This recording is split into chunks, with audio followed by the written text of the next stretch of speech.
Same time, hello there and welcome back to another live stream here on the Master Moldy channel on YouTube and hopefully on Twitch as well. Twitch seems to be pending, so hopefully that will be popping up shortly. But today we're building, you can see it in the screen over on Twitch, they don't get a thumbnail, so I've decided to actually put the set we'll be building on the screen, and that'll be going forth for every week going on from this point. There we go. Twitch seems to be possibly live. I will keep an eye on that and try to make sure we are indeed live. But like I said, today we're building Mos Eisley, and this stream is not going to end until we have the Master Builders.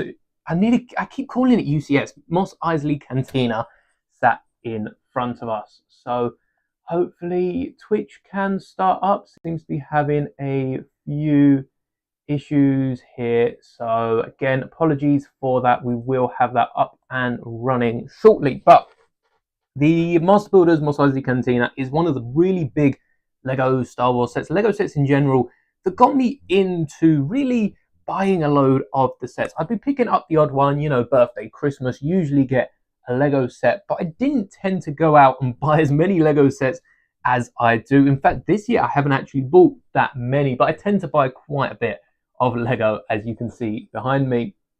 And this is the one of two sets that got me back into buying a ton of Legos. Between this and also the 8080, the play set, and both of them are really, really cool sets. But you can see a few different models around the desk as well. We have this modified speeder, which is bag 1 and 2 of the Master Builder series Cantina. I didn't break this down, so there's no point rebuilding this, and this is slightly modified. There is like an extra brick in the middle here, and we've extended the nose so that it adds up not only to the measurements to make it officially minifigure scale, but also roughly to the size of, well, the dimensions of the ship. Make it look like it does when it pops up. Hello there, Juicy Cheese, and welcome to the stream. So this is going to be a long one. Strap yourself in.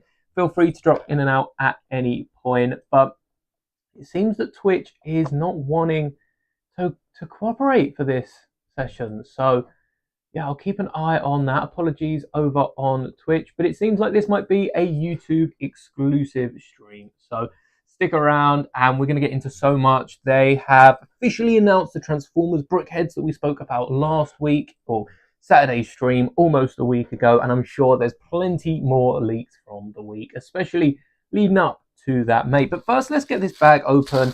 And we do technically have plastic bags, though. Again, this is a set that I built. When did the Cantina come out? I built this well, I think I pre-ordered this actually, because I got like £20 off, and I could have sworn I spent £220 on this. Turns out £320, and that's not the worst part.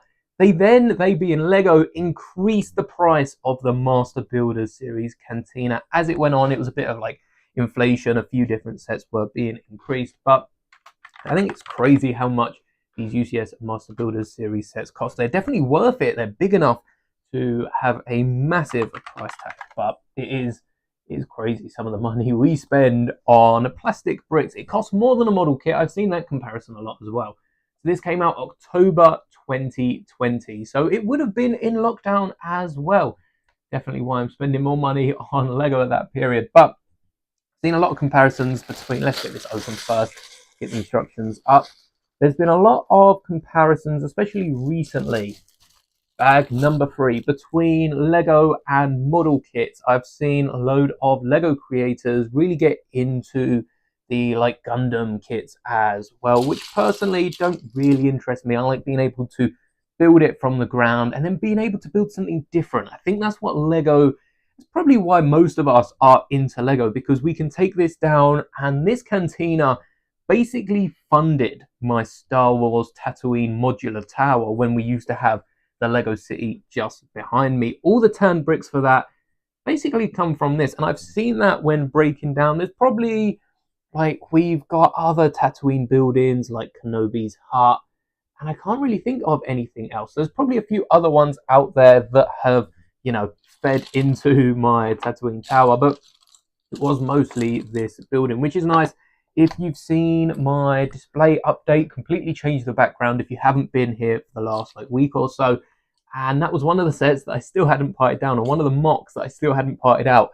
So this has basically parted out that set for me, but we will be trying to go live on Twitch. It's a shame we can't get that working, but there's only so much we can do. Maybe Twitch is down at the minute, I honestly don't know, but this video is going to be a YouTube exclusive. We're starting off with page 42 if you do want to build along with me, see if you can build quicker, see how long it takes compared to me building. So I will be talking, so like I said, this is going to be a really long stream. The average build time, according to the internet, no idea where they're plugging this information from, is 6 hours, which I think is fair. I definitely built this all in one afternoon after getting all my uni work out of the way. But I think with the speed already built, there's a few other side builds as well, which I'm not sure if we'll be getting onto page 42. Then I think we get it down to about 5 hours. So this might be a 5-6 hour stream that you're probably looking at the bottom of your screen along the video bar at the bottom.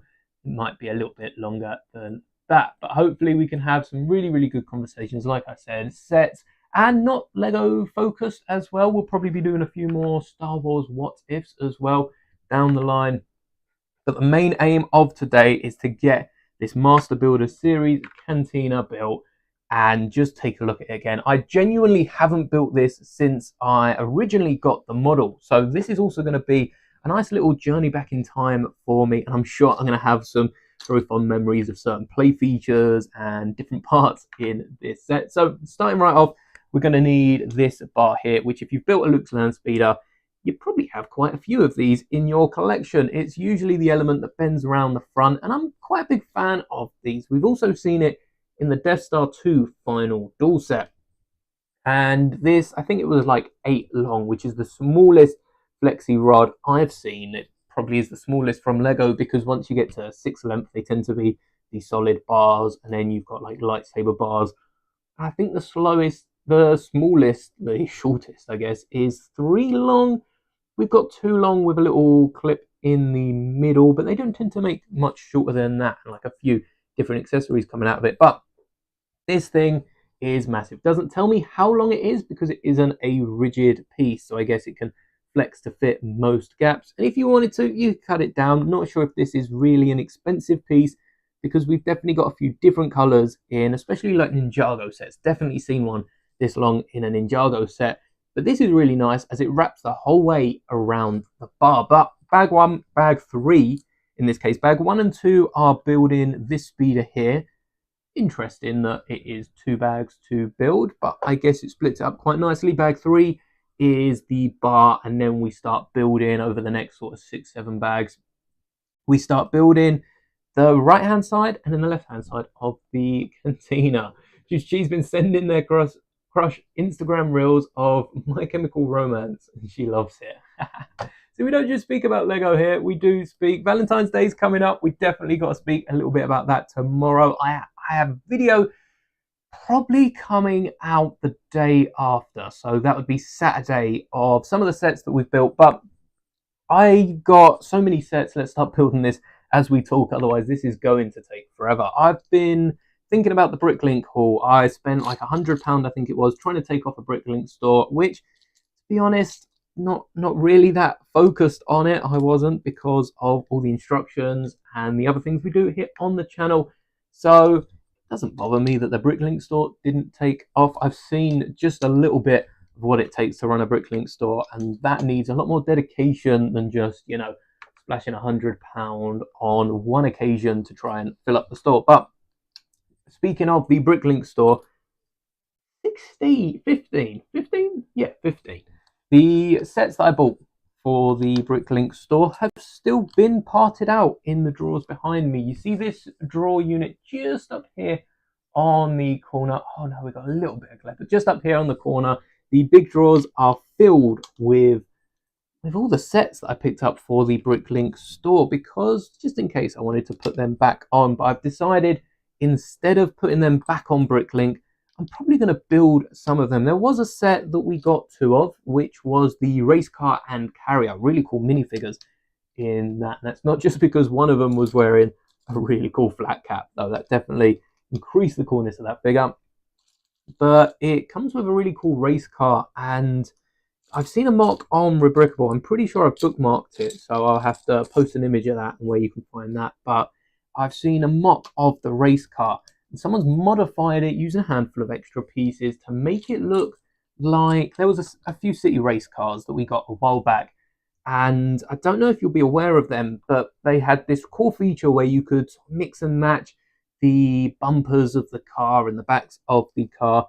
Someone's made it and will modify the set with the race car and carrier to look like that and work with those cars. So that would be really, really interesting to put together, build that. Really want to do that. There's a few other sets. I think we've got Julian's birthday, which goes with my fiance's Animal Crossing set. So that'll definitely be built. And I can't remember what the other. Oh, I've also potted out Ghost Rider's Dodge Charger from an old Marvel set because I wanted to build that for the city. Well, we no longer have a Lego City, so I'm not quite sure what's happening to that, but I'll probably still rebuild that and see where that goes. Let's have a little check on Twitch, see if we are up and running. I don't know what it is about Twitch, but just doesn't seem to be up and running today, which, you know, isn't a problem. It's nice to have a few exclusive YouTube streams here and there, which, speaking of exclusive YouTube streams, right, let's give that a go. I will be potentially live streaming. Today we're building the actual body of the Cantina, so we won't be building any of the extra little bits, focusing on the main body of the Cantina because a few of them I already have built and are dotted around my collection. But if you would like to see me build any of the bits that I don't today, I might go live for another Monday stream in about a week's time, probably next Monday, for members only, and might start doing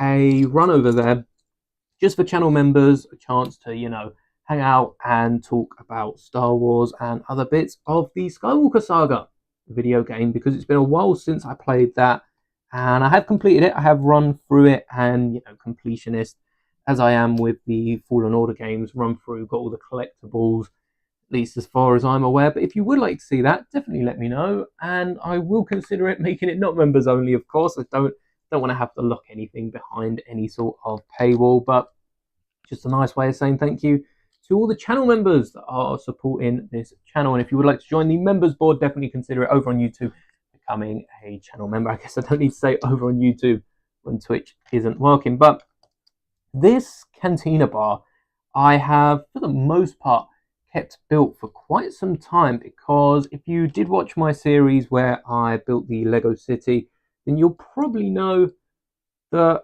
I thought I was missing a piece. Thankfully not. That you probably know that I basically copied and pasted this into my Chalmers Cantina modular building, which it was basically a copy paste of this entire set, really. I took some booths, modified them a little bit. I think this set has a bit more room to build out the chairs like a brick out of each of the little cubby holes where the chairs are in. Whereas my modular 16 by 16 didn't even use a 32 by 32, meant I had to build them into the wall, which was really fun playing around with different techniques to get that to work. But yeah, it was a really good set, and in essence, I've had it built in my collection for quite some time because of just little bits here and there. Like I say about the V38 speeder, or it's the Courier, I can't remember exactly the letters and numbers. Stop. No. Stop. I wasn't asking how old is. I can't even read that from this far. I've just set off my Alexa in the background. Don't know really what it was that I said. But yeah, the speeder has been built for quite some time. I've kept the back on. Oh dear, I'm going to forget about all the names today, and this is going to go well. But little bits, in essence, have been complete throughout my collection for quite some time now. 2020. 5 years this year this set has come out, and I think it holds up pretty well. 5 years since we last, I think it retired last year. I remember loads of people picking this up and seeing videos of everyone telling everyone else to pick it up because it's a really, really good set. So I think it was last year that it retired, but it still holds up. And 5 years since we've got a Masters Builders series, anything. Before this, we got, I think it was a few years, not quite 5 years, but before this we got Cloud City, and before that we got Hoth, which isn't as good. They're definitely improving on them, but that makes me wonder if the brand new Death Star coming out, because when everyone was rumoring for the brand new Death Star, if you don't know, £1,000 Death Star rumored for this year. Yes, that is very, very expensive, but it makes me think if this brand new Death Star that's coming out is going to be, because when we get a Death Star Lego set, I picture something a bit more like the gift with purchase that we got a few years back, which was the exterior, maybe a few studs on the interior. The UCS ships tend to be a bit more for display rather than interiors and everything, but Master Builders really draws that line between playset and display set, and it's the best of both worlds. We got the midi scale ships, which we've been building for the last 2 weeks, the Acclamator turned Venetor and the Invisible Hand. We've also got the helmets. I wonder if we'll be getting a Death Star display set, just the exterior, like the old one, or if we'll be getting another Death Star playset. But I don't think they could really go much bigger than the playset with the 2 playsets that we've got previously. It would be interesting, but I always think that it's a display set. It's going to be expensive. It's going to be like Eiffel Tower sized, but the Death Star. But instead, it could be part of the Master Builders series. Well, that is an interesting take. I'm sure someone's probably come up with it, but I haven't heard anyone have that take for the brand new Death Star. I guess a load of people have been questioning what minifigures we could be getting and any exclusive figures, like a Yularen, like a Tarkin minifigure, and everyone else they could throw in with it. But yeah, I can't say I've heard anyone think about or theorize about, shall we say, a Master Builder series Death Star. Would we do another one? The Cantina's just retired, or is this the end of the Master Builders series? That's a very interesting line of thought. We'll definitely revisit that later on once I've thought a little bit about it. But as far as Master Builder sets go, the Cloud City, I tell you what, we could probably try building the Cloud City set at some point, but the minifigures in that are even more expensive than the minifigures in the Cantina. I think on average these minifigures are probably about £20 a piece, something like that, whereas some of the minifigures in Cloud City, I mean the Lando cape alone, I'm pretty sure the cape is the most expensive element on that minifigure. Han's got his dual molded legs. Yeah, they're just way too expensive to be picking up just to build it for a video. Definitely more of a collector's piece when it comes to some of those old Lego sets, which, fair enough.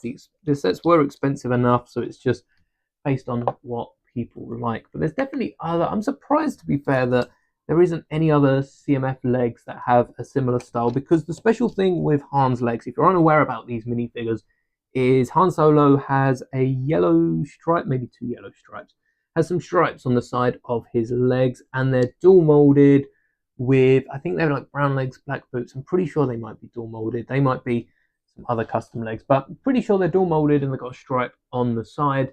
And this is going to be a long stream. Hello there, Threlia's Blue. And I'm pretty sure it's just the stripe that makes Han's legs specials. And you'd think that there is some sort of CMF with that same effect that could be used in place. For instance, the Endor Leia minifigure. There's a Legolas minifigure, which, pretty pricey. I mean, it's pricey for a Lego minifigure. You're looking at like £10-15 for the minifigure. But when you think about some of the Star Wars figures, £10-15, that's like a typical minifigure. That's probably like a Kenobi from Ben's Hut. I don't know if he's worth that much. But these minifigures, half of the minifigures from this Cantina are going for £20+. And that's when you sort from low to high. So for Legolas, who only comes in the that's a good point we could speak about later, actually. The new Shire set that's rumoured for April. Wildstar has a good alternative from Lego Movie 2. Oh, that's a good point. There are quite a few Lego Movie CMFs. I completely forget that they had 2 full lines of CMFs. I have to have a little look at that. But that'd be a really good alternative. But Legolas's legs for the Endor Leia, I think, work really, really well. I saw Brickmate do that quite some time ago. So that's not something I thought of. That's definitely all credit to Brickmate for that one. But That's been quite a popular one. And even the regular line of CMFs, we've got the Jetpack dude from Series 27. We've got Goliath from Marvel Season 2 CMF, or the second series of the Marvel CMF. Have a load of clone-like accessories, printed arms and such, that for £3.50, that is what you're paying for some Firestar Toys custom printed arms, which are a lot of the arms I have on the wall to my right. And you're getting a minifigure with that as well. Definitely worth it collecting. But I guess it's no wonder then why these were the minifigures that were hard to find in store. I think I did find a Goliath at one point, but the box had been opened, and yeah, can never risk it with an open CMF. If it was on sale, then definitely. But I'm afraid my local stores don't have many sales when it comes to open boxes, because you get people that just go in, and this is going very downhill, this line of conversation. But yes, WildStar, I'd definitely have a little look at that. Let's see if we can bring up I'm going to forget this after stream. Bring up an image of WildStar. Oh, the WildStar legs. Yes, they are brown on top with black legs. All right, let's see if I can put an image up for all of you at home to have a little look at, and then we'll keep this image ready to go. All right, so WildStar, here we go. So sorry members, I'm blocking you out for just 1 second. This is the WildStar CMF just on the right here. You can see the legs are brown on top. That is a great shout from Freelius Blue. So thank you for that. But yes, I have to be looking into those legs now for my customer. I don't think I have. Well, I guess I have him before he gets Frozen Carbonite Han Solo, but I don't think I actually have a Return of the Jedi Han Solo minifigure. Don't own the Endor version. Don't own really any of the versions. So that will also be good. The belt looks 1-to-1 like Han's. It does, even with the knee pads. Han doesn't have any knee pads, but they still work for the minifigure being like a scoundrel and all that. It works with the character. Let's see if we can pop out the YouTube chat so I don't lose you when I bring back up the instructions. But there are a ton of minifigures like that, and to be fair, that's one of the better ones that I've seen. But even with the slightest similarity to another character from a different theme, it saves so much money picking them up through CMFs and a lot cheaper alternatives to buying an actual custom set of minifigures. Like I said, Firestar Toys, really good quality on official Lego arms. But if it's going to cost you a CMF, and we've got CMFs like this for Han, or any of the Clone Trooper ones, I guess Legolas hasn't been in a CMF yet, but alongside the Shire, I'd take a Lord of the Rings CMF. It'd be cheaper to get the whole series. I think it's like 40 quid to get a full series of CMFs. Pretty expensive, but when you're getting 12 minifigures, imagine 12 minifigures in a £40 set. Yes, please. I think everyone would lap that up. That'd be really cool. Be like a giant. The Tantive was like £50, and that come with half of the minifigures. But there are just so many good quality CMFs as well, because you get the arm printing, you get the leg printing, and everything that comes in between. So can't wait for the Spider-Verse CMF. I was thinking about this actually, because Spider-Man have launched. I can't remember what it is. It's Our Friendly Neighborhood Spider-Man. It's a series that every week seems to be dropping another 3 episodes. Don't know if that was just 1 or 2 weeks, but it seems to be coming out very quickly. But this new Spider-Man show, really cool. Definitely check it out if you're a fan of, especially Spider-Verse, something like that. I think it's probably closer to.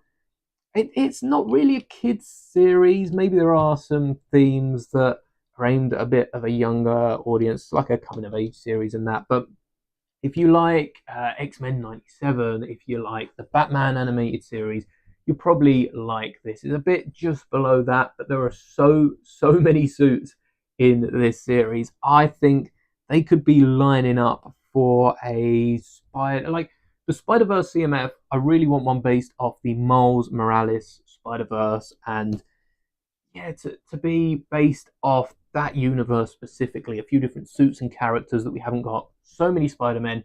But we could get a Spider-Man CMF. So they do like 6 suits from that.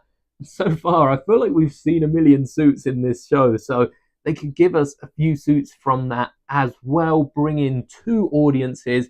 And because there's only 6 from each, the reason I'm saying this, because we'll have people that want 12 from one show or 12 from the other.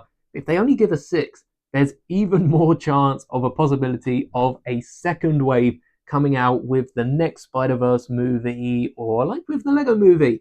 We got 12 around Lego Movie 1, we got 12 around Lego Movie 2. If we could get even more Spider-Verse minifigures, I'm pretty sure I saw somewhere that the CMF was meant to be coming out around the same time as the third movie.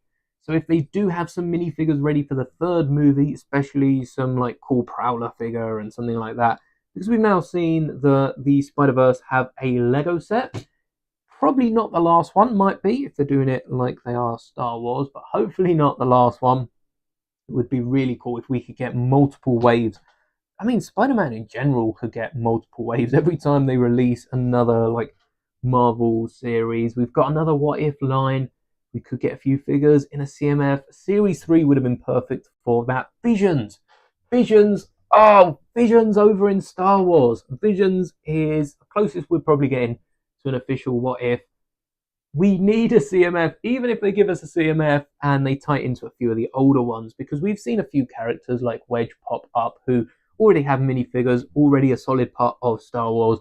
I want the Ronin as minifigures, the twins as well from season 1. These are just season 1 figures. Ronin, twins, even the droid that Ronin has or pops up. Pretty sure the droid was with Ronin.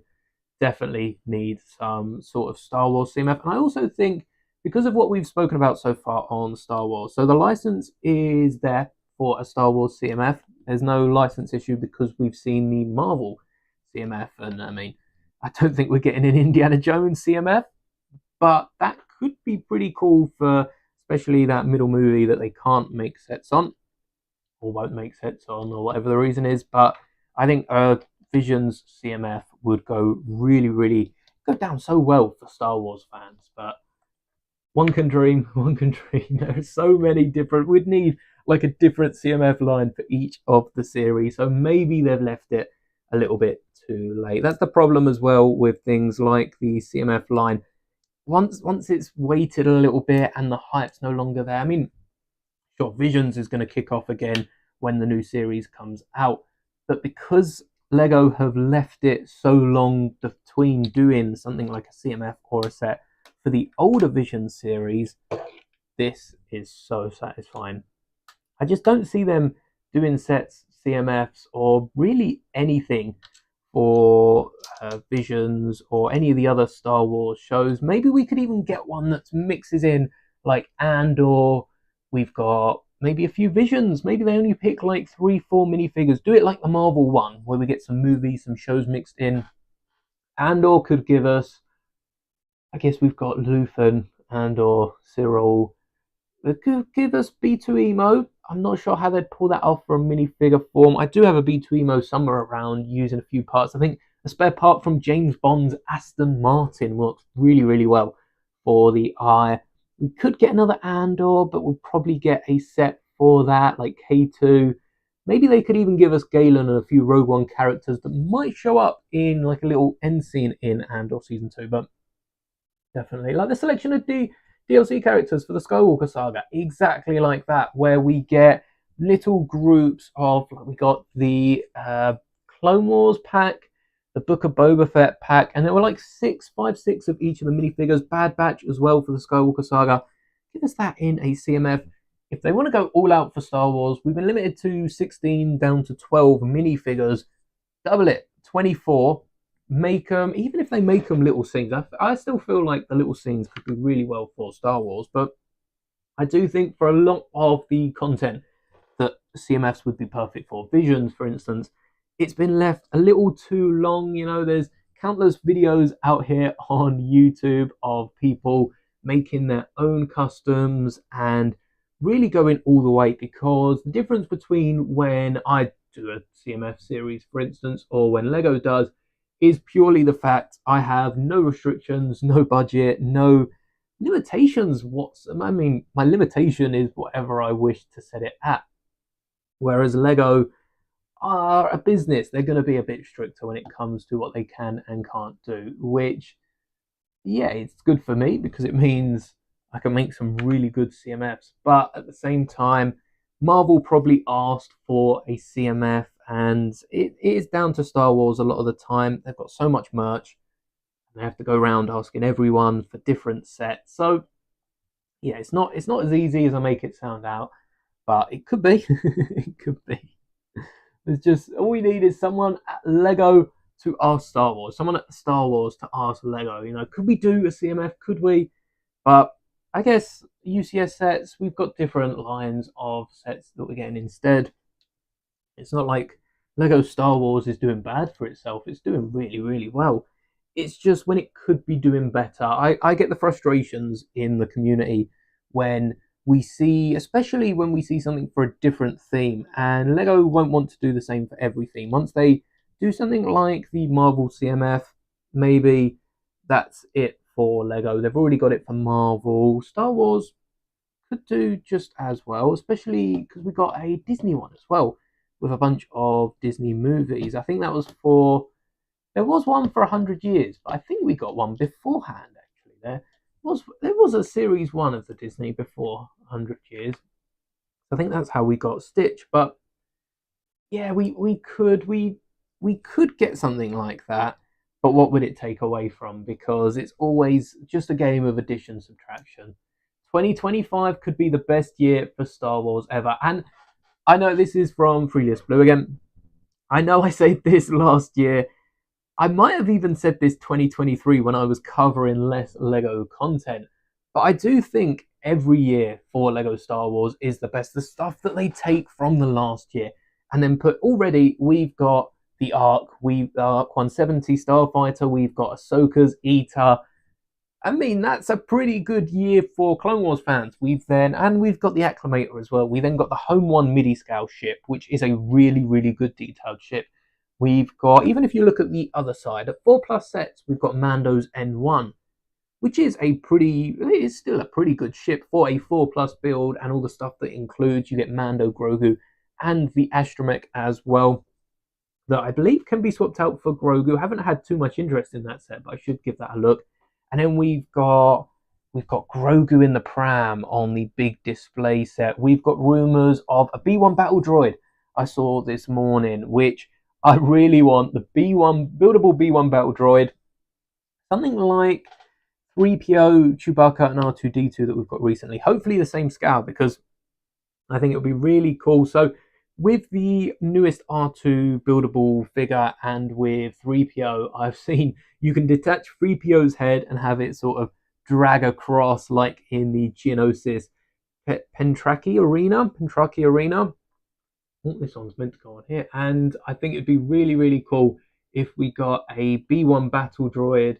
Yeah, that's meant to go on. We've got a B1 battle droid with B1 battle droid that's compatible with the C3PO, so that we can pop off 3PO's head onto the battle droid and vice versa. Recently, I have just got a Geonosis battle droid, actually, from Filoni Clones, so I will be updating my 3PO behind me, my Geonosis 3PO, so that it's got the correct coloured torso to go with the head, and maybe one day painting the other B1 head that we've got on 3PO's torso so that it matches up.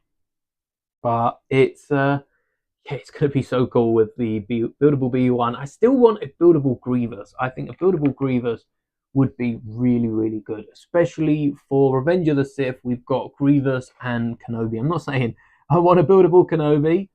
I think Lego should continue to hone their craft about brick building faces. But that being said, of the new, I think it either come out in January 2025. I think 2025 is just the year for Lego, because it was either this year or last year that we got a new Harry Potter set with Harry and Hagrid. But they made the characters look like Tomb Raider. They made them look a bit triangular and a bit like they were from an old video game. And I really like the style of minifigure that they've gone with. So we could get some buildable Kenobi like that, like it's from an old video game. I think that could be pretty cool. But I would like them to work on the face designs, because Lego have been trying. And I know 2025 is meant to be the year of Lego Star Wars. I think next year, 2026, is the year of Lego Star Wars. I mean, saying this, Freelius Blue did say 2025 year could be the best year for Star Wars ever. And in all fairness, we've got Star Wars Celebration at Japan, which in 2008, I think 2008 was the last Star Wars Celebration in Japan. I might be mistaken there, but I'm pretty sure it's 2008. I was reading up on a few things that last happened when Star Wars Celebration was at Japan, because it seemed that, by the way, we have finished the bar and we are now on to bag 4. But it seemed that Star Wars Celebration in Japan wasn't as big as an event. And I've seen a few people, not a load of people, but a few people saying, oh, well, we'll wait for the next one. But Star Wars Celebration announced so many things in Japan, and how they're hyping it up on StarWars.com. I don't think I saw this many posts for the last Star Wars Celebration. So I think generally Star Wars, yes, this might be the year that Star Wars pops off.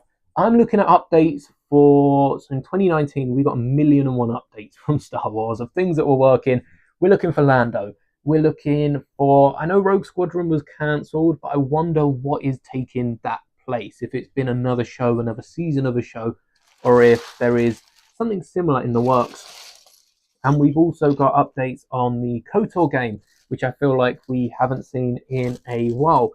And there's so much that Star Wars is getting ready to push out. And I know this year we've already got confirmed Andor, which is coming in April. We've got, which I'm surprised we still don't have a trailer for Andor, and it's coming out in like 2 months, maybe just over 2 months.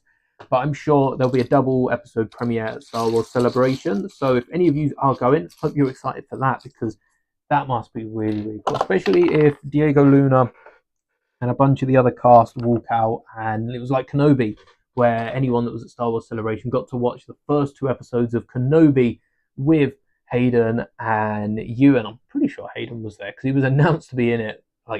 Before he knew he was in it, I think everyone else knew that he was going to be in a Kenobi series. Everyone was waiting for that Kenobi series. I'm going to need this plate as well. But yeah, Star Wars in general, we've got Visions, we've got Andor, and that's just the start of the year. It seems like we're in a low period at the minute because we haven't got any shows on. We've just had Skeleton Crew finish, which I think was early January, so that was sort of the Book of Boba Fett as well, was around that time.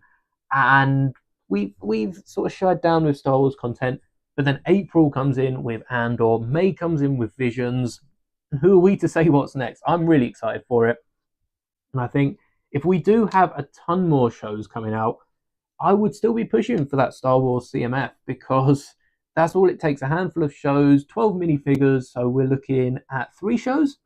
Andor, Visions, Andor's probably going to get a set. So Visions, there'll probably be an animated series, still waiting on the announcement of the Clones series. Commander Cody and the Bad Batch, Rex and the gang, what are they up to between now and Rebels? Because there are a lot more clones with them when they left Bad Batch than when we meet back up with them in Rebels, because there's only Wolf, Rex, and Gregor in Rebels. And if you haven't watched that, honestly, it's worth it for just the clones, and even Ahsoka's interactions with Rex are really it's worth it for that alone. But we've got so many gaps in Star Wars still, with the brand new Jedi Order that is now I don't know how long that is, but that's going to be after episode 9, which so far is just an empty nothingness. Any possibility, anything you think could happen in that spot. Vice versa, we've got the High Republic, which has been fully flushed out in books and comics, but they've introduced into this sort of Star Wars canon, I guess, the Old Republic, which I think could be really interesting if we bring in Revan and a few characters like that through different medias. Definitely an animated series like the KOTOR, not even the KOTOR, the Old Republic MMORPG, big multiplayer online game that you can still play, and is still really, really good because they've just updated the graphics within the last couple months, couple years, couple period of time. But it's a really, really good game.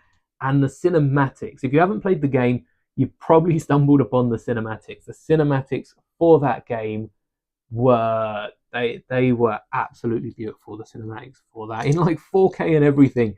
which I'm pretty sure when I started playing the game, it could support like 720p, but you see these cinematics launching in like crisp 4K definition, and they were really, really cool. But we definitely need to tie that in to our other Star Wars media, movies, and the likes, because there's so much they could do with it and really just reinvent the wheel with the Old Republic and run with whatever story they would like to. Obviously, there'll be some things that fans will want, won't want from it, but as long as it gets brought back into canon, I think, speaking as a fan myself, I don't think I'd mind as much if they tweaked little bits and twisted the story to fit what they want to roll into, compared to just radio silence getting absolutely no story at all. I'd really like to see Old Republic, even if they don't do KOTOR, they do something akin to KOTOR and a similar storyline, but with different characters, a bit like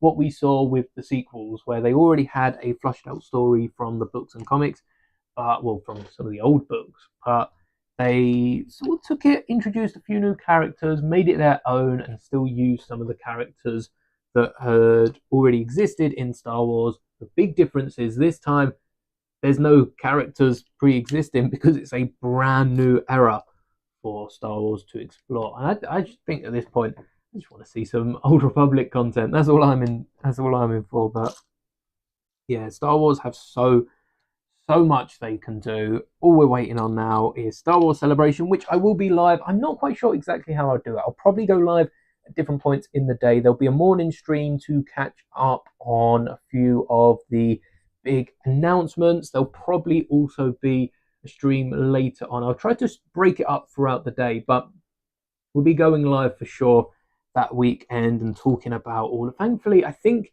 it's on here in the UK. Star Wars Celebration is happening from like midnight to 9 a.m. So if I get on maybe just after 9 a.m., catch up on everything that's happened and stream for about 10, I think that would be pretty good actually in terms of timing. But definitely be going live over that weekend. I think it's the last weekend of April, so stay tuned for that. That's going to be an absolute blast, but I probably won't be streaming for as long as I am today. We're getting quite some progress done. I think this is almost half of the right side. But something I noticed when I was parting out this set, because not only do we look at the actual parts list, we also go through the instructions to make sure Bricklink, Brickset, Brick Owl don't catch us out with some parts that they have missed out.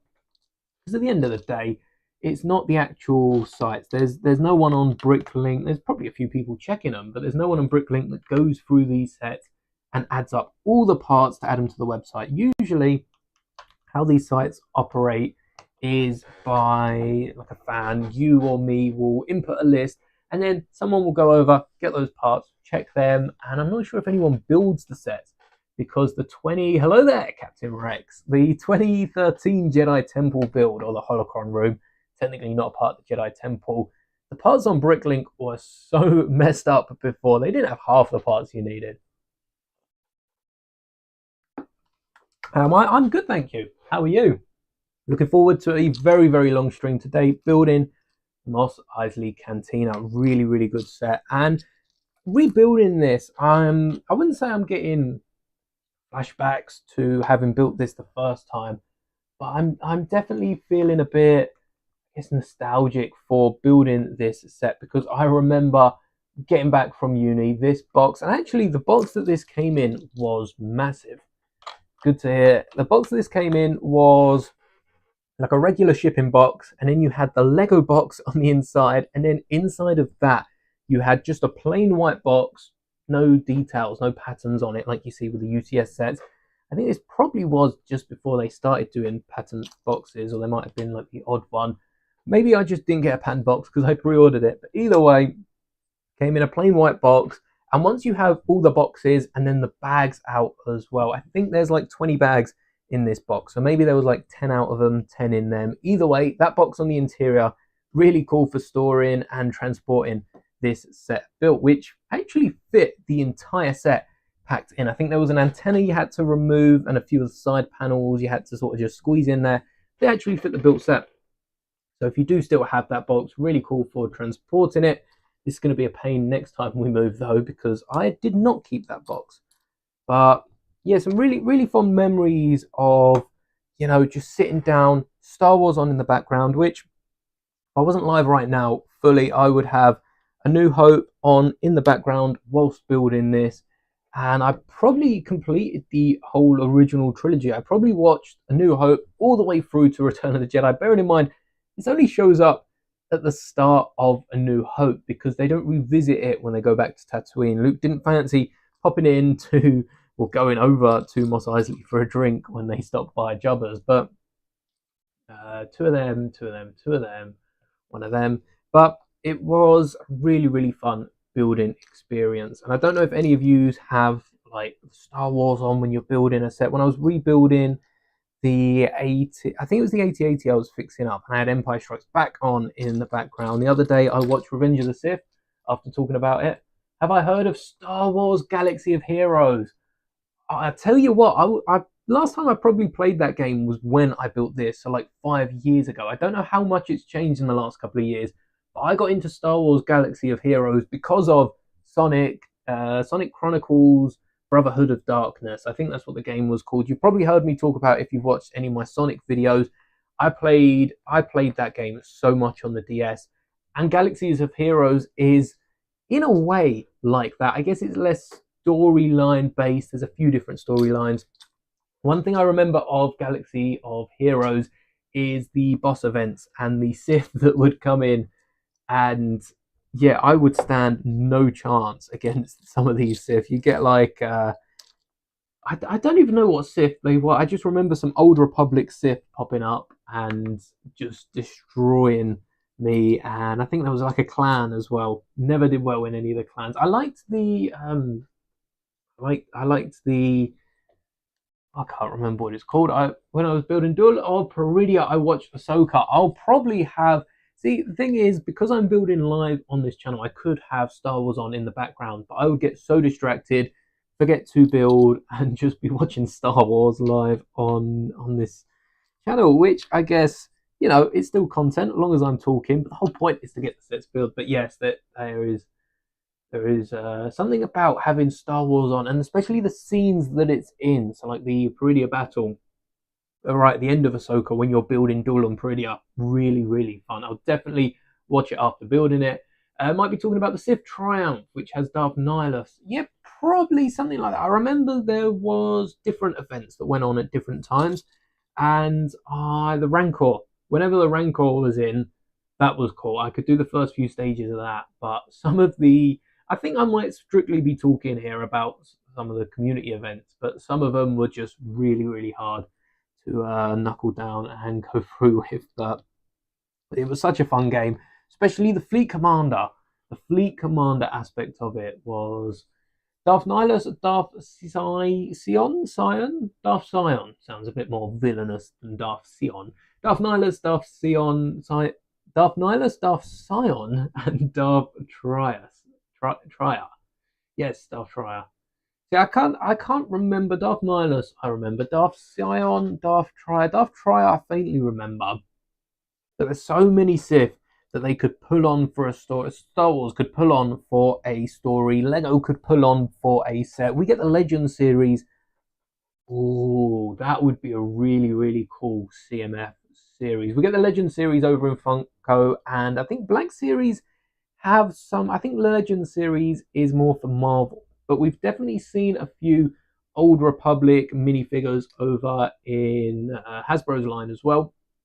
We could get something like that for Lego. We could get a Legends line. We've got like a Sand Speeder, which is a play on the Snow Speeder, is all tan coloured and sandy as opposed to being snowy, I guess, which was a really fun set. Didn't sell well at all. And that might have been them testing the waters. Weren't a great test of the waters, but we could get something like a Legends line of CMF minifigures. And I think that would work so well. Imagine getting, I guess, Revan's quite, Revan.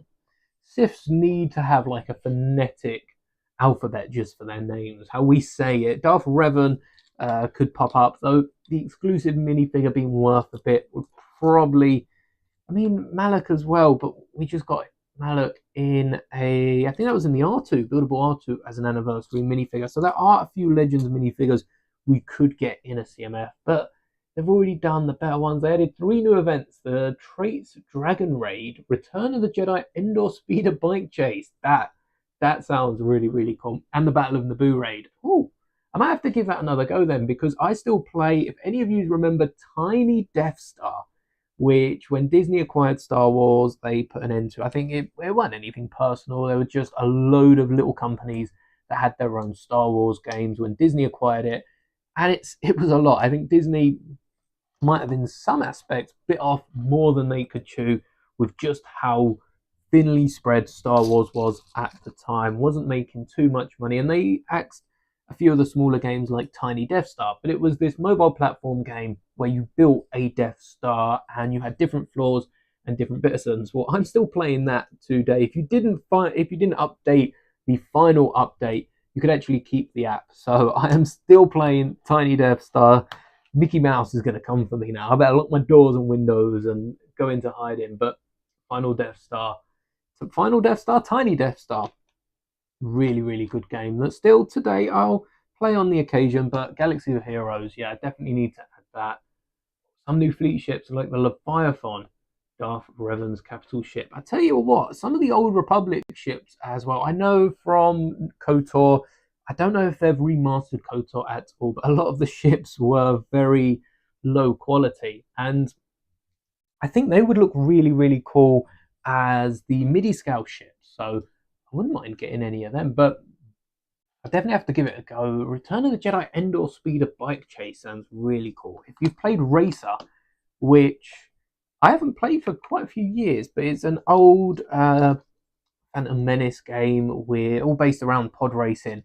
The first time I played that, and I've played it since, it's a fairly, once you get the hang of it, and once you've played it enough, it's a fairly straightforward game. But it's still, just the mention of it is very daunting, because I remember the first time I played it, I was horrible. I was crashing the speed, and I mean, it's not like the Lego game where there's a load of, well, there are different paths, but it's not like the Lego game where there's so much space that you can, flip around. Some of the paths on it are so narrow, and still I'm managing to crash into basically anything and everything in my path. But let's see. Do I have it all? Is this meant for this? Or is this? I might have missed some brown, but you definitely have to give a look at, what was it called? Galaxy of Heroes. Yeah, Star Wars Galaxy of Heroes, because it does remind me of the Sonic Chronicles. It was like a 2000 and something game. So it had a few old Republic characters: Malgus, Malak, Bastila Shan. I don't even remember how they were named in the games. To be fair, the Sith Empire Trooper, both Jedi Knight Revenge and Darth Revan. Also with the Sith Empire Trooper, actually, now that we've got a visual dictionary with the clone of Palpatine, I think it would be really, really cool if we got some. I can't remember what they were called, but they were like a fleet troop. I can't remember exactly, but the guards that Palpatine has in Episode 9, I think it'd be really, really cool if they add those to a CMF, and perhaps we just have minifigures they haven't done. They could add those with like a special Ben Solo with the lightsaber scar, because Ben Solo, Kylo Ren's quite a popular character. To be fair, people would probably want a topless version of him just for the memes. They had a bunch of meme characters to a CMF, but they could do, just with all the Darths and the other Old Republic characters we've mentioned in this conversation, that's half of a 12 minifigure CMF. So that's half of it. Half from Visions. There you go. Star Wars CMF. And that will be scooped up and enjoyed very thoroughly. But yes, it's definitely a good point. With a load of the characters they introduced to Galaxy of Heroes, we could also be getting, I wonder if this is Star Wars saying, oh, here, use this character, and giving them characters, or if they're asking for specific ones. Because as far as we understand with Lego, a lot of it is on the Star Wars side of it. Star Wars asks Lego to make a set, they make a set, and it goes quite similarly with a load of the other Disney ones. But We've seen more recently with Rebuild the Galaxy, Lego have been the one asking the questions and trying to get certain sets out of Star Wars. Sure, they still have to ask if they can use certain ships, but it's really interesting how they could go about it. They also added characters to Galaxy Hero: Darth Bane, Jabba the Hutt, Hunter. So I guess a few of those we have seen. Darth Bane we haven't. It's a lot of the Legends characters that we haven't seen in Lego. Lego Legends, Legends of Lego. That could be a cool series actually as well. If Lego just wanted to do Rebuild the Galaxy Part 2 and it's just Old Republic theme, that would be quite cool. But we could, to be fair, there's nothing stopping Lego from using old, or is there something stopping Lego? Because a lot of the Old Republic characters aren't Disney characters, and I know there's a lot of speculation around what Lucas, because Lucas loved a lot of the Old Republic and a lot of the spoofs, the comedies, and just Star Wars being, enriched with all this different material. So I wonder if Disney are trying to keep a more tight-knit High Republic. We even saw Yoda at the end of the Acolyte. Spoilers, sorry if you haven't watched that already. It's been out for long enough though. We saw Yoda right at the end. They can't go a few minutes without, tying it back into one of the original movies or some popular character from another show. So I wonder if Disney are, last week we had this big conversation. I'm sure most of you were there because this has gone on for an hour and we've lost most of the new peeps. But shout out to you if this is your first stream and you've made it this far in. We had a conversation last week about all of the Lego fans getting into Star Wars, and there's just so much content, so widely spread. But maybe this is Disney's attempt at trying to keep it closer together, giving us the cameos of characters every so often. And personally, I don't think it's done too well, but it is, you could see there is some sort of effort. If that is the card they're playing, you can see why they're doing that and how they think it might be helpful for some extent. But I don't know how well it's coming off. But Star Wars has so much material. Could we, if a lot of the community, not us, not you, not me, but a lot of the community is complaining about all the content that we're getting from Star Wars. So if this is a lot, would an Old Republic show series or other content like that be too much on top of everything else that we've already got? Maybe. Chances are there will be quite a big complaint about it. And I guess from a people pleasing point of view, Disney don't want to annoy too many Star Wars fans because that can just end horribly no matter what the outcome. But I definitely think it's hard to mediate between the two. Do we stay to what they want to do and continue the story, push on past the Skywalker saga? We're now out of the Skywalker saga. I know we thought that in 2005 when Revenge of the Sith come out, and Clone Wars filling in the little gaps and that, but then they continued the Skywalker saga onto 7, 8, 9, which kind of feels, the Skywalker saga feels like the rise and fall of Vader and Anakin, and then we've got Luke's story. And I understand especially if Abrams always wanted to make Rey this sort of adoptive Skywalker, and the fact that she was a Palpatine, no idea how long these storylines were going. But I can understand why that is still the Skywalker saga.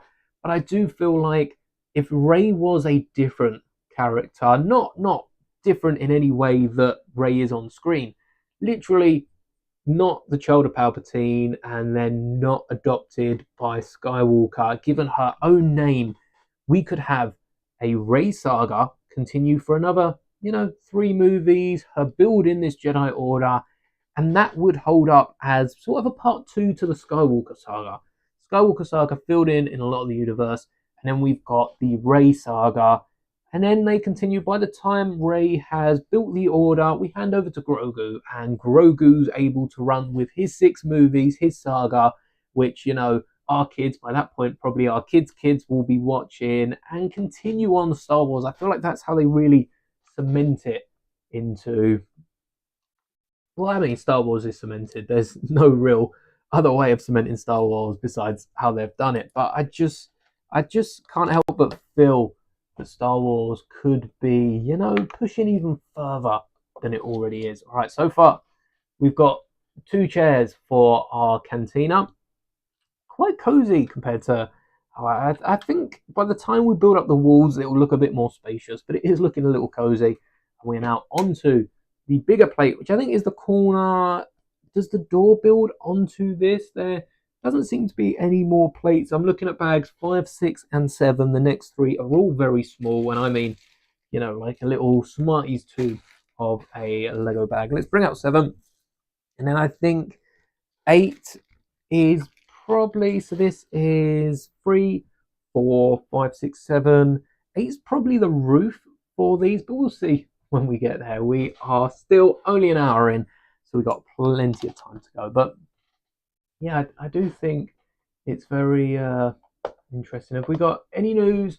Any news over on Twitch? No, I think Twitch seems to be not working. So no idea why that is, but I will get that up and running for the next stream. I don't know how members work over on Twitch. That'll be something I have to have a look at before the members stream, but I probably will. If you do want to see more of the Cantina, I will be more than happy to go live later on. And the reason I'm going live on a Thursday is because this weekend is very, very popular for a load of different reasons. A ton of different family members' birthdays, and we've got a big party as well happening over the weekend. So I thought I'd bring it in a bit early, you know, have a nice little stream still, just so we can build something this week. And what better to build than a Master Builders set? This is the biggest Lego set I've got, and probably will be the biggest for a while. At 10k subscribers, we will be building a UCS set, which there will be a poll closer to the time to cement it. But I don't know why Alexa keeps going off. But yeah, we will be building the UCS set. Really, really excited for that because these Lego sets are massive. And I mean, like if you think the 8080 play set, that's quite a big ship. You've got the Ghost, that is quite a big ship. This, with all its counterparts, takes up like double the shelf space. And especially if you can't, originally when I built this, I couldn't fit the whole thing on the depth of the shelf. I had to take off the side bits, so then you've got those out the side. There's 2 more huts as well later on in the instructions, and it is quite a bit to build. I don't know the piece count. I do not know the piece count of the Master Builders Cantina. Where was it? 3,100, I think it said. 3,187 parts. This thing's massive, so it's going to take some time to build, but we've still got so much to talk about. The brickheads, the Transformers brickheads. Whilst I remember last week we were speaking about the rumored Transformers brickheads, and I'm pretty sure their images weren't up on Lego. I'm pretty sure they were the 2 that got announced today. I'm trying to keep tabs on it. There's so many. I think there's like 56 sets that are coming out over the next month, maybe 2. So we've got a lot of Lego on the way. Nothing really Star Wars. We got the March helmet.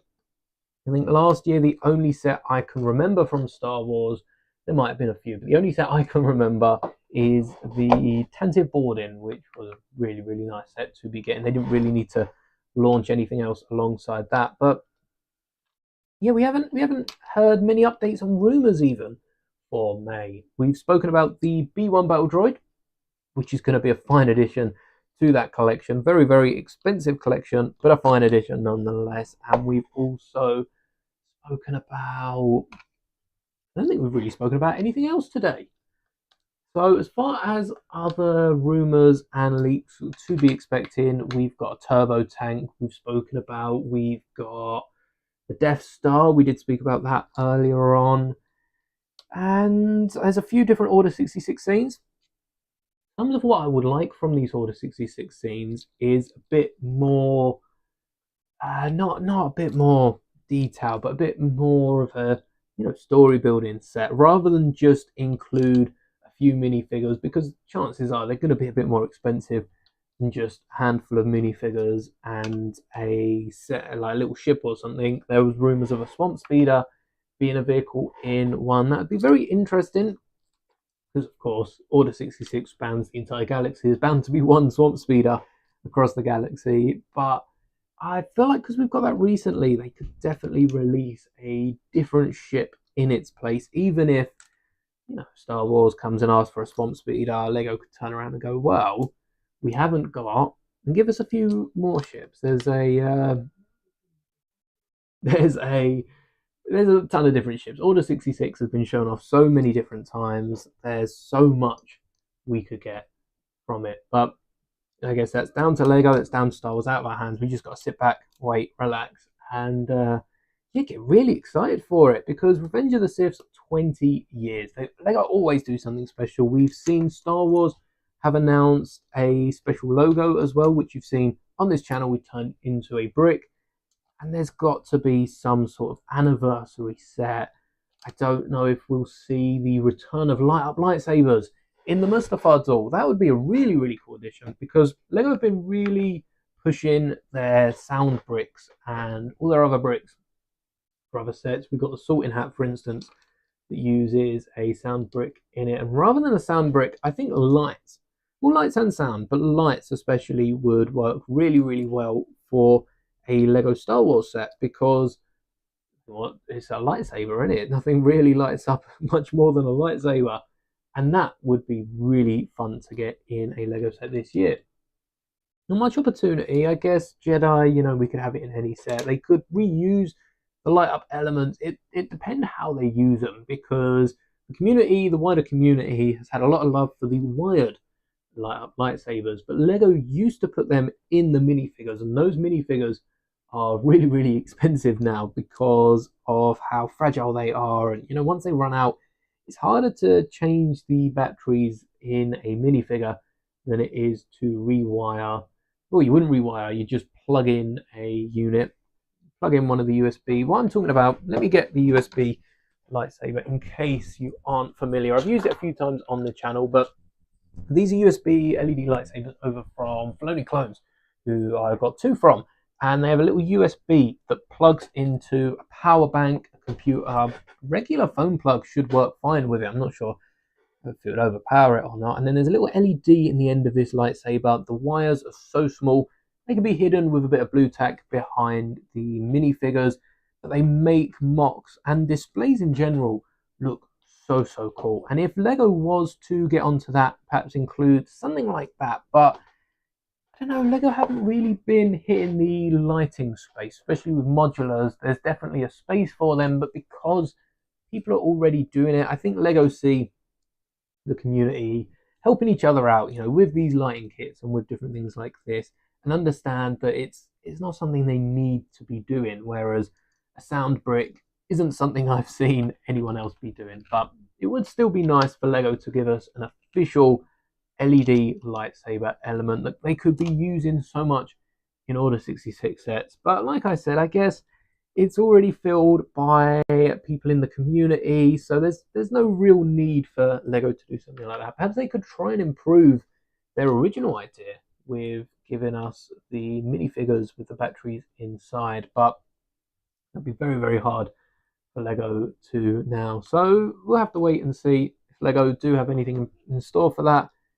But yeah, Lego Star Wars, really, really good place right now. And I guess they don't need to throw it away with a few different, don't need to throw away all the progress they've been making with a handful of specialized elements that, you know, might not go down well with the community. I can't believe I'm on a streak of missing pieces. First it was the corner brown 2x2s, and now it's a 2x2, 1x2 brick in dark tan. Hopefully that's all the pieces we are missing. But anyway, back to this set. We're working on the stairs. We've just built a little corner, I keep calling them cubby holes. I guess they're little seating dens, we can call them. And this one's really, really cool because it's got a very different table inside of it. It's a double wide table, as you can see by the, I guess, 2x2 modified plate that bridges the two different tables. And what I never noticed about the tables in here is they're all built very differently. So these tables are modified 2x2 round bricks with the nice groove pattern, which is really, really satisfying. And the old tables that we've just built are actually wheels with the Technic pin in the middle, which it's really nice to be seeing different styles of tables. I guess it probably adds up as well to what we see in the movie, but it's that little bit extra that you get from a Lego set that personally I really wouldn't want to think of. And of course, it wouldn't be a Lego Star Wars set without a hidden red brick. It's not just red bricks that we get hidden. I think bag 8 or something has red, yellow, and blue bricks hidden in it as well. So Lego know what they're doing. They're really smart with how many colourful bricks. Because like I said, the point of Lego is you can break this down even with a Master Builder set and see your Captain Rex. And even with a Master Builder's UCS set, they can squeeze so many colourful bricks into these builds, and I just wouldn't think of it. I wouldn't think of half of the different bricks that they're hiding in here. But that's why I'm here on a stream on YouTube, and the set designers are working on the next Lego Star Wars sets, which, like I said, cannot wait for. I don't really think there's anything I am waiting for, I suppose, this year. Order 66 sets must have clones, but we've already got that little, I guess, a battle pack. I would really like another clone trooper battle pack, and I'm interested to see what the next. It's a case of when with Lego Star Wars now, because it's bound to show up again at some point. But what would be the next clone trooper battle pack?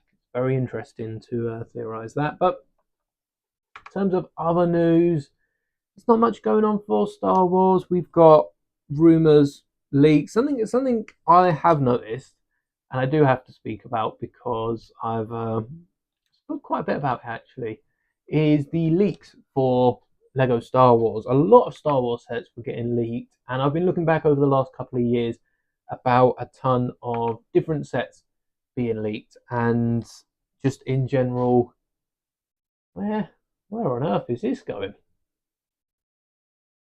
I feel like I might have missed something out here. Not entirely sure. That sticks out.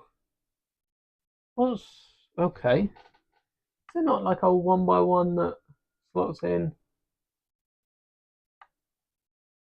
Oh, there is a one by one that slots in. I have missed out. Okay, dokes. But with leaks from the Lego Star Wars, I'm not a massive fan of leaks. You know, people working so hard to release certain sets, and it just gets spoiled before the big announcement. But I've also noticed that there's been a big decline in leaks from Star Wars in recent times. So I don't know if Lego are keeping it more so under wraps or what's going on specifically, but it's nice to see that Lego are able to surprise us with a load more sets, and that's just not just for Star Wars, but for other themes as well. And I really like the aspect of the surprise, not knowing what to expect from Lego Star Wars sets. Of course, it is really nice to know what's coming, because then you can plan out your spending. I'm only interested in leaks so I know whether I do have, the extra bit of cash to spend on an older set that I perhaps want before it retires,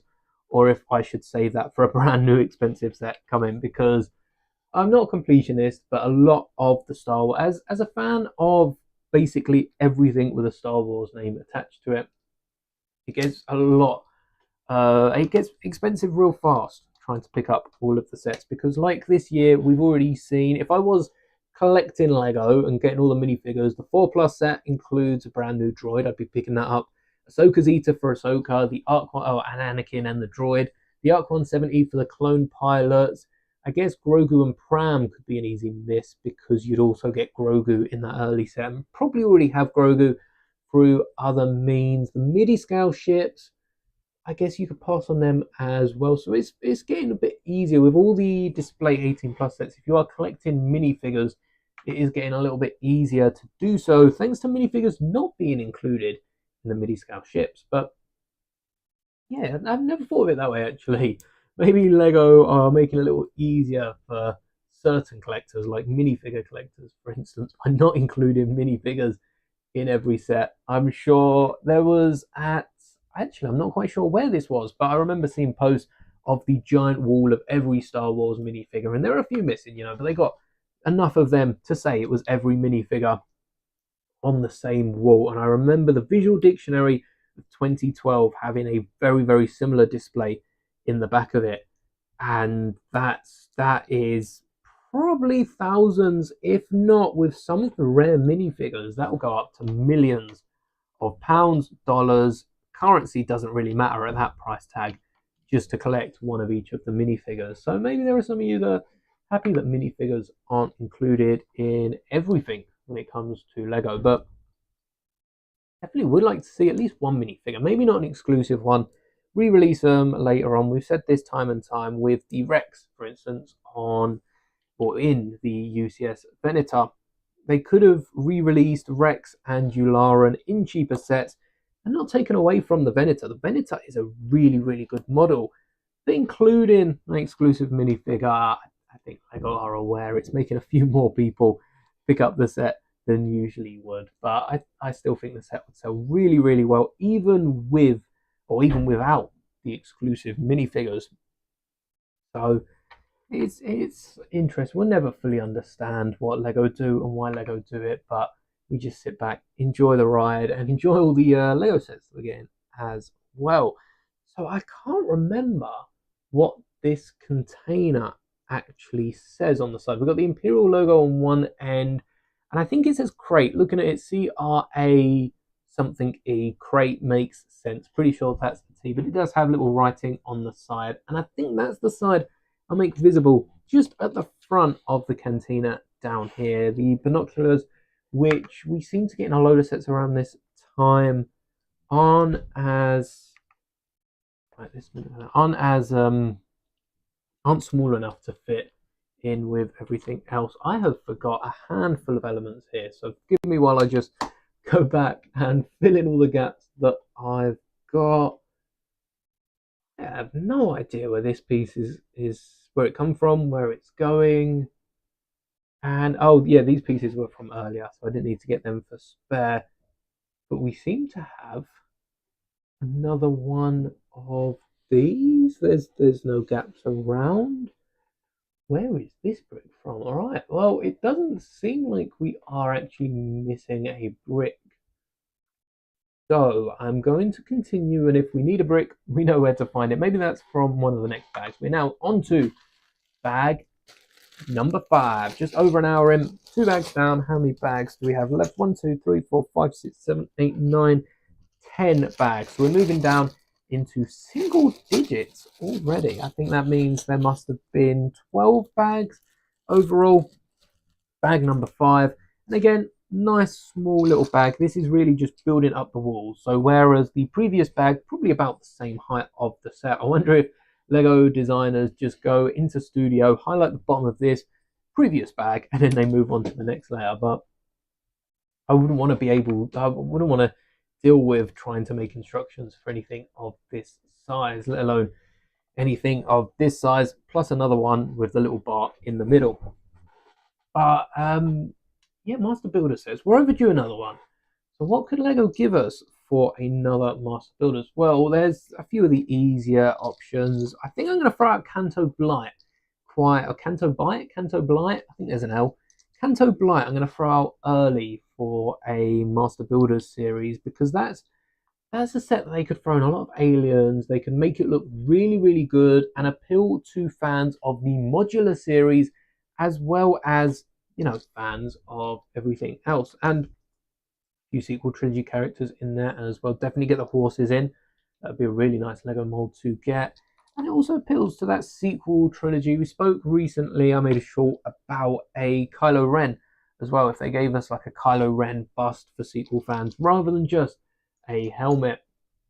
I'm not sure if they'll want, if an expensive sequel trilogy set is any good. It's in that period where, you know, maybe we do want something a bit more expensive, but then too expensive and suddenly a load of people can't afford it, which with a load of different issues going on in the world right now, you know, Lego is definitely not a priority. So maybe that is affecting how much Lego release in terms of expensive sets. But don't stop them dropping £1,000 Death Star now, does it? So it would be nice to see some of that going towards some sequel sets, because I had a comment about there being no sequel fans, something like that.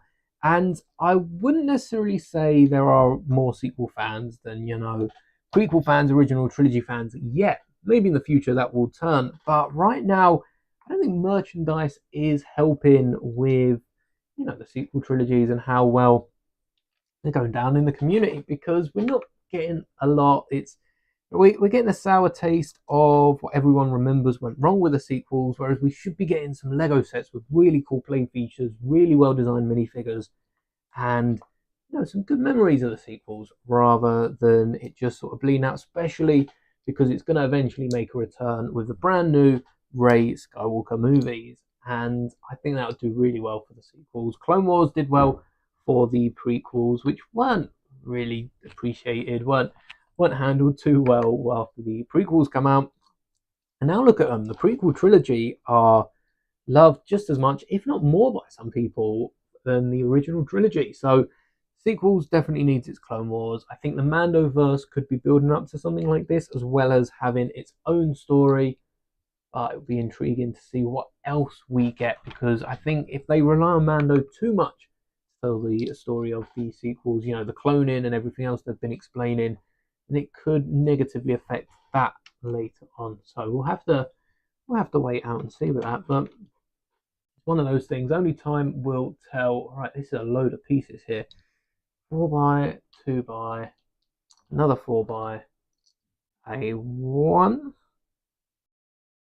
Hello there to Kid Wonder Stories. Can't watch for long. They have scores. That is okay. You can always come back and watch it another time. I am looking at streaming at different points as well. I saw your comment about times. I think streaming a little bit later could also help out, rather than cutting it like 2 hours on the dot on Saturday.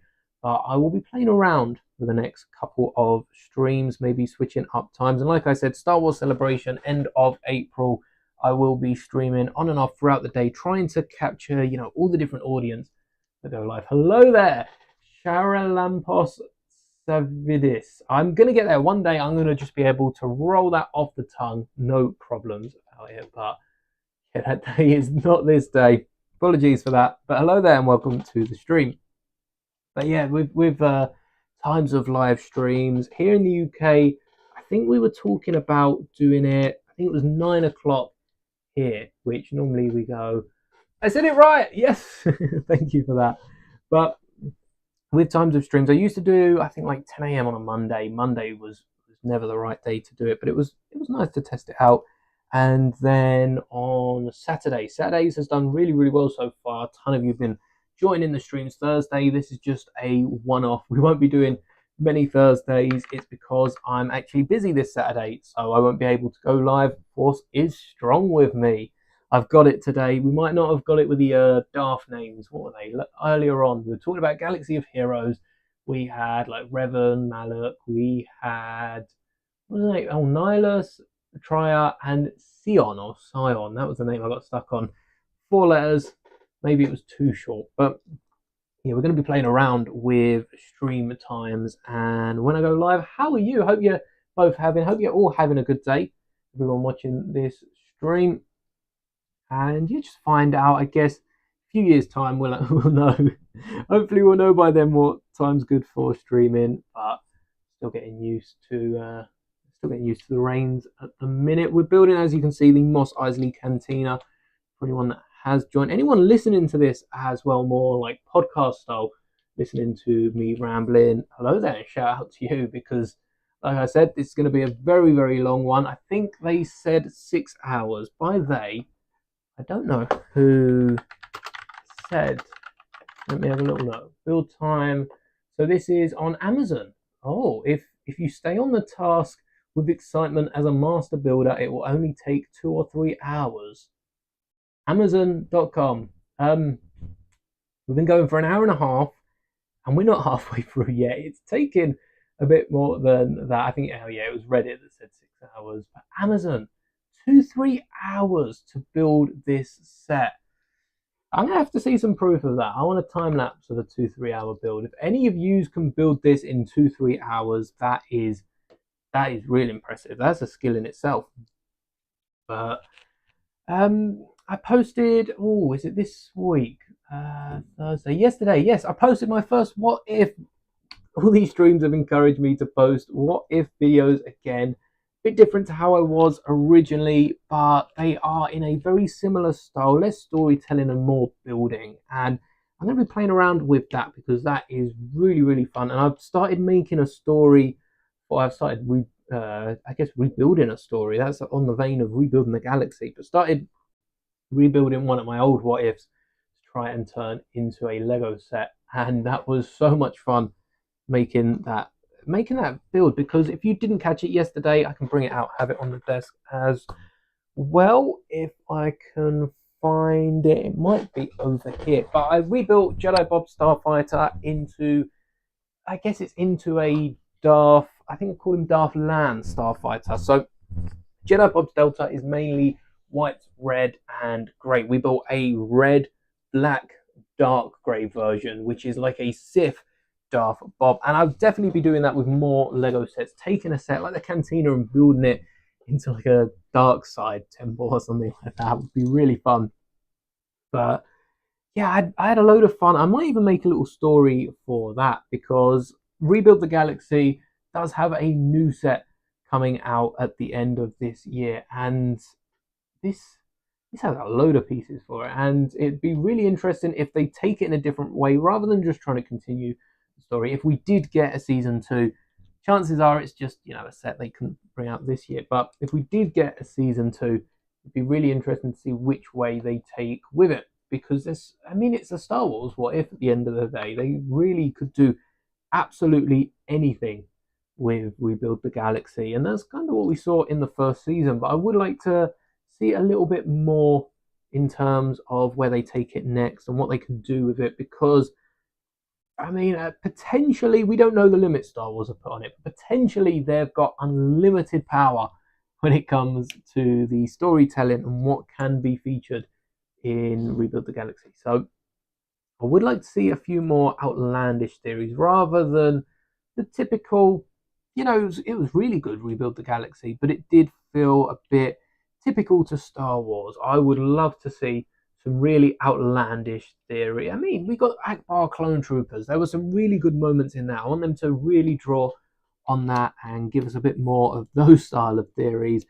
And personally, we all want a what if. We all want a Star Wars what if.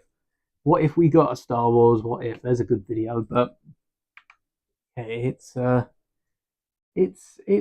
that we haven't got something like more Grievous. Yes, more Grievous in a Star Wars what if. I guess Tales of the Jedi kind of felt like not a Star Wars what if, but they did feel like some sort of, it's not a what if, but it is just more story. I quite liked how Tales of the Jedi went, and like I said, it's not a what if, but it felt like it filled the gap of a what if. So I wouldn't mind any more of that. I wonder what we could get. I've already said about Tales of the Clones filling in for the Clone Troopers, and the short series as well. I think they did well to really give us the juicy parts of Clone Wars rather than making us wait for a full series. The Bad Batch was good, but with these shows, they're giving us a bit more a bit more straight to the point. They've only got so long. They've got one episode on each arc. They're just jamming the juicy deets in there without making us go on some sort of chase with a giant spider or a giant creature of some sort. Bag 6. Look at that. Storming through it. I wish. But yeah, definitely Tales of the Clones. If they announce Tales of the Clones, I think that would make 2025 pretty hard to beat next year. But we just need a bit more. We need a bit more. We've got so many Star Wars shows. Like I said, Skeleton Crew's finished. We're waiting for Andor. We're just getting ready for that next series. Hopefully we do get some more Andor sets. The Y-Wing as well. We've got a rumoured Y-Wing for Andor. There's not been any more than that. Definitely a K2SO build. Not sure about a buildable K2SO, which I've seen a few videos on now. Nothing really behind it. But it could work next to a B1 battle droid. K2 has showed up not only in Andor and Rogue One with all the different K2SO builds, but we've also got the KX series droids from Fallen Order and Jedi Survivor. So that would be really cool to buy that set and then build a mock of them. Be quite good. Even a buildable Grievous. I'm still Still holding out hope for a buildable Grievous. 1, 2, 3, 4, 5. Definitely need to collect these pieces before I put them on the build. That's the problem with Lego sets that get too big. When it's mock building, it's fine because, well, I mean, it's not fine if you're trying to keep track, but with mock building, typically you just tend to add pieces, take away pieces, and they all go into the parts drawer. So you've got a potentially unlimited pool, like parts bin, if you will, but it's a bit like using the pick a brick wall. They're not unlimited, but it just feels like a lot of pieces. But when it's with the instructions, pieces go in certain places, and I probably won't be able to get through this stream today if I don't try to follow the instructions, at least at the start here.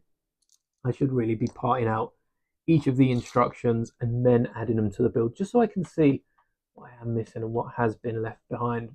Buildable Grievous, tell you what, buildable Star Wars characters could definitely go a ways, but again, with buildable characters, we could get some giant big figs. You can't see Captain Rex because he's just above me, but I've built a Captain Rex using the helmet. We could get more characters like the Chewbacca, like the 3PO, like the potential B-1 battle droid, maybe even a Kylo Ren.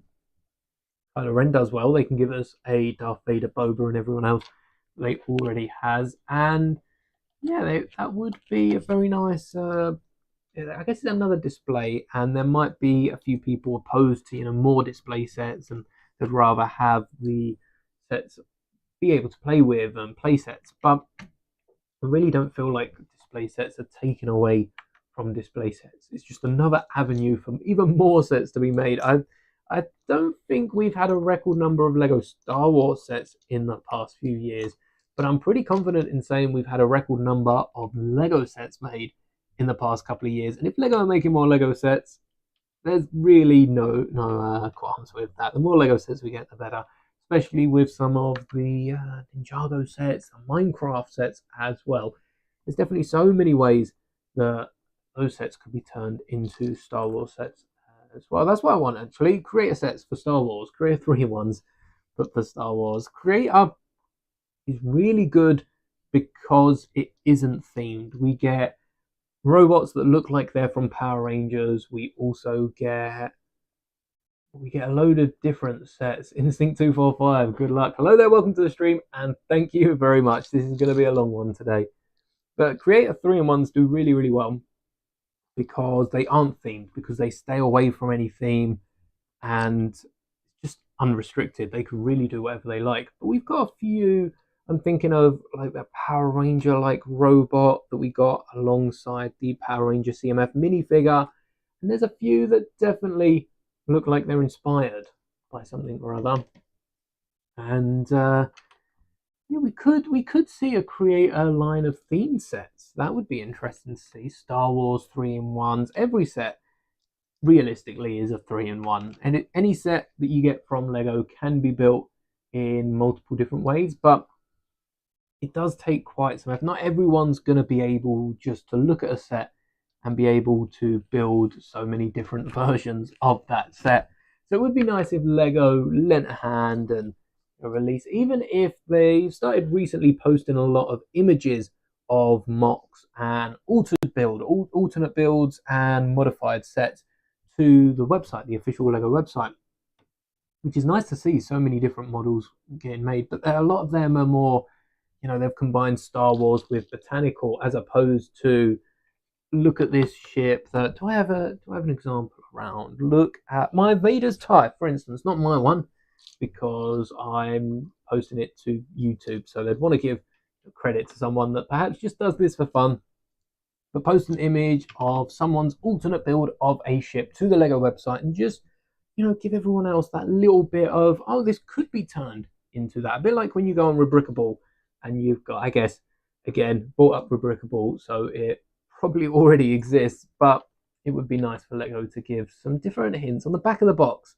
This model could also be built into, flip the wings around a little bit of the TIE Bomber, make it Vader's TIE Advance, also make it into any TIE ship, TIE Fighter, TIE Interceptor.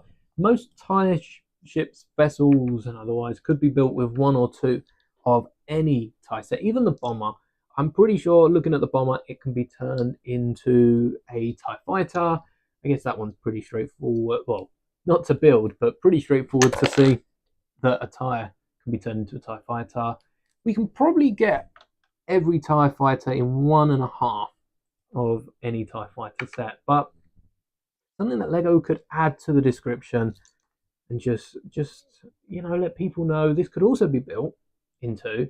I would like to see more instructions. I guess it'd make it harder for me as well, and that's probably what I'm liking about it. Make it a little bit harder for me. I have to think outside the box of what I could make, but there's definitely going to be a ton more alternate builds. I'm working at a few instructions at the minute. I got a request for the pirate skiff from Skeleton Crew. I'm currently building that into instructions. That's not a mock or anything, but that's just it is a mock. It's not an alternate build. It's a complete mock. So that's yeah, I do enjoy building mocks, but I think alternate builds are so fun to put together. So there'll definitely be plenty of more of those. What could this set be built into? What alternate builds? I don't know if any exist. I wonder if anyone has thought of any alternate builds for Master Builder sets, UCS sets, because they tend to be more display sets. But if someone is picking up the Venator, for instance, someone's picking up the Venator for that Captain Rex and Yularen and probably doesn't want a Venator, it's now very hard to get rid of that for any sort of profit because of Rex coming back out again. Don't know where. Then yeah, I wonder if anyone has tried building this into something different. I'll have to have a little look at that. Right. Oh, that's meant to go around the other way. Is it? No, that is meant to go around that way. I'm going to be looking at the Lego sets for so long. I'm going to start to lose my mind as we go on through here. Lose my mind or lose where this. Oh, I forgot to put it on top. Yeah, there's a little gap. I forgot to fully close off the window. Not make any more of those mistakes, please. Don't have time for that. I do have all night in theory. So if this does go on, I'll probably stop this or pause the stream around 5 o'clock so that I can go make some dinner, have some dinner, and then I'll come back and finish this. If we haven't built it by then, but 6 hours, hopefully by 5 o'clock we're at least getting close, because that would, in an ideal world, I guess 5 o'clock, 1 o'clock, 1:30. It's 1:30 currently where I'm at, if you're wondering. I know time zones are real confusing, but 1:30 here right now. So that's still another few hours before I will pause it. And by then, who knows? Maybe we have got this complete. Where's this light meant to go? Just on the inside. I've also got a few stickers prepared for this. The sticker sheet for the Cantina actually doesn't look too bad. Let's get bag 7 as we're talking about this. The sticker sheet really isn't too bad. Two bags of stickers onto bag 7. But most of the stickers go towards this speeder here. There's 1, 2, 3, 4, 5, 6, 7, 8 speeders, I think. 8 speeders, 8 stickers. I'm already going crazy. 8 stickers on the speeder, and there's also probably more than 8 on Greedo's little speeder home speeder. C-3PO was the minifigure of this bag, if you were wondering. Each bag does usually come with a minifigure. We've got a few minifigures out and about. Let me bring them forward. We've got, I think we only get 1 Jawa. We might get 2. I think we only get 1 Jawa in this set. Let's not cover up. I guess we put it just down there. And then we also have a ton of different musicians. And that's a fun thing, actually, that we can talk about.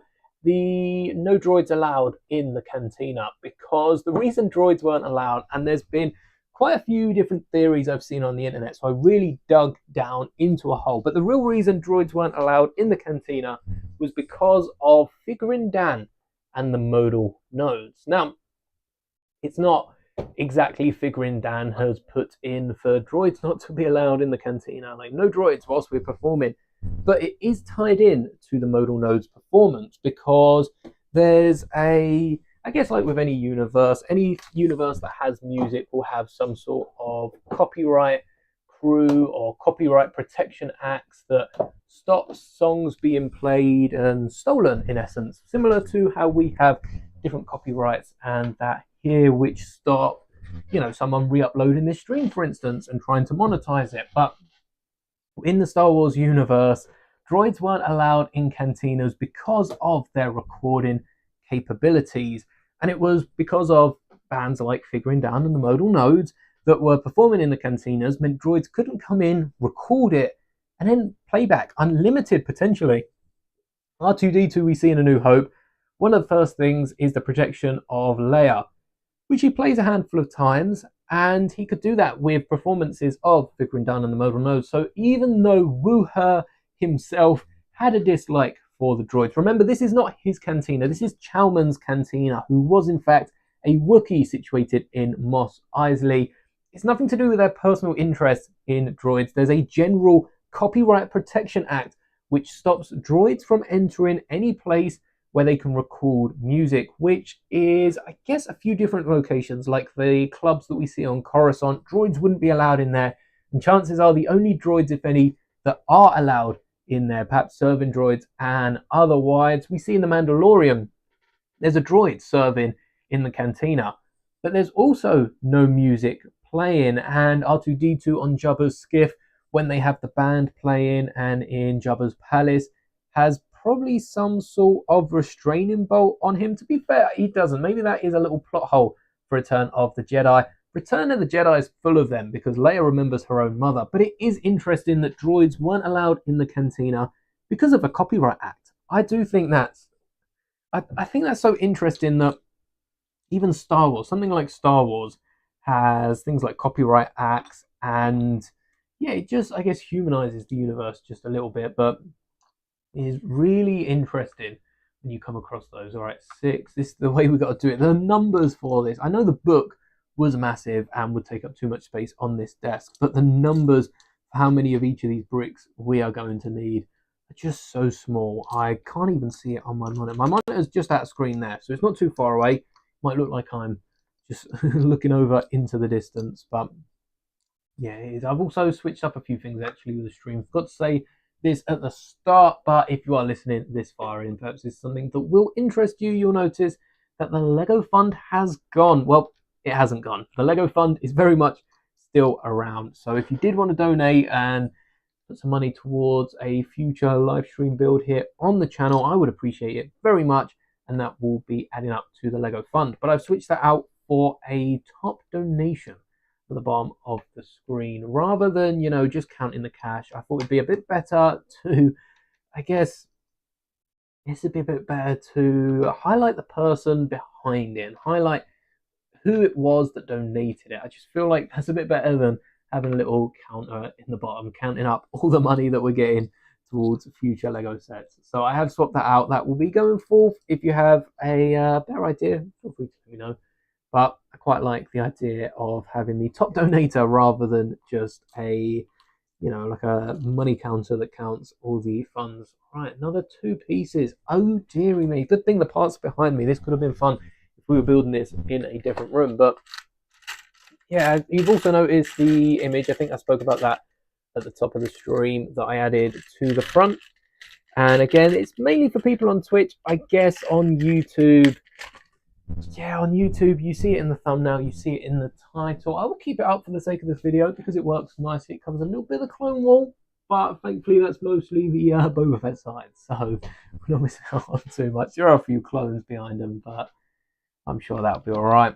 All right, so these connections that we're putting down, are they to do with the roof? Because I believe, if I'm not mistaken, the roof slot in at the top. So we've probably got some of these like door hip rail pieces that will hold up the roof. But do they connect to this outer bit at the top? There are a few slopes on the roof. I don't exactly remember how this is built, but something I really did like are these arches right here. Look at this. So we've got one of these door rails that goes on the front. This hinge is going to go... We only have one of these hinges. Does this feel... I guess this is probably for over...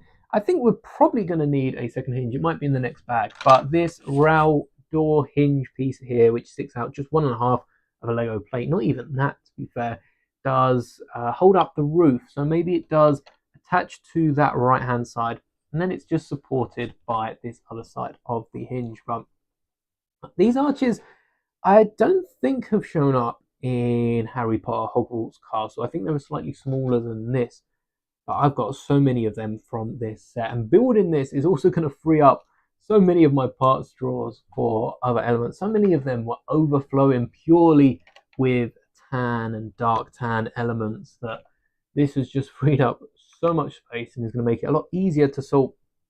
I don't think I will be breaking this down anytime soon. I mean, never say never, you never know, but I'm going to try to keep this built for as long as I can, because not as much the accessories I find do take up a bit of space and cover the other regions of the Cantina and of Mos Eisley in general. To be fair, gives a nice surrounding scene. But I'm not too fussed with the exterior, it's more the interior that I really like the look of. If I, 1, 2, no, that's all right. Make sure we're not making any little mistakes here, because one little brick placed now, it's a butterfly effect. One little brick placed out of the way now could lead into something drastic later on. But this is what I was saying with the slopes on the roof. They somewhat conform to that slopiness, which actually does connect right on here. We've got a little corner slope in there, which I guess supports the arch. And that feels like it should do a little bit more. I wonder if we'll end up tiling that off later on. There's something as well with the instruction manual, which I personally thought was quite amusing. All the empty space in the instruction manual. We'll go through like one page where they've got us to put 16 elements on it, and a lot of the bricks at the start are on the other side of the building. And then we'll have the complete opposite, and we'll have like a 2-page spread where it tells you to put one plate on, or where it tells you to put one brick, one tile, and then points where to connect that to on the other page. And I think that is quite amusing that, you know, the different drastic measures of, okay, put all of these pieces on here, or I guess you could put this one piece on here, does make me chuckle, because for a master builders, they're meant to be fairly complex, but also a little straightforward. And the tie between the two, like one measure to the next, yeah, it does make me laugh, because of, you're either putting so many pieces on, or you're just putting one piece on, and it's the easiest instruction, which, you know, compared to the next step, is so very easy. But I guess it's how they draw the balance between the two of them.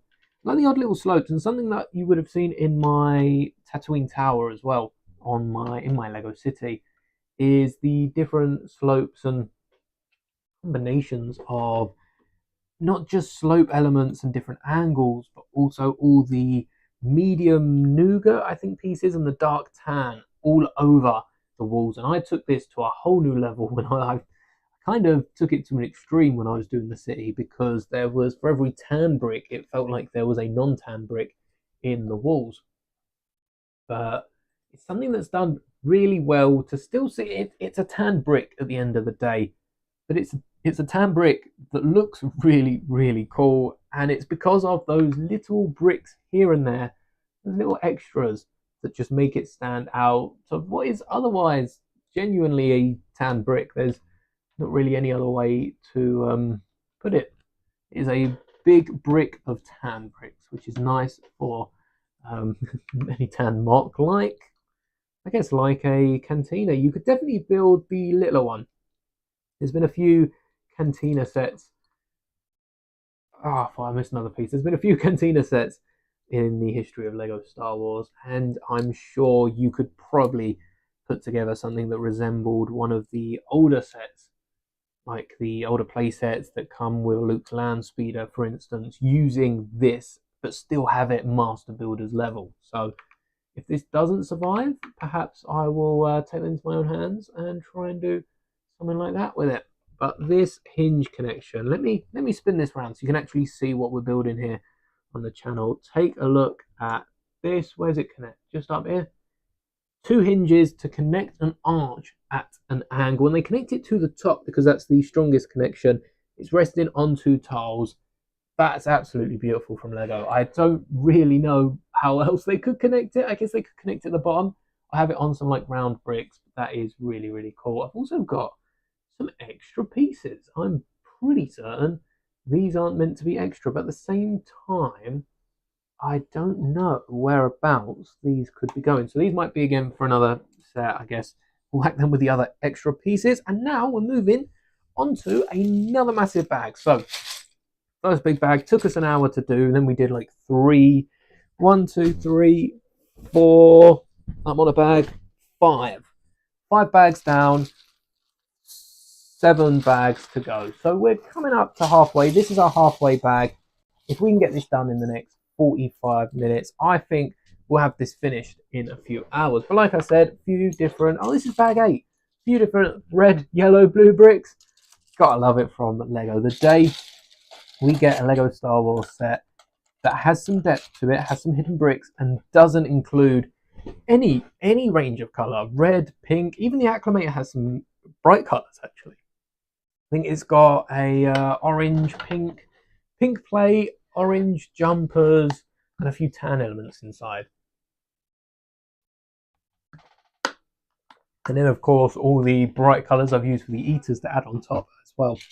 But the day we get any dull Lego Star Wars set is either the day they release the UCS Death Star, or it's going to be a very sad day moving forward, because I do like getting all the different little colors and other elements. I mean, probably how I've got so many orange jumper tiles and stuff like that in my collection. I think personally they were picked off the ban wall. I have a few too many of them, but for a lot of the elements you don't get too much from, well, I don't pick up a lot of other sets, and even other sets they're usually greens, reds, blues, yellows. Something like an orange I don't think is the easiest part to put in any sort of set, let alone a Lego Star Wars set. So as a Star Wars collector, to be getting some of these colors helps us out down the line. And yeah, big fan of all the different colors to get put in.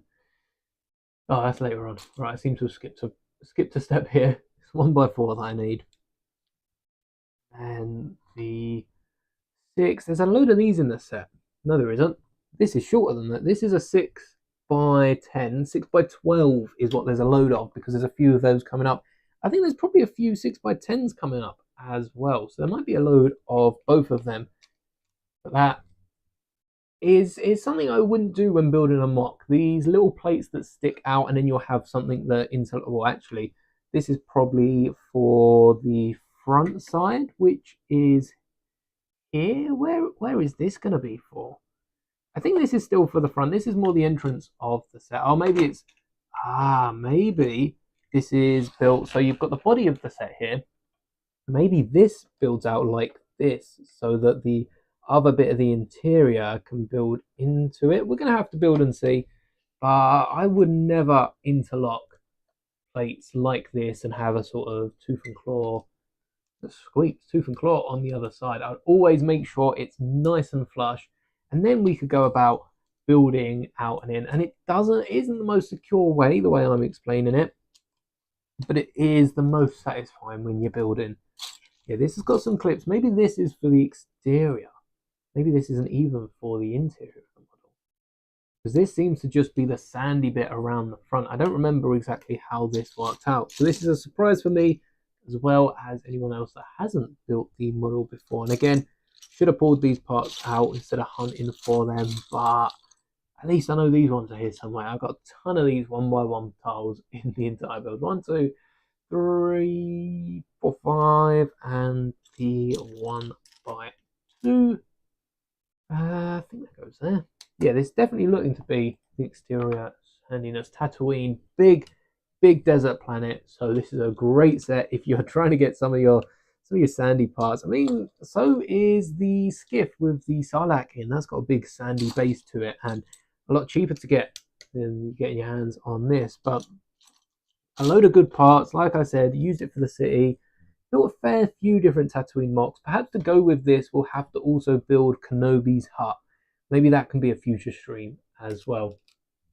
But Yeah, there's been a handful. I'm surprised with how many Luke's land speeders we've got. We haven't got even like an anchorhead build. Now we've got the Cantina Master Builders Scout, Master Builders Series Scout, and we've got like Ben's Hut, which I feel like it's still recent enough for most fans to either have it or have had the need to build it out, part it out, because that's a really good set. Comes with a few exclusive pieces, might be fairly expensive, but I feel like it's mostly like a little layer projection for that set, so it might not be that bad to part out if you are interested. But yeah, Anchorhead could be quite good. We could also get a few different Mos Esper builds as well. Not the Lars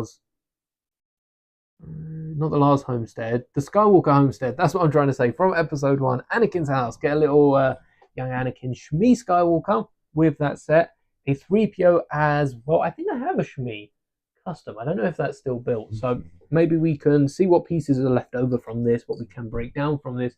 Got a little Skywalker Homestead with it instead, because I'm surprised they haven't done anything like a Skywalker Homestead, especially around the time we got Kenobi's house. That would have been a really good time. That might have been for A New Hope's anniversary, but that would have been a really good time anyway to have another sandy coloured property on the shelf same time. Yeah, probably not a really good time, but it would have been nice for me to have seen something like a Skywalker house. I guess I can see now why Lego haven't done that yet, but maybe sometime, maybe for the anniversary of Phantom Menace, instead of just getting a pod racing diorama, we can get something with a bit more sustenance in terms of minifigures and in terms of something that we haven't seen before, because Lego is getting to a point where it's being very hard to build something that they haven't already built. There's only so many sets Lego can keep.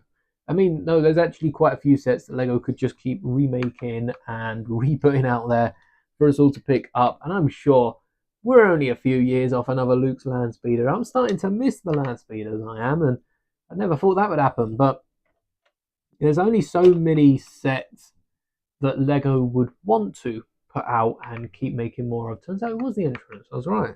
Lovely.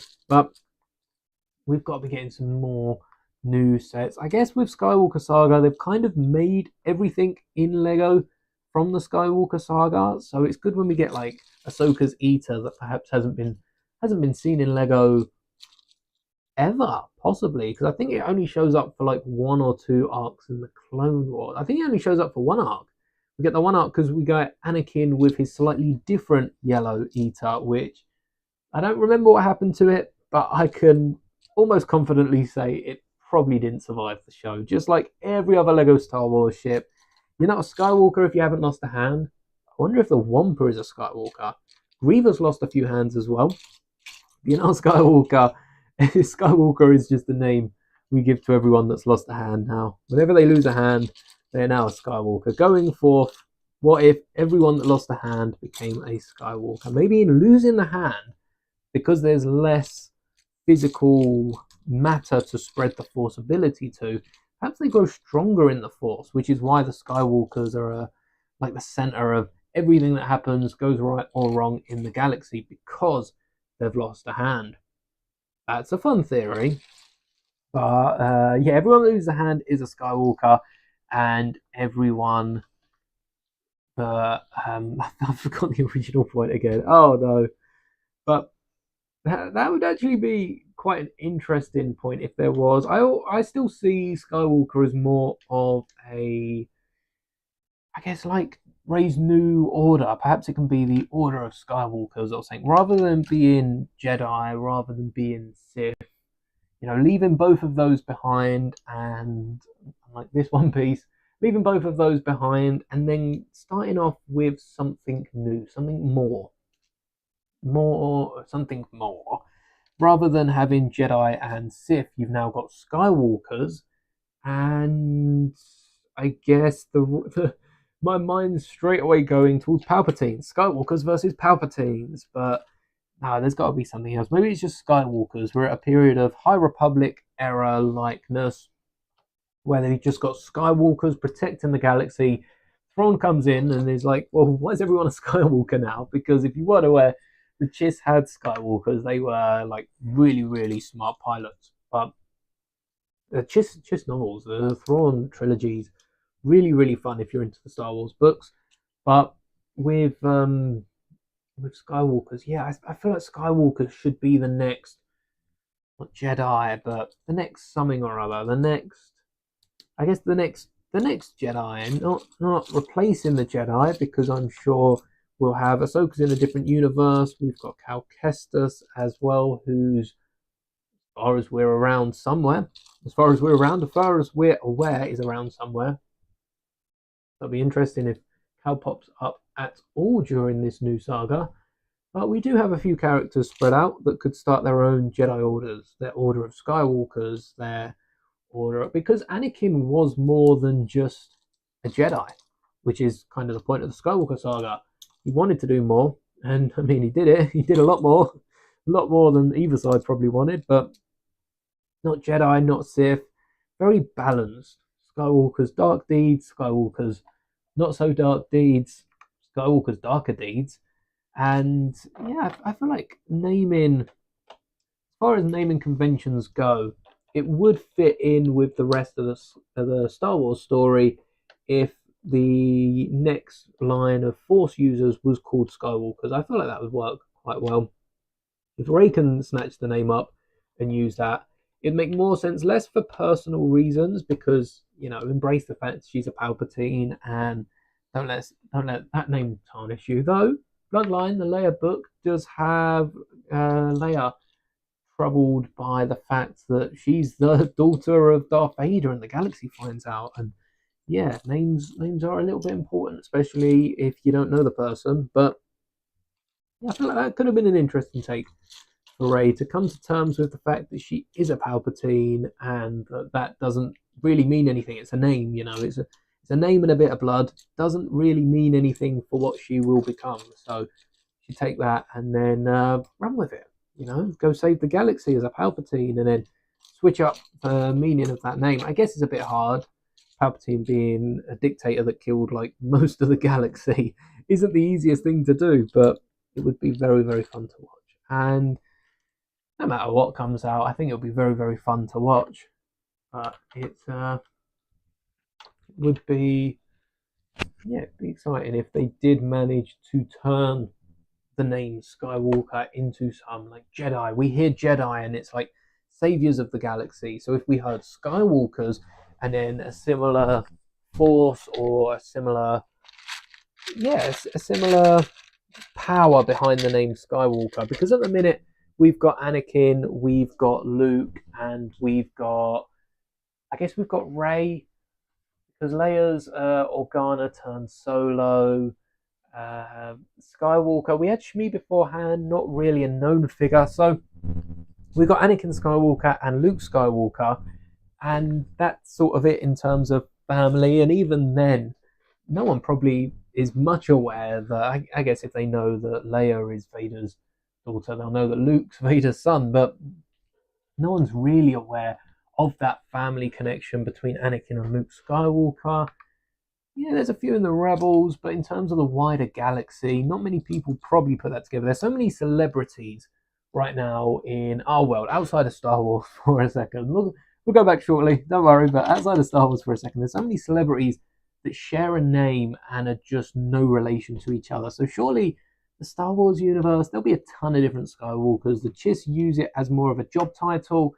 So people probably don't immediately put that together unless, they're the only two that they've heard, in which case, coincidence, I guess. But yeah, it would be interesting to see Skywalker being more than just a name and being more of a like a heroic title, I guess. That'd be really nice to see in Star Wars.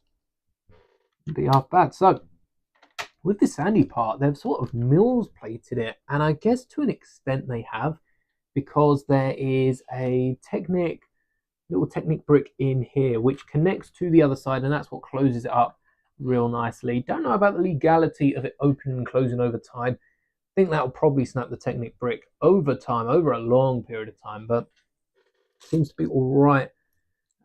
Short term, I haven't seen anyone point out any flaws with this set. I don't think so. So far, so good, and we're not almost halfway through because we've still got the door, which is what this is, and the roofs.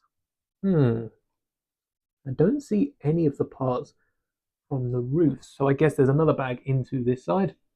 What else have we got? We got 1, 2, 3, 4. 1, 2, 3, 4. 1, 2, 3, 4, 5. 1, 2, 3, 4. Ooh, 1, 1, 2, 3, 4. What am I missing? A little one. Where's a little one? Oh, just by the 2x4. Actually, really relaxing building, especially when nothing's on the background. If I had Star Wars on the background right now, I would just be mesmerized by the screen. But it's really relaxing, just placing down all these parts, having the chat, but audibly just silence. Well, my voice for all of yous, but not having anything else going on.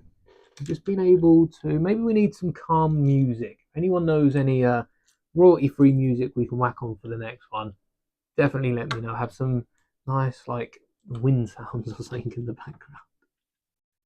Just to fill the empty silences and turn this into more of a therapy session at that point. But Lego is very therapeutic in general because it takes it. I feel like Lego takes so much of my focus that's why I find it therapeutic. It's something for me to almost lock onto and focus on the building of the Lego rather than and also talk with all of you watching. Which, if you are watching this on demand, definitely be sure to leave a comment. Doesn't have to be Lego related. Over in the channel members Discord, we do have a channel that isn't Lego related, just for general conversation, and it can be nice, especially over Lego. It gets a load of thoughtful conversations out whilst we're trying to find the 1 3x3 wedge and find where this goes, because it's a puzzle. It's a giant puzzle, I guess, which makes sense thinking it. Yeah, it's a model kit. It's very puzzling. It's better than any of the little metal ones. Oh no, it's going out further. Oh, this is where that other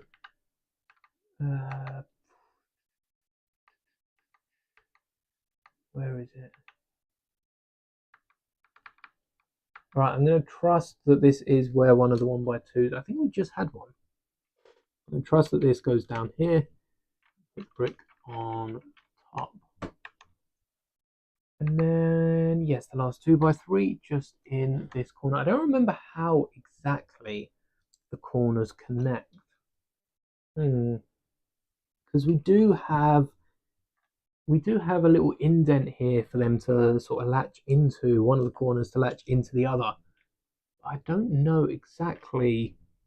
I wonder how, looking at this set as a set, I wonder how they plan on putting the hinges at the bar. That makes sense. Have it open up, a bit like the Batman shadow box, Batcave shadow box. I wonder how though they plan everything else. Like I said, the building instructions do look like they've taken this portion, moved that out.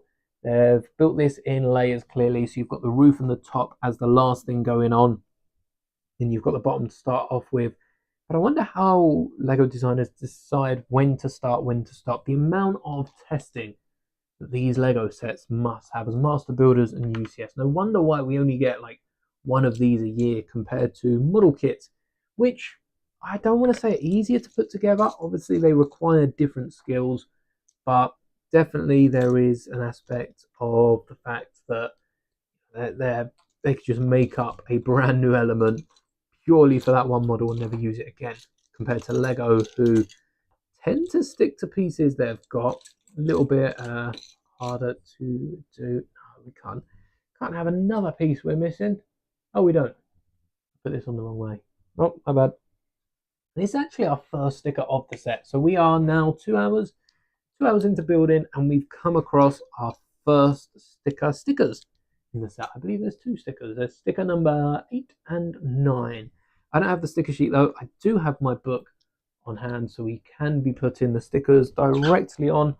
And when I say on hand, I mean it's all the way over here, which I probably, that shut, probably should have got prepared. But on the first sheet, we've got the little scanner that detects droids when you go in. I think in the Complete Saga Lego game, there's a really fun aspect where if you try to, I don't know if I think it's in the actual game mode. If you go into the cantina right at the end and try to walk through to the finish line, I think you step through the door and that's it, cutscene. You don't actually get into the cantina, but it's you might get into the cantina. That might be the next level, but either way, however it works, you get zapped and almost magnified to these sensors if you are 3PO or R2.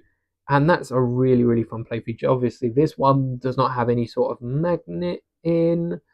It's a 2x2 brick, so you could put a container here with a really strong magnet. That would be quite fun, actually, trying to fit a container here with a magnet in and then putting a magnet in 3PO or R2. I guess you'd really want a magnet you'd be able to turn on and off so you could see that in action. That could be really fun to try and get a little container here with a magnet and then try and recreate the Complete Saga scene. We also get a little scanner. Which way do these face? They're pointing to the right, I think. I'm gonna assume they're pointing to the right. There we go. Just like so, we've got our little Cantina scanner, which, oh, if I don't hit the mic and accidentally break something, it looks quite nice and fits in just next to these seats here, which moving it away from the screen won't do any better, but it slots in just here next to the seats by the entrance. So technically, droids might not be welcome here. Pretty sure this is a droid scanner. I doubt you'll put your registration for your speeders in because there are Jawas waiting outside to steal your vehicles if you leave them unattended. But there is a little waiting room for like 3PO. R2 won't fit, but 3PO could sit down just outside. I'm sure probably be asked to leave because, as you know, droids are not welcome. But I wonder if protocol droids like 3PO, we said earlier about the fact R2 wouldn't be allowed because he could just record figuring Dan. But can 3PO also record? Because I don't think, I guess his memory is quite good, so he'd be able to recreate the notes that he heard. That's probably why they're not welcome, because even 3PO might not be able to record it. But then anyone could be able to, record it. And I think it's just purely the performance for being able to sell them, for R2D2 specifically, being able to record it and sell the live performance of them, because anyone can do a cover. So I wonder if 3PO would be able to come into the bar and get himself a drink, or I guess they don't really sell droids. No oil bath droid around, not that I've seen. But it would be interesting to see how far that ruling goes, if that is an official thing and I haven't just made it up about the droids not being allowed for copyright reasons, how far and how deep that goes into Star Wars, because Star Wars have so many different rules here and there and everywhere. Yeah, it'd be really interesting to see just how deep that one goes and how well thought out whoever it is that's come up, because chances are that's definitely from a visual dictionary or some expanded universe thing like a comic or something. So it would be interesting to see just how far it goes. One window. There's a 1x2. It's covered by another 1x2 just to keep this arch in place. A load of little features like that. Just make sure that's locked in tight before we start building it up. Also a 1x3 and a 1x2, 2x1. It's here somewhere. It's definitely, here it is. Yeah, somewhere. What I've also thought about doing as well, I said at 10k I'd be doing a UCS set. Hopefully one of the new UCS sets, because the old ones are already getting quite expensive. But with the UCS set specifically, it would be really cool to do a charity stream with the UCS sets and to raise some money for charity whilst we're building Lego. I think that would be building Lego, raising money for charity. That's a win-win in my eyes. So I might end up doing it. It's a bit far off. I think that was at 10k. We are at 4 point something at the minute. But, you know, it's sneaking up on us. We've got to be planning these things now. 5k, still building the mocks of the X-Wing and the TIE Fighter. Looking forward to that, actually, because, again, had to think ahead, started planning that already. But yeah, for 10k, raising money for charity. We'll have to have a look at what charities there are. I know there's a few that like Lego deal with, and a few that Star Wars have as well. But we'll have to have a little think about what charity would be best for a Lego live stream. There's a few I think that I can do straight through YouTube. One by one tile, and I just cannot see. Let's zoom in a little bit. Joined while I was on lunch. We got to go now. Keep it going, looking good. Hello there, Sal. Welcome to the stream, and thank you for dropping by. Trying to find this one by one tile that I have no idea where this is meant to go. I mean, the building instructions show to about up to here, probably no more than that, and there's a one by one tile somewhere. And I honestly cannot find where this thing's meant to go. So I think we'll have to leave this and come back. There is a little spot just next to the arch here, which I think, let's see, oh yes, it's just down here next to the arch. So at least we found that. Yeah, it's going quite well so far. Almost halfway through, and we're coming towards the end of the bag because there are a few big pieces coming up. But let's not get ahead of ourselves. Start off with the next one by one. Nice round one by one as well. Corner. There are a ton of different corner pieces as well. Not only do we have the squared off corners, again, you can't really see it here. Not only do we have the squared off corner 2x2 pieces, but we also have some of these like wedge pieces. Oh, I think I needed that. Oh dear, this one. But we have a few of the squared off ones as well, which really they're trying to confuse us in building this. But you know, they try and confuse us. They can't. Really, yeah, they can confuse us pretty easily. Actually, I'm quite easy to confuse. Another one by one. Oh, I think that was meant to go here. Go. What I do know is, especially with the weekend I've got coming up, my voice is going to go so quickly. And maybe streaming for, you know, hours on end wasn't the best of things, but as long as we're all having a good time here, it's a-okay. I got a comment the other day saying how soothing my voice was, and if anyone is still listening to this, let me know. Do you think I've got a soothing voice? I don't think of it myself, but definitely, if you want to have something in the background whilst you're working, these streams are the best thing to put on because, well, it's going for hours, isn't it? So it's going to be hopefully not as many ads. I don't know how YouTube ads are. I tried to disable them and can't remember. Many hot chocolates. Oh, I'm going to need a handful. A handful? Here's a handful of hot chocolates. Just one hot chocolate. But yes, definitely going to need a load of drinks after this because I'm going to be croaking like a frog afterwards otherwise. One by ones and the slopes. We need a 4 and a 2. But it's going to be worth it just to see this thing built again because, like I said, 5 years since I've had the Cantina built.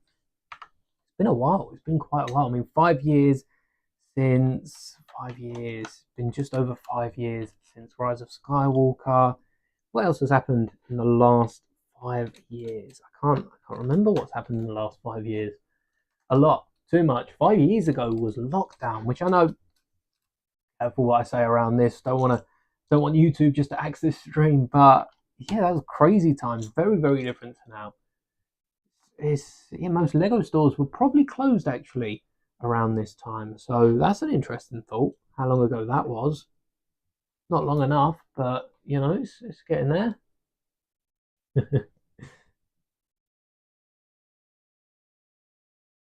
Alright, nice little these little bricks as well. Really fascinate me that are built using the round and square plates, the one by ones, because they just are so effective at making this sandstone effect that just works so well for the rest of the Cantina build. Right, 1x3, 1x4, corner, and round brick. I wondered where the round brick went because when I was putting this out, I was zoomed in to, oh, we need two 1x4s. I was zoomed in to the instructions, so I weren't really seeing much of it. But now seeing it, it makes sense with the round panel, that's where the round bricks above and below would be going. All right, we're now on to, I think, the roof already. Well, maybe not quite the roof. We still got a door to build.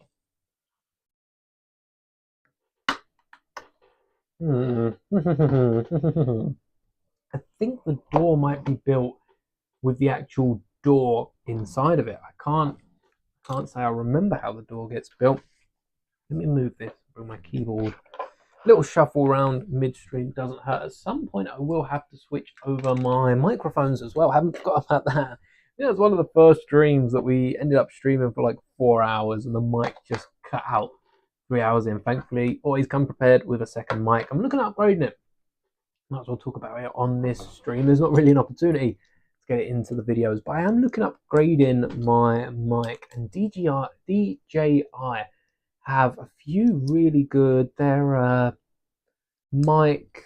They've got like a mic mini as well, which just mic mini. It sounds smaller, so I think it would just be easier to store, easier to use. But the battery on them is crazy. It works. These mics that I'm using right now work for up to 3 hours on the box, which, dependent on usage and everything else, that will go up and down over time. But 3 hours is a pretty long time compared to, compared to some batteries. But with the DJI, they work for something crazy. It's like 7-8 hours, which I know there are mics that do better than 7-8 hours, but for a jump from 3 hours all the way up to like 7-8 hours, that is quite a big jump. That's like 3 times almost the length of speaking. Oh wait, I had this piece right in front. I've just gone and got 2 more, and I had it right here. I'm just used to. I expect almost to be missing out on a few pieces just because of basically Bricklink. I'm going to blame Bricklink. No offense to Bricklink, nothing against them. Hopefully they don't leave a comment on this video. No tip. Yeah, Bricklink, they had a few different sets. Like I say, it's only human error. It's bound to happen, and they've corrected it since. So props to whoever else spotted that as well, same time as I did. But there's so many Lego sets that get made. The instructions and updating the part counts and trying to stay on top of all of that must be so hard. It's also something that they don't directly get paid. I mean, Bricklink's now owned by Lego, so I'm sure they are getting paid to keep the site running as just an extension of Lego, which I find. So we were talking about lights earlier. I think one of the biggest lighting companies that I can name is Light My Bricks, and they do a few modulars. I haven't had any Light My Bricks kits, so I don't know how easy they are to use and if there are any Star Wars ones. I assume for at least like BD1 and some of the bigger sets, they've got to have some Star Wars kits. But Light My Bricks, for instance, if they got they're pretty big in the Lego space, but if they got big enough like Bricklink that, most Lego fans, anyone on the platform, would recognize their name just at the mention, I do wonder if Lego would end up buying out someone like My Bricks and then absorbing that, like they did with Bricklink. Bricklink, really cool database, and yeah, I wonder if Like My Bricks they'd have to be open to being bought out by Lego. I'm sure there'd be a quite good pay, but then they're also getting paid. I wonder if Lego are paying the people that work at Bricklink, or if they're just, new ownership, I guess. So they're still getting paid through their Bricklink memes. Memes? Bricklink memes, yes, brick memes. We got brick memes over on the Discord as well. If you like bricks, if you like memes, you'll like the brick memes over on the Discord. But brick memes is the new payment, as they get paid just by memes. Nothing else, just memes. The doors for this, there's a fun, I think it's coming up. The doors for the Moss Eisley Cantina, brick memes, I'm not going to forget about that now, are, they usually slide open. So they should, in universe, slide, to the left. They probably could get it on some hinge system that would slide round. very awkward to do in the limited Lego space, especially when you can't just use a different interior and exterior like they do in the Star Wars movies. But with I think the exterior was filmed in London. Again, these are probably facts that I've taken from this building instruction, so I'll probably see them again later on. But I'm pretty sure the interior was filmed in London and the exterior was, somewhere in Tunisia, I think, which is where they film most Tatooine scenes. But with a few new pieces with the sliding doors, the Lego made a choice to have them come upwards instead of out because it's just a better play feature, and I 100% agree with that. It is such a sticker time, such a fun play feature compared to just having the door sliding across. It would have been cool to see that implemented in this set. So like with the crate sticker, this is another sticker in Orbesh, which is the basic of the Star Wars universe. It sounds like it's English. This says Cantina. I couldn't read it for a second then. We had it upside down. My Orbesh isn't great. Anyway, there we go. We've got a nice Cantina sticker on the door. But yeah, it's one of those things that Lego can change just because they want to, and the door does stand up and then you can plop it down on top of your thumb. It's very similar to the mechanism in the Mandalorian Ambush, or no, not Mandalorian Ambush, that was a battle pack. Paz Vizsla and Moff Gideon battle, or Paz Vizsla versus Moff Gideon battle. But this door is going to go just on the front here. This is a really, really cool feature and something I wanted to keep when I made my city. Didn't have room for it. But now let's get this secured into place. Oh, or not. We've got a frame. Are we not securing it? Oh, I don't really know. I don't remember what's next. The suspense is killing me. Not literally, but it is really exciting. Oh, nope, another turn one. And then a triple tool. And then even more of these ones. I have no idea where this is. I have no idea where this is going. Is this going on the back end of it? Is this filling in a gap? Oh no, this is standing in front. Is it? Does that work? In the film, the cantina doors open sideways, but in the Lego version, they slide up. That's what I was saying. Is this? Have I put this too far forward? I think this is meant to go one click back and then, yes, there we go. That's more like it. And then it creates a little hollow bit for the door, which can stand up and plop down. Really, really fun play feature that.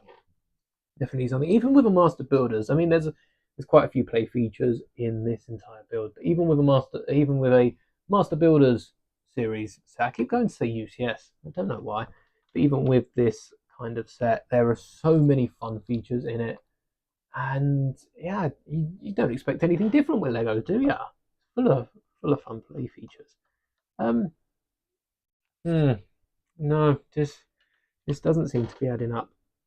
What's gone wrong here? Is this? Oh, this should be one back. The whole plate has been misaligned, has it? No. Yeah, it has. On the right hand side, I've completely misaligned it. All right, let's pop you off and try and line you up. There's probably an easier way of putting this on, but I can't think of one. And if a bunch of Lego designers have sat down and puzzled at it, maybe there isn't one. All right, get you back on. We'll slot you in both sides. Is this the correct way? Time shall tell. 5 seconds shall tell.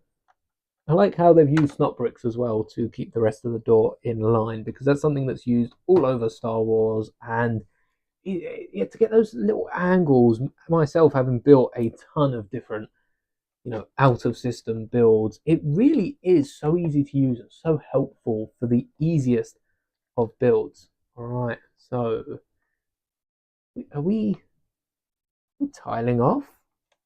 Does the hinge not fit on the other side? Where's the hinge stick out? Yeah, that'll work. Why are we tiling that off?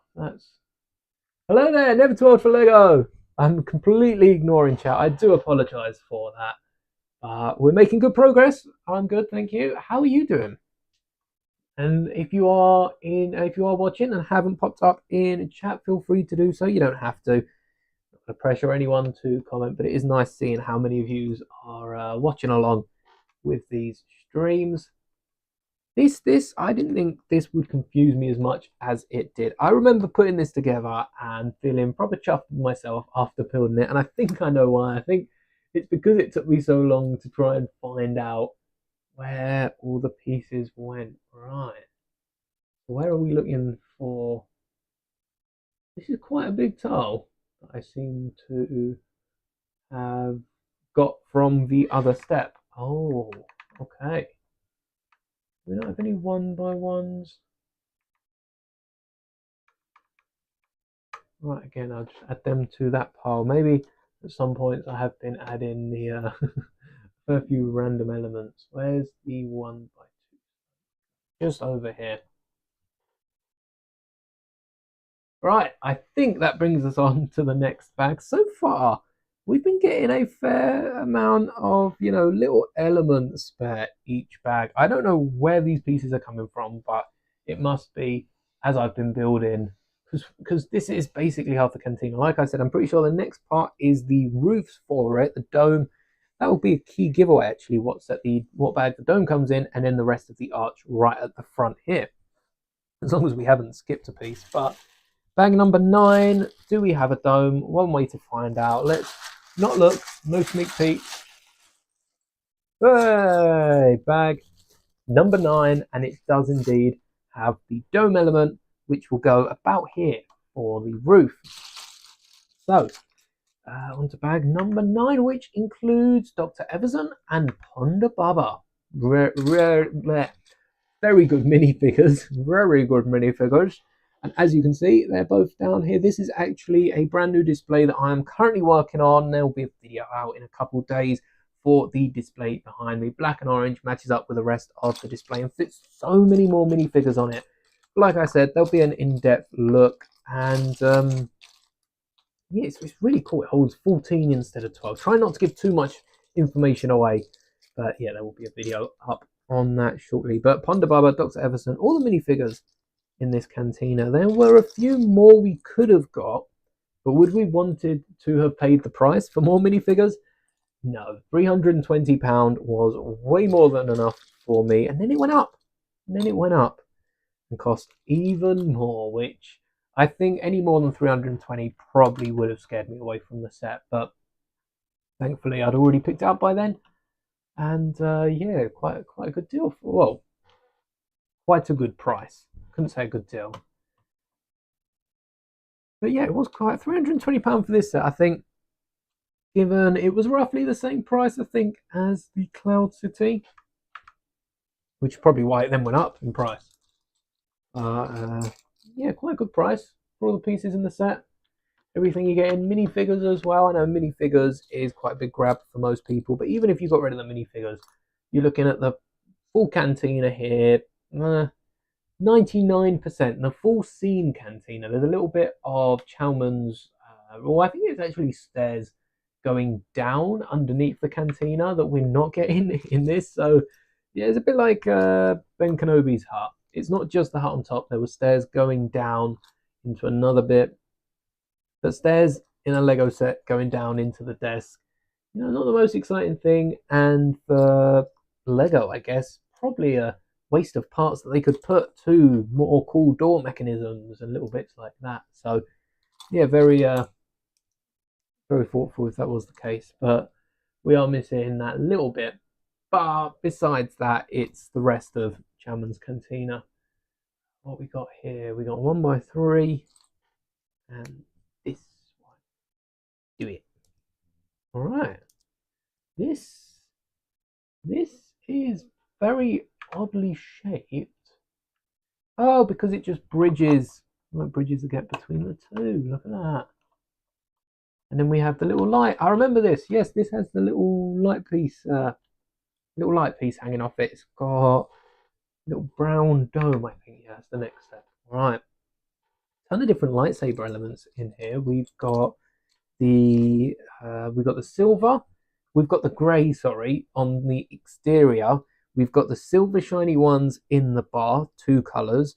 We've then got the brown ones in the middle for the lights, the dark, like gunmetal ones for the the little cubby hole bits in here.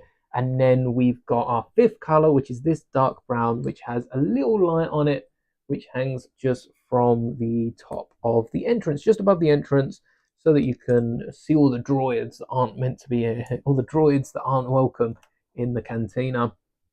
And it's looking pretty nice. Imagine a light kit, right, that lit up this MBS Cantina. MBS, ooh, I like that.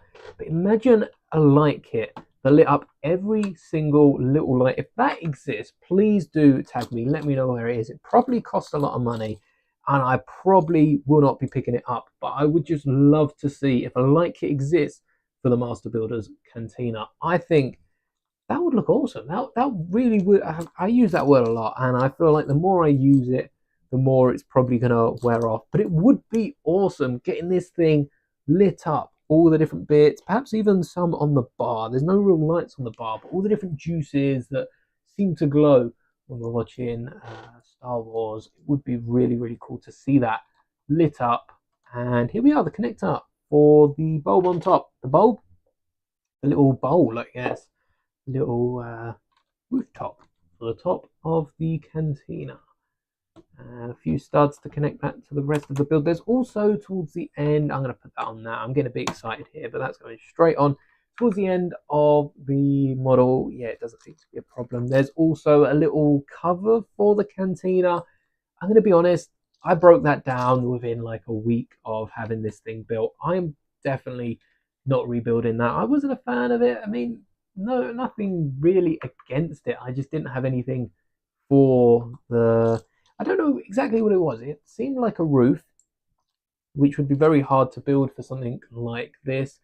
But it also just seemed like it got in the way when the cantina was open, because that just fall in and you had to remove it out. So it did section off the cantina quite nicely, and it wasn't an eyesore at all when we're connecting the bar. It wasn't an eyesore at all when we were putting this together and having it on display. It actually looked quite good. It was a choice. It was a choice. It was a stylistic choice, and I think it kind of paid off with how it looked. But at the same point, it did get in the way. It wasn't amazing. And like I said, within like a week of having this thing built, that thing was the first thing I broke down and used the parts to expand on Kenobi's apartment, actually. I'm pretty sure I built an extra little bit with a set of stairs, which I didn't do for this cantina. But look at that. We are almost destroying the speeder here and almost halfway through, which, you know, 2.5 hours in. Let's go for a 5 o'clock finish. So let's get head down and get cracking with this. But yeah, Kenobi's. I really want to rebuild some of, not the Luke's land speeder. We've got the little version here. This is minifigure scale for Luke's land speeder, in case you're wondering. 145 scale to be specific, which scales up with a lot of my other models. So you've probably seen builds a little bigger at 130 scale. But here on the Master Molded channel, we love the 145 scale. Thanks to a few Lego sets that are built. They're usually the bigger ATTE sets that are built in 145 minifigure scale. It looks like the original I don't know if it's the original, but one of the early 1999 builds or something around that time of the land speeder, because that was tiny, and it is quite a tiny model, but it is to scale how the land speeder looks in universe. Check it out next to the courier.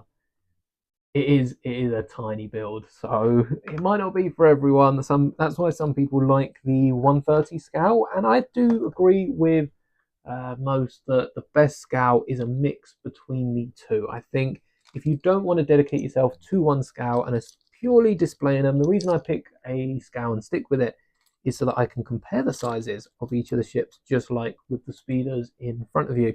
Because if they were in like 145 and 130 scale, there's no real way of comparing how they would look with each other. You've just got two speeders built, and no way of knowing which one should be the bigger speeder.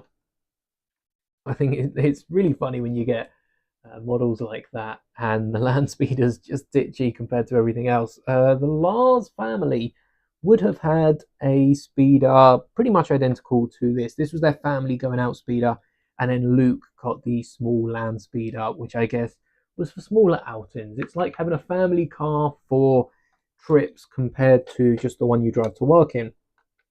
Which, you know, the Lars family weren't too bad off with when it came to money or anything. Having two speeders is quite like having two cars, which is definitely a more like having two giant Lego sets, I guess.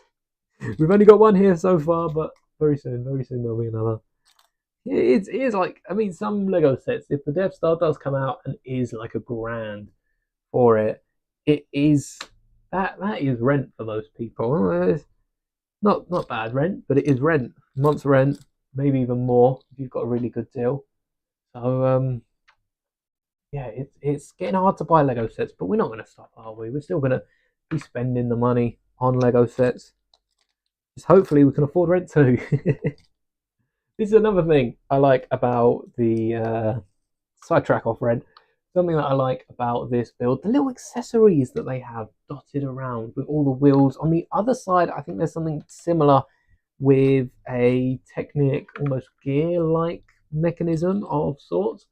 And it does look really, really nice with the rest of the build. It just draws you in to the Cantina, which isn't probably as hard to do as I'm making it sound, because we're already, you know, we bought this set to be drawn into the Cantina, but it is it draws you in that extra bit more, gives you that extra little feel of like you are in the Cantina. Even though we are outside, the Cantina's tiny, and there's no possible way I could sit down on one of those seats without breaking a brown piece, which I don't want to risk that. It's yeah, it feels like you're actually on TV in the Cantina, start of A New Hope, and yeah, I mean that's what they want at the end of the day. They do it pretty well.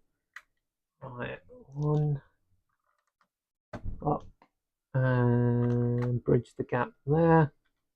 Now we're getting towards the roofs. I believe this is the basis of the roofs, these grey pieces here. Again, more slopes. This is probably where all of my slopes are going now. We've got one. We got two. Oh, there's got to be a second one here. I can't have forgotten another piece. All right, a load of these 1x2s, which is surprising. I thought these would be more so for the roofs, but I guess no. I guess they go on there, and then just need to get the other 1x4. So definitely not one join around. Oh, there is. Found it. Yes. I feel like I keep rolling on all of these plastic bags.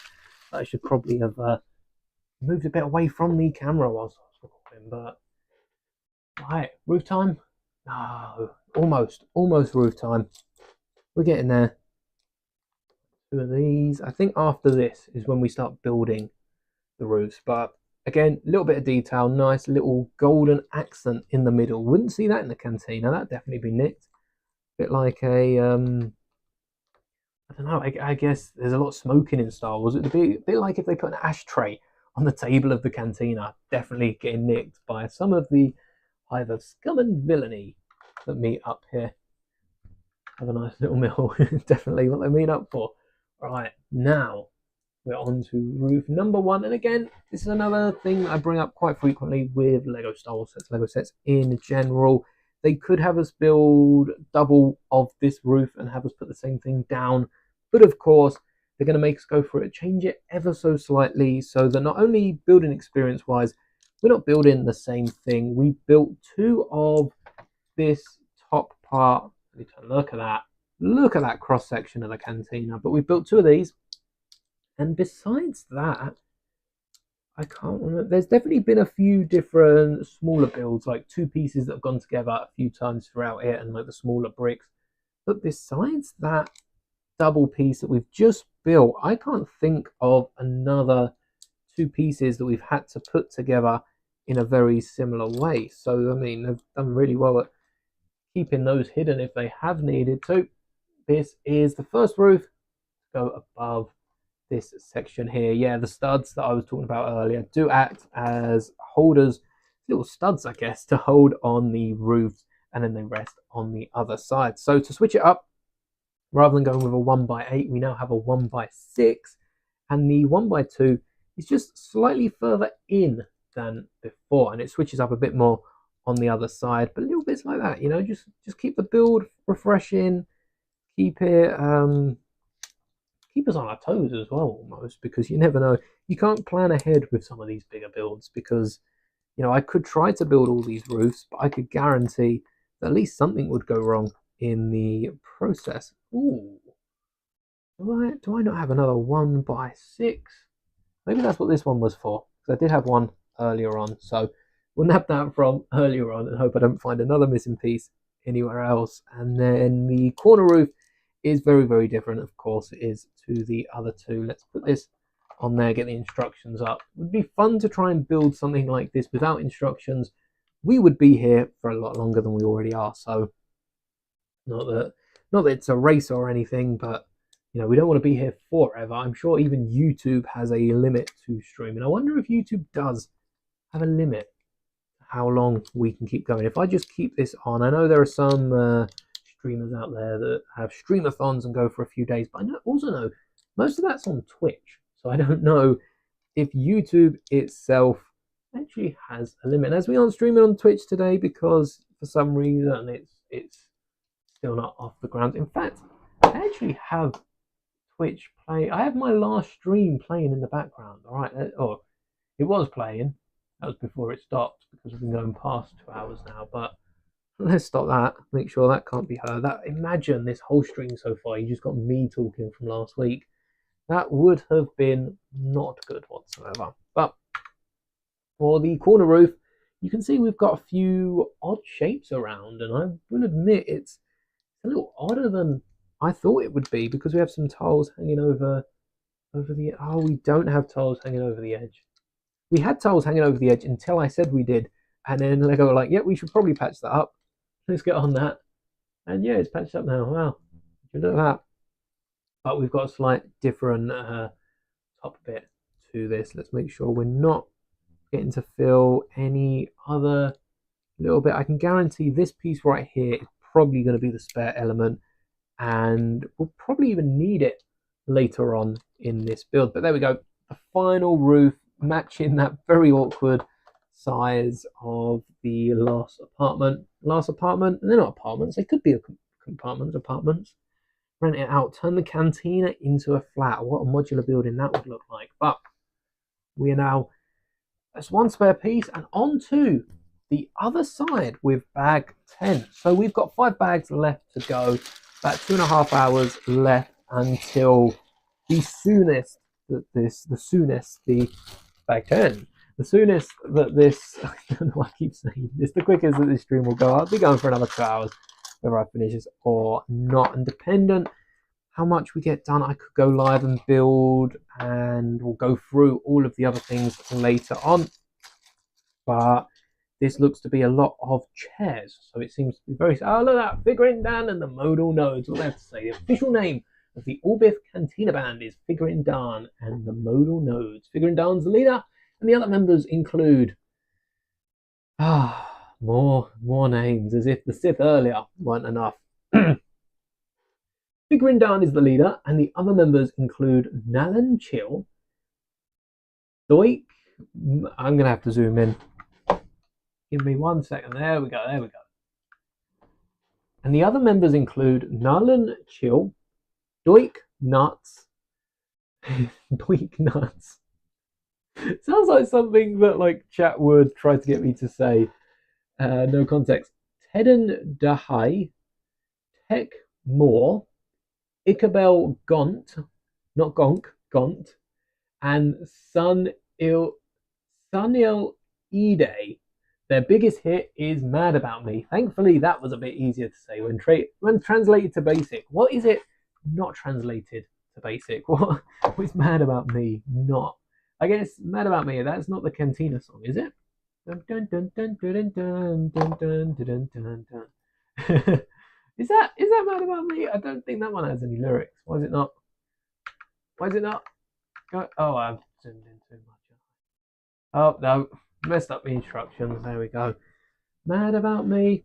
I feel like that should ring a bell, but maybe that's just a little Easter egg. I guess they weren't necessarily playing their biggest hit when they walked into the cantina. That was probably just their elevator music or something, which is great elevator music, by the way. Maybe we have some Star Wars too. That's the only thing with YouTube, because streams are somewhat monetized. Not very well, mind you, but they do earn a little bit of money. They well, whether they're monetized or not, they're held by the same monetization things. Whereas I think on Twitch sometimes, and definitely on a few other streaming platforms, they're a bit more lenient with the music you can have on in the background. That's probably down to the fact that YouTube could pay if it's monetized, whereas I don't really know how for people that stream on Twitch. I know there's contracts and that, but I don't think it's as easy to monetize on Twitch as it is on YouTube. It's more super chats and donations that get given out. Oh, we can't be missing a piece. Normally I say that and then I find the piece 5 seconds later. So 5, 4, 3, 2, 1. Yes, knew it. I'm just gonna say that every time I can't find a piece. Oh no, we can't be missing a piece. Here it is. It tends to happen. You never knew that about the modal nodes names. It makes sense they all have names. First time I've ever tried to pronounce the names, but that what was the other name? Doik, Doik. What was it? It was Doik something. Doik nuts. Doik nuts. I don't know. Is that something about something funny about that name? Doik nuts. Saying that, we all know what the music's called, don't we? Yeah, that might be pushing it too far on YouTube, but Doik nuts. That's my favourite member of the modal nodes. Doik nuts.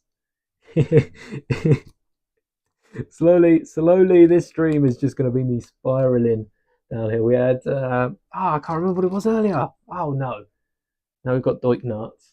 Of course, good old Star Wars. That is. This is a very, very interesting shape. I think this probably squeezes in at the front somewhere. This would make sense if it goes there because we've got the angle of the exterior, which would match up to this. Yeah, don't entirely know where we're heading with this. This is another hinge. I think this is adding up to the external wall there. So much for a trip down memory lane. I can't remember any of this. I remember it being really fun, and I remember that alone making me want to rebuild this, especially live on the channel.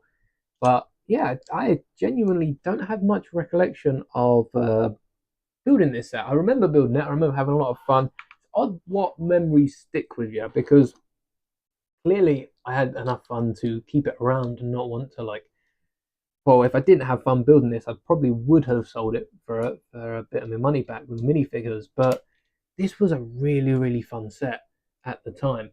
I could not tell you any specific builds of it. I just know it was fun. Right, I think that's a table and a chair in this section. We've got some round 2x2 builds. And yeah, going on with the chairs, just like we were on the other side, with a few of the plates and the tiles. A load of 1x1s. These weren't here before. I think this is to build up a little. We've got a little platform that I guess you step up into this booth. Tatooine can't all be flat land, though it is mostly desert. Ooh.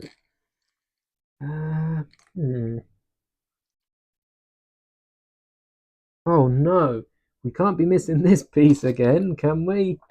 I think we actually, unless I've missized it. Is this a 1x4? Let's have a trial.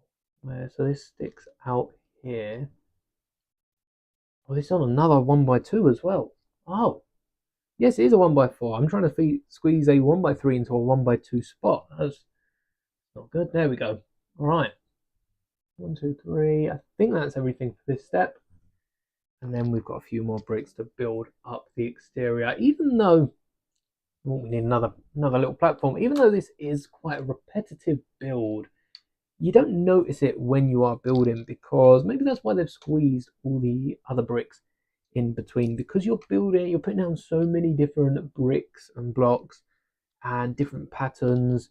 It does feel like a continuation of the first build. So if you're not a fan of, like helmet builds or something, this probably isn't the set for you. But if you do like that sort of build, this is the connector which connects the pin that connects just down here into the other side of the cantina. And this is hidden away really, really nicely with the other half of the stairs, which we had a bit of struggle doing first off, but look at that, how smoothly this is all coming.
Died. The microphone is alive! Yee! Mix alive! Thank you to my Beyonce for pointing that out in the chat. I think I have a dead mic. Yep. Not very good when it's dead. I will whack this on charge just in case I do need to flip it. But like I said, 3 hours in, we haven't hit the 3 hour mark. I guess the mic was probably on for about 5 minutes before I ended up going live. But we are on to mic number 2, and we're ahead of the game. We are already building the second half. So let's see if we can get this done. The real challenge is getting this done before the mic dies. So let's make sure we're not making any silly little mistakes and keep going. I think I've covered most of what I was going to say about Star Wars. There's definitely a few other things I'd like to talk about with Star Wars Celebration. Might save that to the actual weekend of Star Wars Celebration. I feel like it makes sense to speak about it whilst it's happening rather than try and get in early and then when everyone's excited about it have nothing more to say about it. So I'm going to save that away for a rainy day, if you will.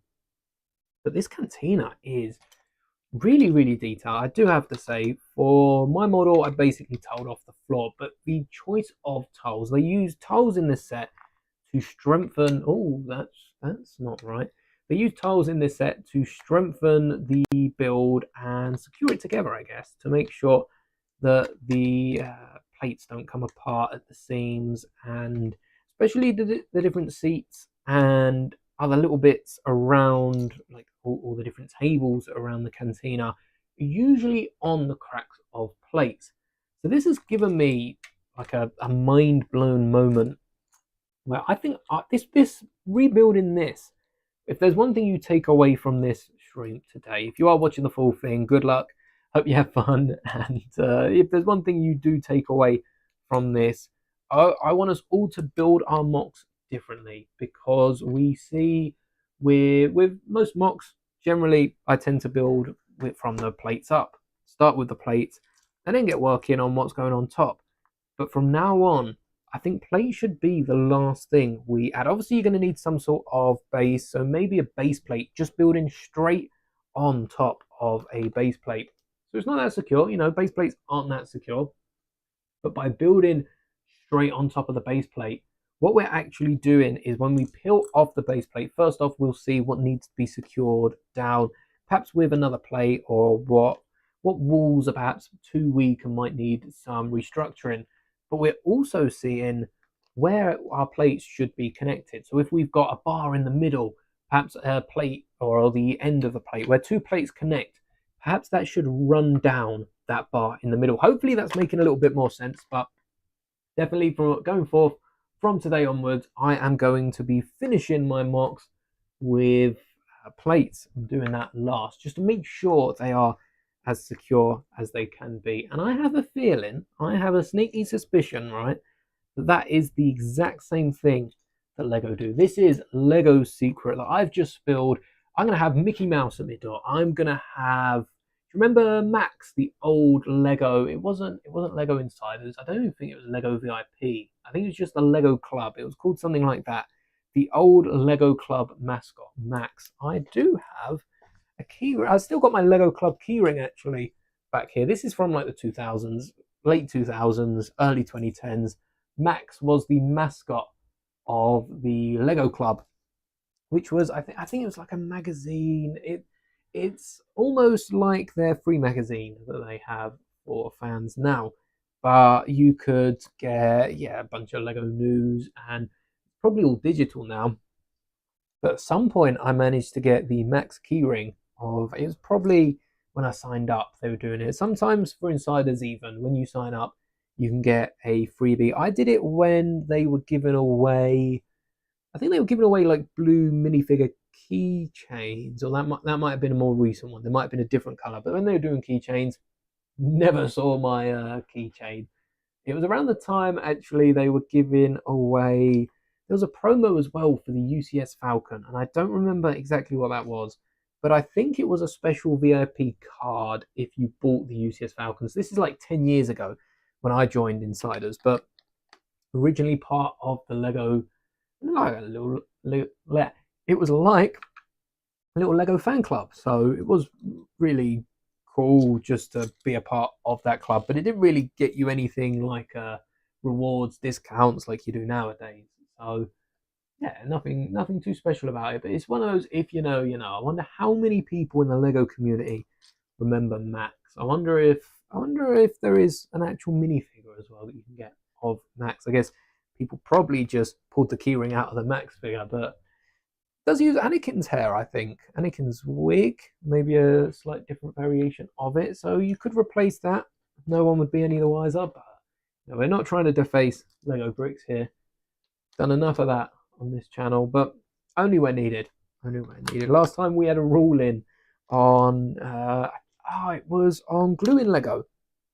This year it's pulling keyrings out. I've taken the arms and legs off my X-Wing Luke keyring, which is somewhere behind. It's in like my vault of Lego almost, and I took the arms and legs off it, and that's the furthest I'll go to defacing a keyring. I really wanted to pick up, and online I think Fennec Shand is still on sale for like $2.99 instead of $4.99, but I just can't bring myself to try and pull out. At that point, I might as well, 3D print the minifigure and try and decal my own version of Fennec Shand, which is a lot more fun to do than trying to break apart a few minifigures. But there is a that doesn't move anywhere near as much as I thought it does. This little, I mean, you can see it in my finger moving. You can't really see the piece, but you can see it's not moving at all. But yeah, I can't bring myself to face a Fennec Shand keyring. Yeah, I might do. If it's still in stock in May, perhaps we'll give it a go, because it would be interesting to see, but same point, definitely would rather make my own custom version. But yeah, to be fair, I wonder how the keyrings work. I've seen a few videos of people pulling them apart and having a little look inside, but not many people do, wreck keyrings just every so often. So maybe it'll be fun to give it a go ourselves and see what we find on the inside. Right, 1x1, 1x4. Oh no, not another missing piece. Ooh. I genuinely think this piece actually might be missing, so I'm going to go get a spare one of that. But yeah, the keyrings, as I know, are I don't even think we do. Well, almost thought I'd have to go to the backlogs of them to get one of these 1x4s in reddish brown. Not dark reddish brown. There's a few dark reddish brown pieces, basically every single color in this set besides like pink, purple, I'm pretty sure we've had a load of nougats. I'm pretty sure we've got an orange something, or maybe it's just a figure stand. But with the 1x6, with the key rings, yes, I think they drill the screw down into the legs, which is what's holding it all together. But it would be interesting just to see exactly how that works and try to. The problem is you really have to uh, break apart the Lego mini. Well, you don't have to break the figure, but you have to really heat up the minifigure, pull out the metal, and it does break the minifigure. You can't go back once you've done it. Whereas I'd prefer if you were able just to screw out the keyring screw, like you can with Funkos. Funkos just screw back into the plastic. If you could unscrew a Lego keyring, I think I'd be more open to the idea as opposed to just breaking it and trying to find a replacement. Even the helmet, Fennec Shan's helmet is so expensive. The hairpiece, I think the hairpiece might have been used somewhere else, but the helmet and the hairpiece are so expensive. I'm not actually getting anything from the keyring. There's not with the Luke minifigures where a load of people have bought them to sell on with the regular minifigure and try and get a little profit, which has dropped that figure down to like 20 quid in price. But on the aftermarket, like Bricklink and elsewhere. But yeah, Fennec's, I think that's probably one case why Fennec's helmet and hair is so expensive, as opposed to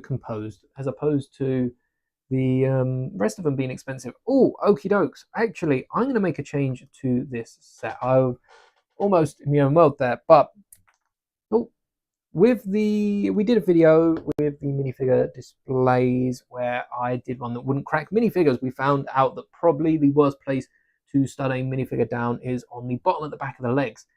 And that's what they have you do with these seats. All the other seats have the studs on the bum, makes sense. But with these ones that fire off, they have a more secure. This is even worse. This is horrible because what they do is they put the studs at the front of the legs. Lego, this is.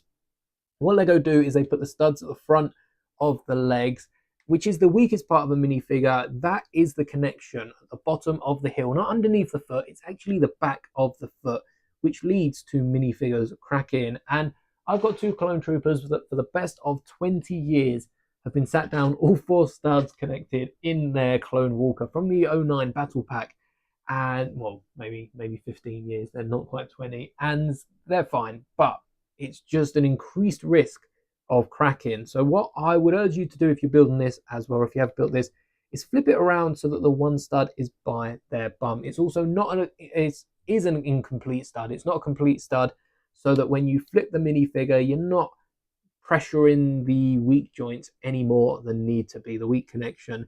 And it's not only more fun because you get to fling them further. We'll be testing that out at the end of the stream for sure. And breathe.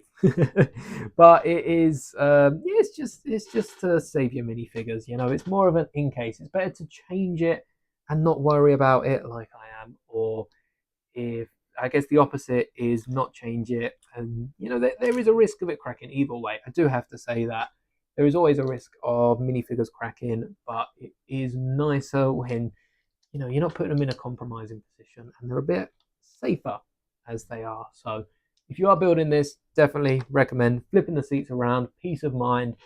It's just so much better than the alternative, I guess, which is possibly down the line, your Greedo and Han Solo. Han Solo is a common enough minifigure, but Greedo, brand new Greedo in this set. My one's even got arm printing. Actually, the arm printing, I'm pretty sure, is from Firestar Toys arms. So I don't know if you can see that. I know you can zoom in on a mobile device, so have a little zoom, check out Greedo's arm printing. Really, really nice. It's up there with the official Lego version from not too long ago, which you could also use. I think there's a slight different shade there. Oh, this is interesting. Because we've got the seats uncovered and they're the wall the other side, we've used a tan brick instead of brown. But all the other hidden bricks, they're not hidden, are they?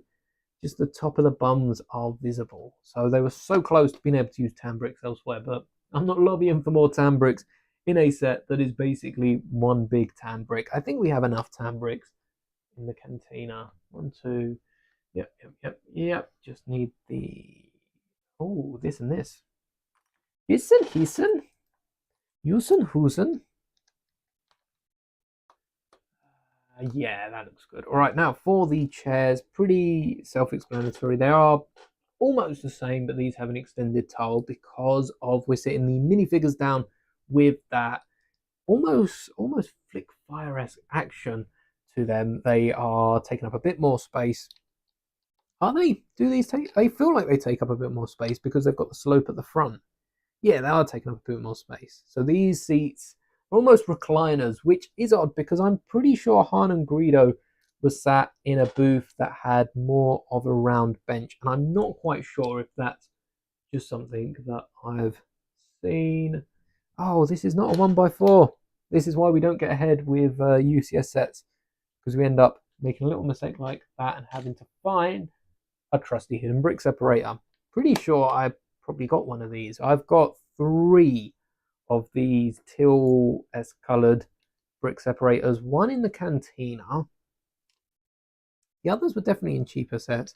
I'm wondering if all of them are actually mine, or if my fiance might have got one in BD, because BD is a no, BD is not a UCS, but it's a buildable figure set. So that might have come with a teal brick separator. I don't know. Maybe, perhaps, maybe not. Can't forget about the drink just in the background. And I wonder what table we're going to have here. I do like this table. This is the table that I stole, the one with the round brick and then the little light on the jumper tile. Because, to be completely honest, I don't really know why I picked this one over any of the others. But I just feel like maybe this is what's in the Skywalker saga. Might be why I'm so fond of it, because this is what I remember, or perhaps this was in a previous Lego set that I might have wanted. That's another one, because we talk a lot about sets. So the ATTE, the gunship, the Ghost are all sets that I've seen previously, and that has been the main reason I picked them up as an AFOL. I'm a fan of Lego, but the Cantina, I'm not sure if this was... I will admit I did always want a collection of Figuring Down and the modal nodes, but I'm not sure if the Cantina itself was a set I always wanted. It was pretty cool. It would have been nice to have had the little one that come with a land speeder, Luke, Han, Greedo, Wuha, and I think it come with one of the modal nodes in that as well. I wonder if anyone would have picked up one of each of these sets. Let's slide this along so you can see what I'm building. I wonder if anyone would have picked up each of these sets if we'd have a full modal nodes collection, or if you'd still need a few more pieces, because surely by now we've got enough sets of the Cantina and the surrounding to have, a little bit of everything. Surely by now. But that will have to be fact checked. I have no idea. No idea if we have. This is, I suppose, interesting how they've got, because it feels like everything else has been squished up just a little bit. I'm sure there's the exact same space of 10 tiles. Oh yeah, because of the roofs all fit on the same. So there's 10 tiles in each of them, but the stage feels so big. I did this in my 16x16 modular. I think my stage was 5 studs wide, and because it was out in the open, it felt even bigger, like it was, say, 6, maybe not 8 studs, but 6 studs wide, when it was actually only 5.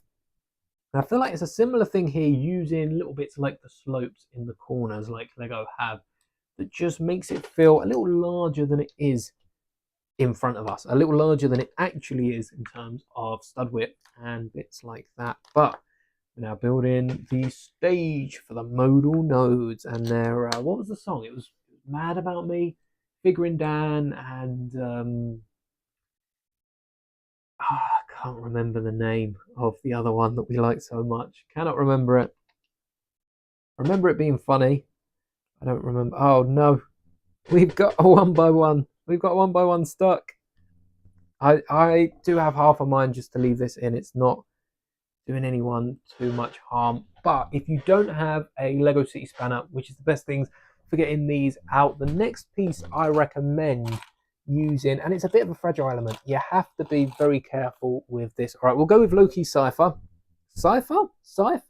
We'll go with Loki Scythe, but he's using a Ninjago sword or something like that because it's slightly flexible, and usually they have like a rounded tip with some of the Ninjago weapons. So you can just bend that around, pull it out. It's a bit better than the spanner, which is a bit more rigid and a bit harder to get in there and wiggle it around to get the piece that you want or the piece that you need to free from the other pieces. We've got a nice little, I think it's a nougat color still. Nice little nougat stage for the modal nodes. Again, tiered, just like most interpretations, I feel like, of the stage. And this does come out a little further than I thought it would. It comes out 5 studs by 8 studs. So it's a nice spacious stage. And we've got this little topper just to this little, I guess is it 2-tiered or 3-tiered? Because it comes up once and up once again, but that is already off the base of the Cantina. So I guess it's technically 2 tiers, but again, 1x4, another spare element. Where are these spare pieces coming from? There's no room to forget another chair. Maybe I'm just collecting extra pieces when I was parting out this set. I'm going to go ahead. Oh no, like a bantha.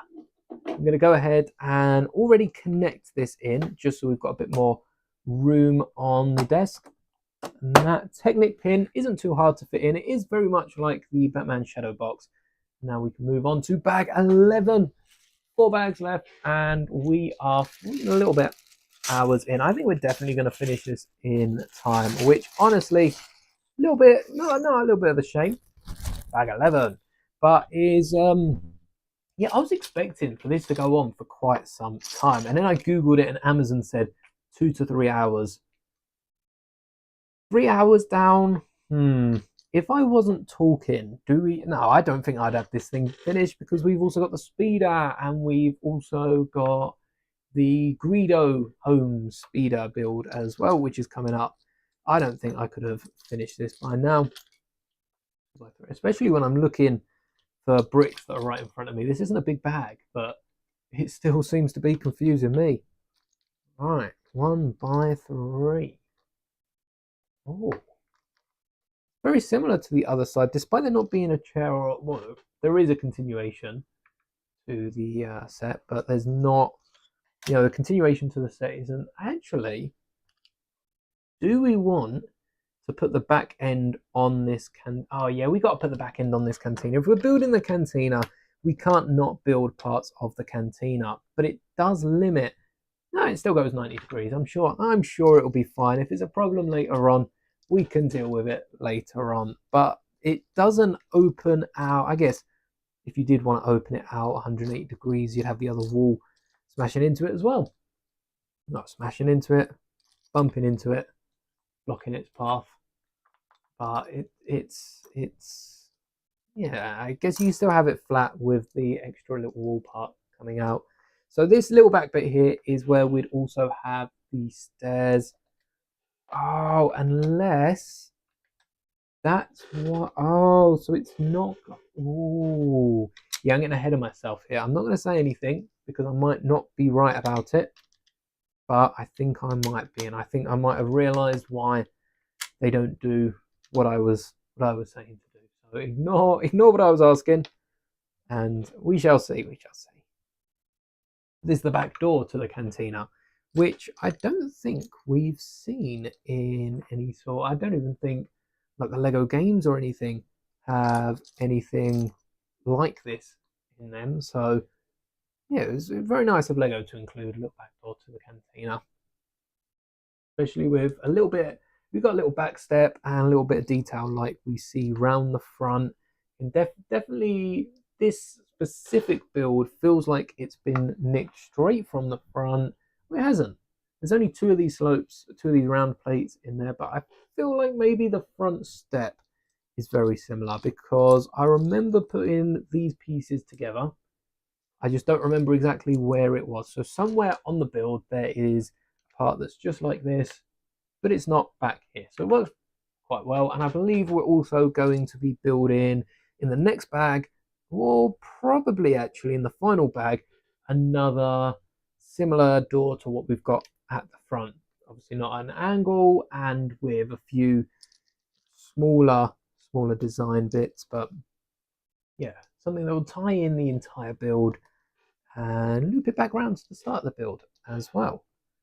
So we've got the slopes which will be holding in said door, and I think we return to bricking up the rest of the build. Building it up with, this is basically just a bag of straight bricks here. I mean, there's not much more to it. We've got every brick you could want, 1 by 1, 1 by 3, 1 by 4, 1 by 2. No 1 by 5s. I don't think 1 by 5s exist. They might do actually. I don't think they do, but there might be some 1 by 5 bricks out there. I know there's 1 by 5 plates. It won't be long before, but the thing is with 1 by 5 plates is you can just use a 1 by 3, 1 by 2, and for most scenarios that does work well. Oh, all the way over to the other side of the cantina now, and I think we're just next to the. Oh no, this is where that 1 by 1 was missing from. At least we found that out. Problem solved. That goes just behind it. Oh no. Well, try and rotate this so you can see it a little bit better. Or is it just down there? How many times? 1 by 2. 1 by hinge. 1 by 1 modified. A 3 and a 4. I like each step seems to have just like one type of each. Some of these will have like 5 of each brick, but most of the steps seem to get away with just using one. And we could definitely have used, I guess, instead of using a 1 by 4, 1 by 3, 1 by 2, we could have used 3 1 by 3s and snuck them in. That would have worked in the exact same way these would have worked. Not the exact same way. We would have had to mix them around a little bit. There'd be different bricks, but yeah, they would still fit in the pattern. Structurally, I believe they would hold everything together just like these bricks have. Yeah, they've made sure that we're using different bricks in different steps. I wonder how many. This is something that I'm not asking any views to do. We need a computer program for this. But if you run each of these steps through some sort of algorithm and had it so that each of the combinations was registered as a separate entity to see how many pairs, I wonder if Lego have managed to go through this entire build without, or very sparsely having any duplicate of instructions. So what I mean by that is if you use a 1 by 4, 1 by 3, 1 by 2, that's used. So now I guess there's a load of different combinations for that. There's also a load of different bricks that we've used in this. Hold up. Oh, up. Have I missed a step? Have I missed a step? That's there. Oh yes, I have missed a step. Right, 2 of these and 1 of these. That goes there. That goes there. I thought I'd missed a step. And that's just 1 below, is it? Yeah. Is this in between? There we go. Yeah. I think we're back on track. So much for not missing out on any. No. I've also missed this 1 by 4. Alright, and then we can put this one back. Now we're back on track. Are we? Doubt. I don't know if we are back on track. I hope we're back on track. And then what do we have here? We had that middle bit, and now we are building around the outside. There we go. We've got 4 1 by 4s and 2 1 by 3s, just to speed build the outside bit here, which should be this level. What else we got? 1 by 1 and another little pattern brick. Really enjoying these little bricks that are being thrown around. These little plate bricks as well. Ones that are built with the 1 by 1s, 1 by 2s.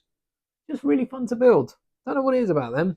just really, really fun to put together. So let's whack that on the top there.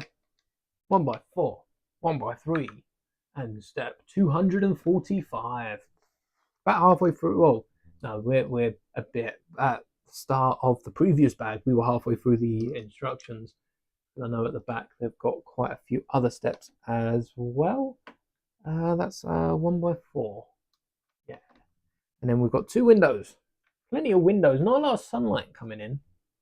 Adds up to, you know, the portrayal in universe. But there is a lot of little gaps, little windows. Even not just the actual window elements, but the window pieces. Not just the window elements, but the window pieces. Yeah. That makes no sense. Not just the window elements, but also the 1x1 gaps, just little gaps within walls, and even the round plates actually have little gaps in between them. So they work as little wall features and stuff like that. I think, if I remember correctly, at the back, this might be holding a broom. I don't know if there's another build to hold the broom, but I remember a broom in this. I remember putting a broom into one of these bags. I'm pretty sure there's a little like cupboard or closet at the back for brooms. So we'll keep an eye out for that. I'll let you know when the broom shows up.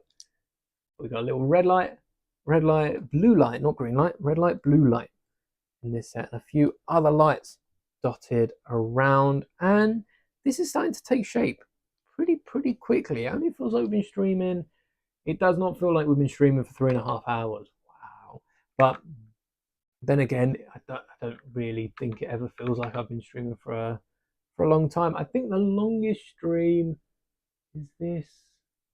Yeah, this is 2 more. 2 more. I think these should be dark tan, not light tan.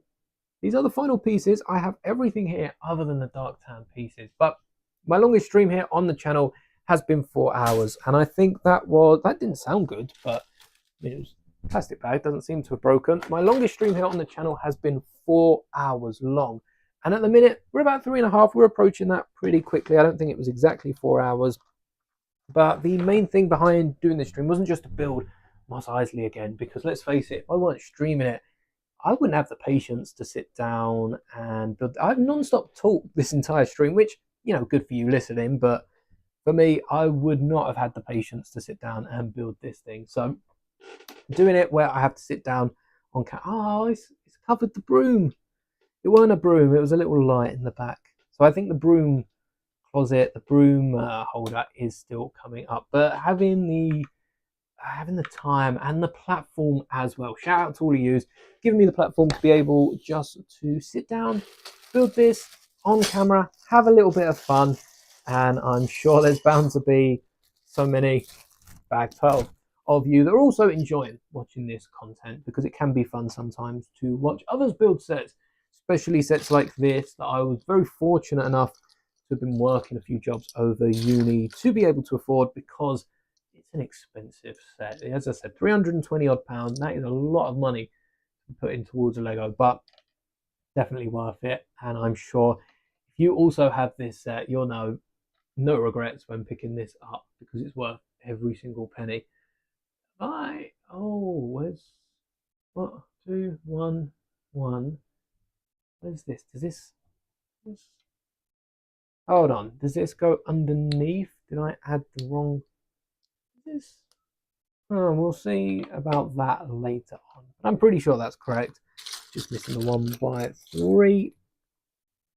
Shout out to everyone else that's dropped by as well throughout this stream. Like I said, shout out to our top donator at the minute, top donation. I can't remember the name, and I can't see it. Oh no, I do. It was anonymous for a good reason. I remember the name. Yes, that one stuck with me. Anonymous for a good reason. Anonymous for a good reason. 2479. Shout out to you for the donation. Any donations will be put towards sets that will be built here live on the channel. This is not the next step. Let's get those away. But there is a ton more builds, especially around May. We're going to be live like the entire month of May, just building Lego sets and talking about Star Wars and other things. Marvel's coming out. We've got Brave New World coming out tomorrow. So, you know, in a few hours, for some of you, it will have already come out. because I've seen the clips circulating on YouTube because I don't go on any other platform, so YouTube's the only place I've seen them. But I've seen clips already circulating from theaters that have got it early and stuff like that. Some of these clips, I will admit, are just straight taken from some of the trailers, which I guess makes sense because there's a load of good stuff in there. But yeah, Brave New World is, I'm not seeing it in cinema as far as I'm aware, unless, last minute we decide to. There's not a cinema near us, which does kind of suck when it comes to new movies coming out. But it also means when we do go to the cinema, like for How to Train Your Dragon, possibly, like for Minecraft, like for Fantastic Four, like for the next Star Wars movie. It's a day adventure. It's a day out. Hop on a train or a bus, go somewhere, make a day of it. But I'm excited for Brave New World because we've seen Sam Wilson, Falcon, sort of the growth, the start of the story throughout Falcon and the Winter Soldier, and how he didn't want to pick up the shield, and he's sort of got to a point where he's ready now to pick up the shield. At least I think so. I mean, Marvel could really take it any other way. We've seen so many ties to different comic runs and that, which I have no idea in the comics what happens with them, but because I'm sure they have been doing some sort of comic run alongside the movies and announcing a few different things. But it's interesting where they're going to go from here because there's such a deep and rich story with Sam Wilson's Captain America. There's just so much they can do with it, and I'm really intrigued to see where it goes. Obviously, Harrison Ford as well coming in for the Hulk. Really nice to see. Yeah, there's so many possibilities. I mean, it's the whole point of What If, isn't it? The possibilities are endless. They can do anything with it, and I feel like that's coming in a bit more to the MCU, the actual canon universe, the Marvel Cinematic Universe, which I forget what Earth this is because I thought it was 616. I'm not sure if it is 616 because I think that I can't remember the universe of the comics, which main comic line might be 616. But yeah, the main movie universe is really tying into everything, and I guess with Fantastic Four, it won't be long before we have a few X-Men connections have already been made to the main universe, and yeah, really intrigued to see how that's going to go. Oh, another sticker. Yes. We got now, the thing with this sticker, right, is it's a wanted poster for droids, for 3PO and R2, the droids we've been looking for. And hold on, did I miss a sticker? I think I might have missed a sticker by the front door. The control panel's still in here. Yeah, that's all right. It's a little wonky, but it kind of works for the wanted poster. Definitely did that on purpose. Pretty sure this sticker here is for the controls on the front door. Let me have a little look if I missed. Oh, how can I pull out this door? I can't. I think I'm gonna have to rotate the thing. Rotate the entire cantina. All right, yeah, I did miss the controls on the front door. Right, yep, you can't be wonky. No. Thing is, if this sticks down, this is just going to be impossible. Take off again. There we go. Look at that. That's good. All right, now we've got the controls on. Now people can get in and out the pub. Let's finish building the roof because it's got a bit of a hole here. Not quite done. Let me know in the comments what you are excited for Captain America: Brave New World, because I think the Red Hulk is one of the big things, especially with, I think it was Agents of Smash with all the different Hulks. I don't really remember much of that, but I just remember how fun it was with all the different colors and all the different characters that showed up through that. And Spider-Man in general. Spider-Man I really like, and I think a big part of it is all of the cameos and all of the little characters that, pop their head up every so often. Try not to spoil any of the other seasons. Though I tell you what, Marvel have become Star Wars in terms of trailers. Like, usually give it about a week before you speak about shows because it takes people to watch it. They watch it in their own time. That's fair enough. Star Wars next day, maybe even the same day, they'll post like the biggest plot twist from that episode, especially for Bad Batch and shows like that, straight up onto their YouTube channel. and just spoil it for everyone that has been waiting around for it. It's amusing only because I'm not the one spoiled, but I know that could be devastating if you're waiting to watch it, especially if you're waiting for someone else to watch like waiting to watch with someone else, which is a really nice experience. Then having it spoiled by the people that have come out with the episode, you do have to stay away from the internet, don't you? Quite some time. But let me have a little look. Yeah, I don't. Red Hulk's a big highlight for Brave New World. I don't really remember what else is meant to be going on. If it's a big time for Marvel, with all the heroes that have come and gone, and seeing how the squad, see what the Avengers are going to do, because most of the Avengers just aren't about anymore because of one reason or another, and yeah, it has sort of fractured the Avengers to a degree. I think that's there.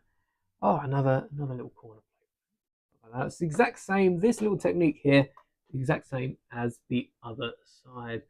We done that. We done that. We done that. Done that. Just need the square little tile, 1x1 tile, which is here somewhere. Oh no, I can't find this piece. Maybe did I already put it on? Did I? Did I already do? Did I do? Did I do this one? No, I didn't. So where's the 1x1 tile even going?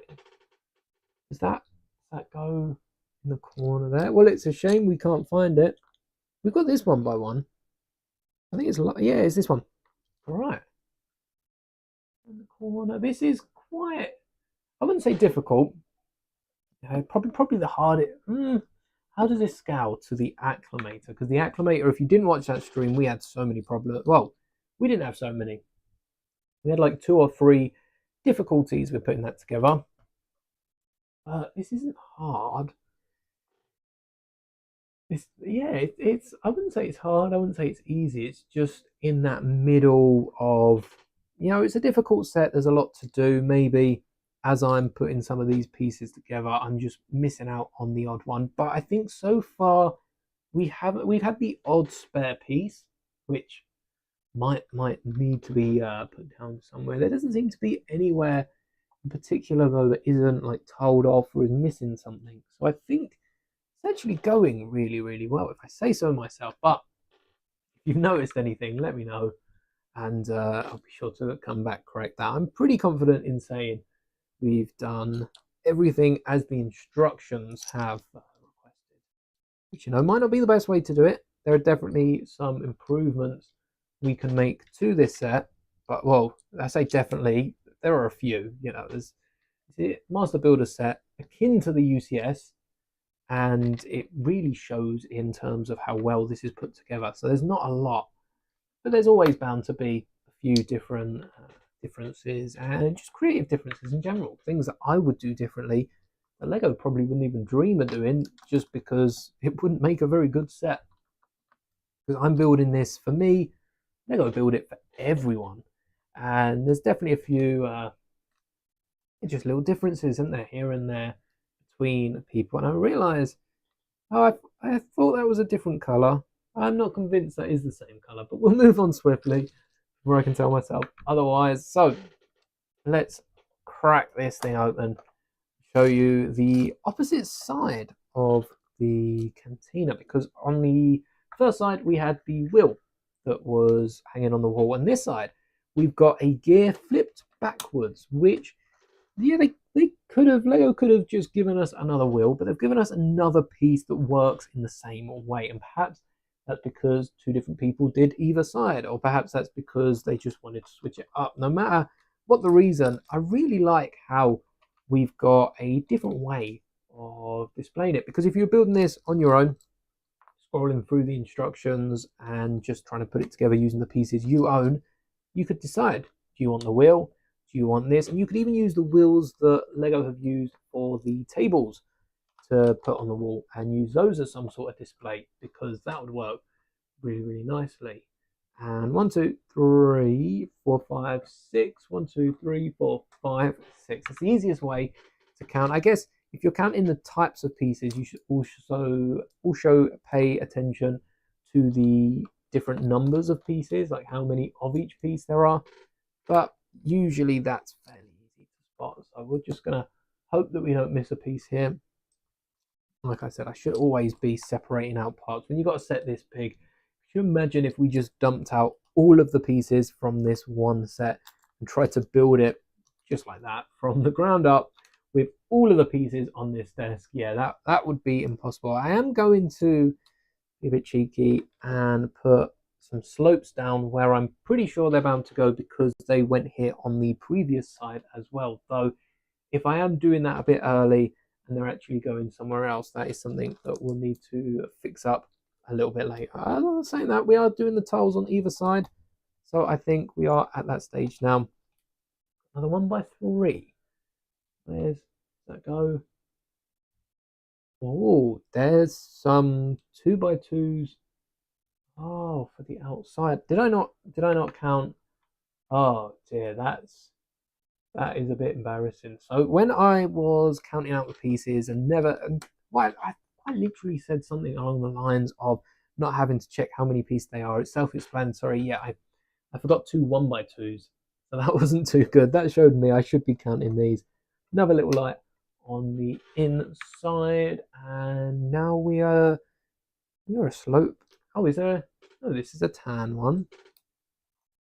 These light tan slopes are very, very hard to pick out in a crowd. I only have a handful of pieces here. I might be missing this piece. No, not showing up. Definitely hiding away from us now, though. And then, oh, this is fancy. Got a little ingot and a corner tile.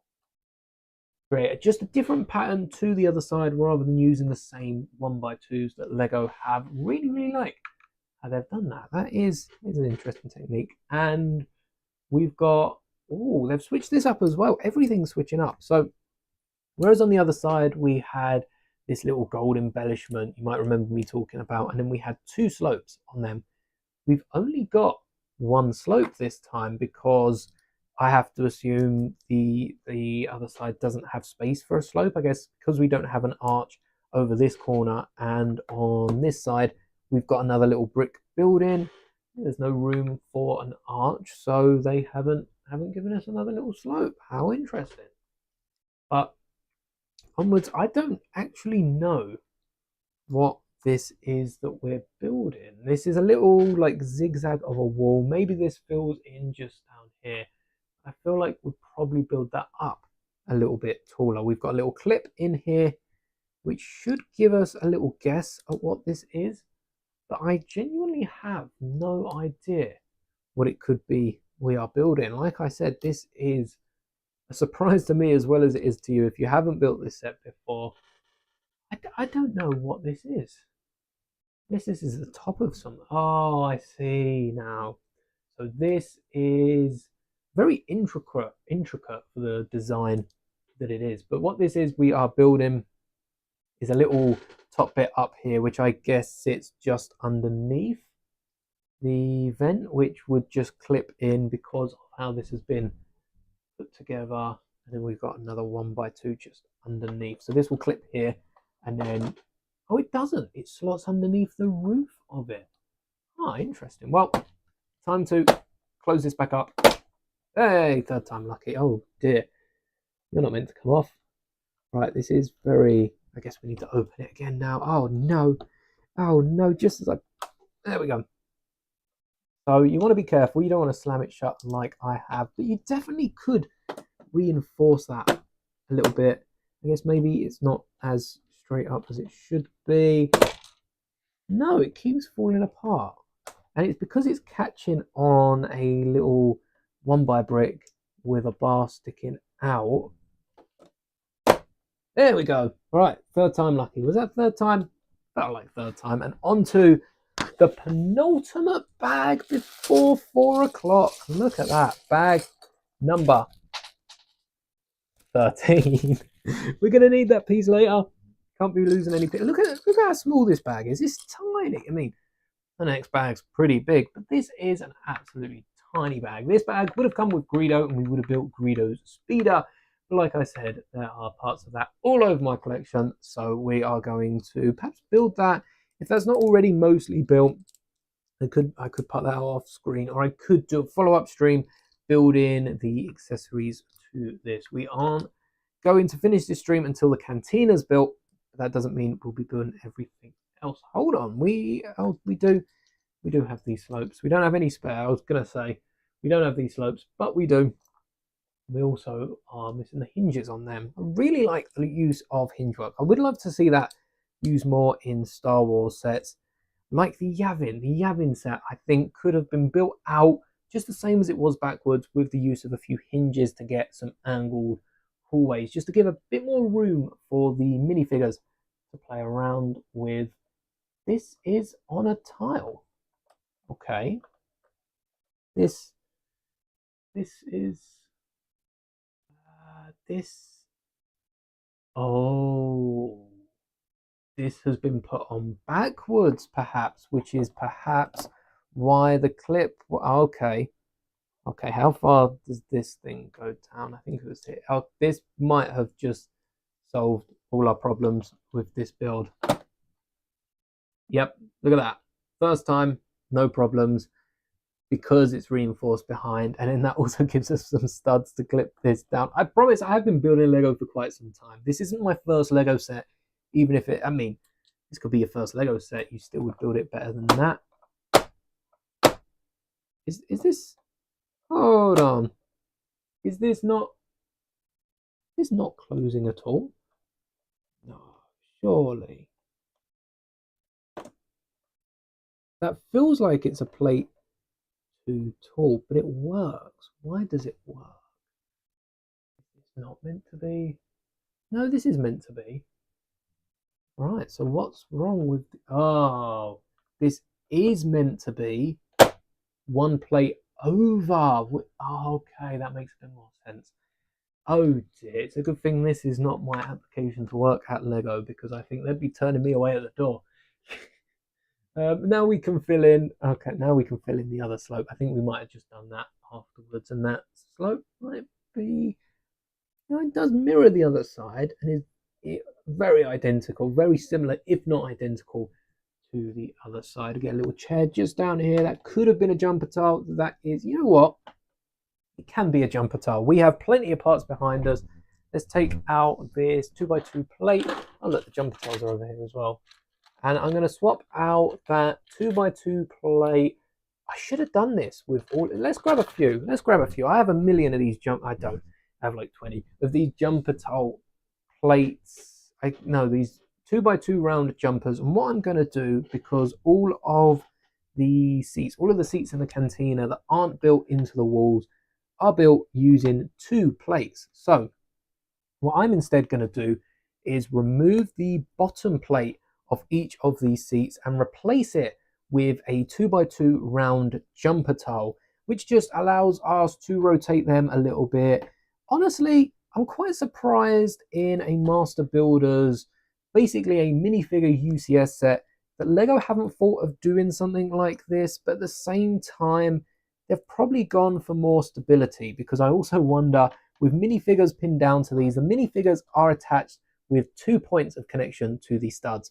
These seats are now attached to the build with only 1 point of connection, 1 stud, and it's a hollow stud at that.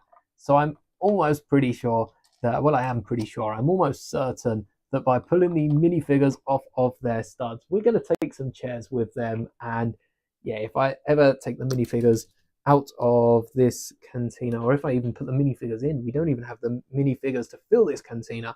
But if I was to take minifigures out of this Cantina, the seats would most definitely be coming with them. I think that was the hidden seat, wasn't it, with the brown chair. All right, why aren't you coming off? There we go. All right, so we saved 4. No, oh, 5. Yeah, I've already put one away, haven't I? So we've saved 5 2x2 round plates, and that's just a little, I mean, I have loads of these as well. But when you have an abundance of a part, it doesn't have to be dark bluish grey, dark bluish grey. Doesn't have to be the right colour, but if it is, I guess it's better than being the wrong colour.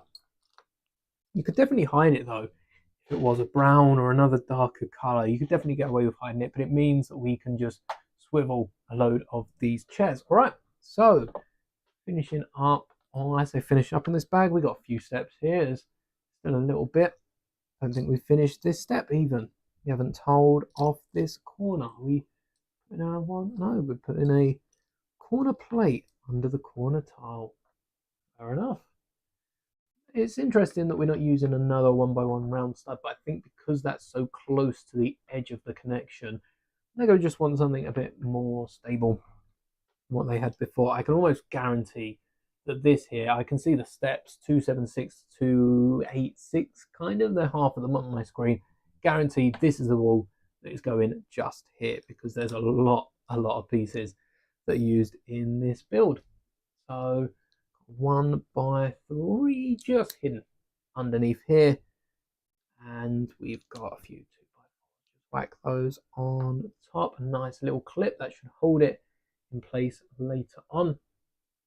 Another 2x6.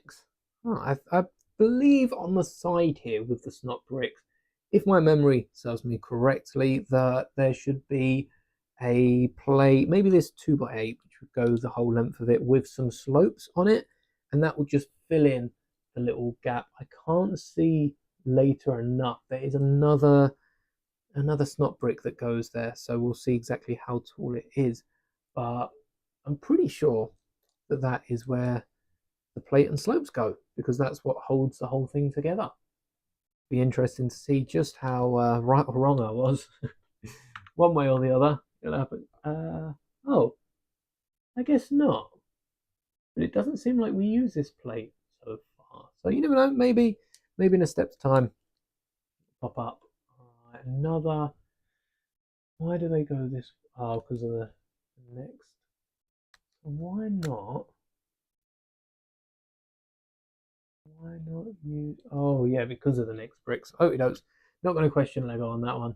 That one kind of makes sense. Awkward position. It does indeed make a lot of sense compared to what I was going to change. There's some things as well. You've also got to be careful when you are changing different parts of Lego builds. This has been tried and tested by a ton of different people, chances are. So you want to be careful you're not changing anything for the worse, and you know, not to say a little change like this really can go that long of a way, but you just want to be mindful that not everything that's going to be changed or everything that can be changed is going to be a positive effect on a set. So just be wary that some things you want to keep for straight. It's a bit like when you're renovating a house, for instance. No idea, I'm speaking so out of my depth here, but when you're renovating a house, there will be some pillars and some things that you just shouldn't move because you knock them down and suddenly the house is gone. Right, come on, in you go. And that's what it's like building a Lego set. You don't want to knock the house down, and you don't want to. That doesn't feel like, I mean, it looks like it's in. It didn't feel like it's in, but it looks like it's in. I also think we should probably have put these slopes. You know what? I'm going to put it out. Put these slopes on. Let's go to 290. Hey, the slopes do go on. Let's get the right pattern of slopes as well, because that might annoy me. Might annoy some of you as well if you're watching a video and the slopes aren't in the right pattern. But this is rounding off really quickly compared to what I thought it would. It is a shame that the slopes don't add up exactly to the height of the wall. There is that tile on top that I want to push one over, but this is the end of bag. What bag were we on? 13? I think that was 13, and we're now on to bag number 14. So let's open the final bag and complete the Cantina. Let's not drop this. We haven't dropped any bags so far. Bag number 14, and the final one indeed. Rid of the spare pieces so we don't get too confused. Hide these out of sight. And as you can see, we have the final dome as well, which is going on this side. So this is going to be the last bag that we will be building in today's stream. Again, if you would like to see the other parts of it being built, I guess we already have the speeder built and we've got most of it built now, but if you would like to see the other parts of it being built, the little side features, the little water bath, and also Greedo speeder as well, almost forgot about that one, then definitely let me know and I will probably do a special stream. Otherwise, if I do decide I want to build them, I'll definitely, at the very least, do a little members stream and talk about a few other things coming to this channel. A few members videos actually on the way, not quite sure in terms of content and that when they'll be put out, but I'm working on a few things for channel members, as well as of course the instructions. I think I mentioned earlier I'm working on instructions right now. I'm making instructions for the pirate skiff from Skeleton Crew, which is one of my most recent unrelated set mocks. Like, there's no set that relates to the mock build that I've done, because there's been also a lot of sets that we have refurbished. And if you would like any instructions for any older builds as well, feel free to let me know down in the comments of those videos, because I'm sure I'd love to tackle it and also see what I could improve upon older mocks, because it's not just building the old set and giving you those instructions, but with what I've learned since making those, what else can I do to improve them if you are building them with a few more modern pieces as well, because Lego are always coming out with some brand new elements, and a lot of those be really useful for some mocks I've built in the past. Note in there, and quite a hole in it, and there's meant to be a hole, I believe. Load of windows back here because they need all the sunlight just out in the back. Right, don't know where that window is though. Hey, we got the broom. Caught it. I remember there being a broom. I did only part these out in the last, I think, like the last 2 days. I left it really till last minute to part these out. Maybe 2, 3. I might have done one bag a couple of days ago and then like another bag a couple of days ago, and basically left it to last minute, which I do not recommend when you're building a Master Builders series set. But I had plenty of time to bag out all the other pieces as well. That's not why we're not doing them today. It's just, in terms of time, yeah, they're not as fun builds. I had a little look through, the bags are even smaller than some of the ones that are used for these parts. So I just don't think it will be as fun building those on stream as it would to get ready for the next build and build something else later on. Make sure we're doing this the right way around.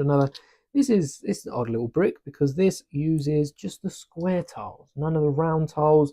All the same color, not all the same color, otherwise you might as well just use a 2x brick, but different colors, light and dark tan, that way around, yeah. And it's interesting because they both went on top rather than being 2 singles on top, one underneath, and having like a little dark tan streak. Just 2 single dark tan squares in a sea of otherwise not dark tan, very light tan. 1x4.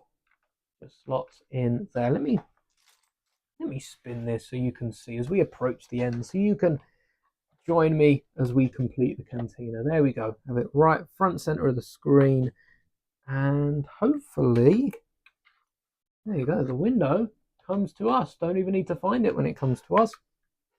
Here's a little broom stand, I think. No, not the broom stand. Where is this broom? I remember a broom stand. Have I been cheated out of a broom stand? Have Lego updated these instructions and got rid of the broom stand since I first built it? No, surely not. Surely not. Where's the broom stand? Where's the broom stand? Alright, the broom's not fitting in here. I like the little handle though. It's like the front of the bark speeder. And another binoculars because Lego couldn't get enough of it. These was in so many sets back in the day. And this goes into the corner. Yeah, neither of us can see it. Don't worry, you're not missing out on anything. No broom? Any broom? The broom stand! Yes! Alright, we're at the broom stand. This is the moment I've been waiting for. Not the entire stream. I like to think of that though. It's the moment I've been waiting for the entire stream. The only reason I decided to rebuild this set was for this UCS broom stand. What would win in a fight? UCS broom stand or UCS Jedi Temple lamp. That's a good one. But I think the lamp does take the cake even against this broom stand. It is nice to be getting what feels like more of a usual finding, like more of a daily occurrence. Everyone has some sort of broom stand. Maybe not a broom stand. It's a lot of space wasted for a broom stand, but everyone has some sort of like wardrobe or cupboard that they put brooms in away from just them being out, unless you have a Lego collection, in which case your brooms are probably out 24/7 cleaning the dust that this hobby creates. But yeah, definitely some sort of broom stand, and to see it pop up in Star Wars as well, of all things, is just really, actually, this is really smart, the way that they hold these containers. It reminds me of a wine rack. I don't drink wine, not a fan whatsoever, but a wine rack works where the bottles are stacked on their side, but there's like a rack over it, a bit like these drawer units, I guess, but instead of drawers, picture wine bottles. And this is what we've got here at the bottom of the broom rack. Once you finish cleaning up the cantina, you can have a drink yourself and just sit back, enjoy your nice clean property, I guess. Nice clean cantina in this case. A few different bottles as well for you to use hanging up. And most importantly, we have the broom, which, oh, they've lined up the broom straight. Oh wow, it does fit because of the jumper on top. That's a neat little trick, that. And we could also put 2 more bottles here. And because of the gap, yeah, we're not going to be able to see this either. You kind of see the broom, just sticks out the top there. The back of the cantina. Let me have a drink before I read this. But it does look really cool. I should put that on a t-shirt. Really cool. The back of the cantina is never seen in any of the Star Wars films, concept art, animated series, or graphic novels.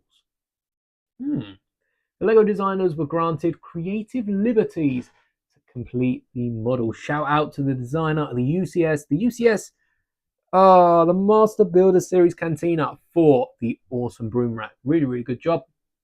Storage room where Wuha keeps cleaning supplies and extra bottles is an exclusive feature for this set. Otherwise, I believe we see the exterior of the cantina, which does add up more or less to this shape, maybe a little extra bit here.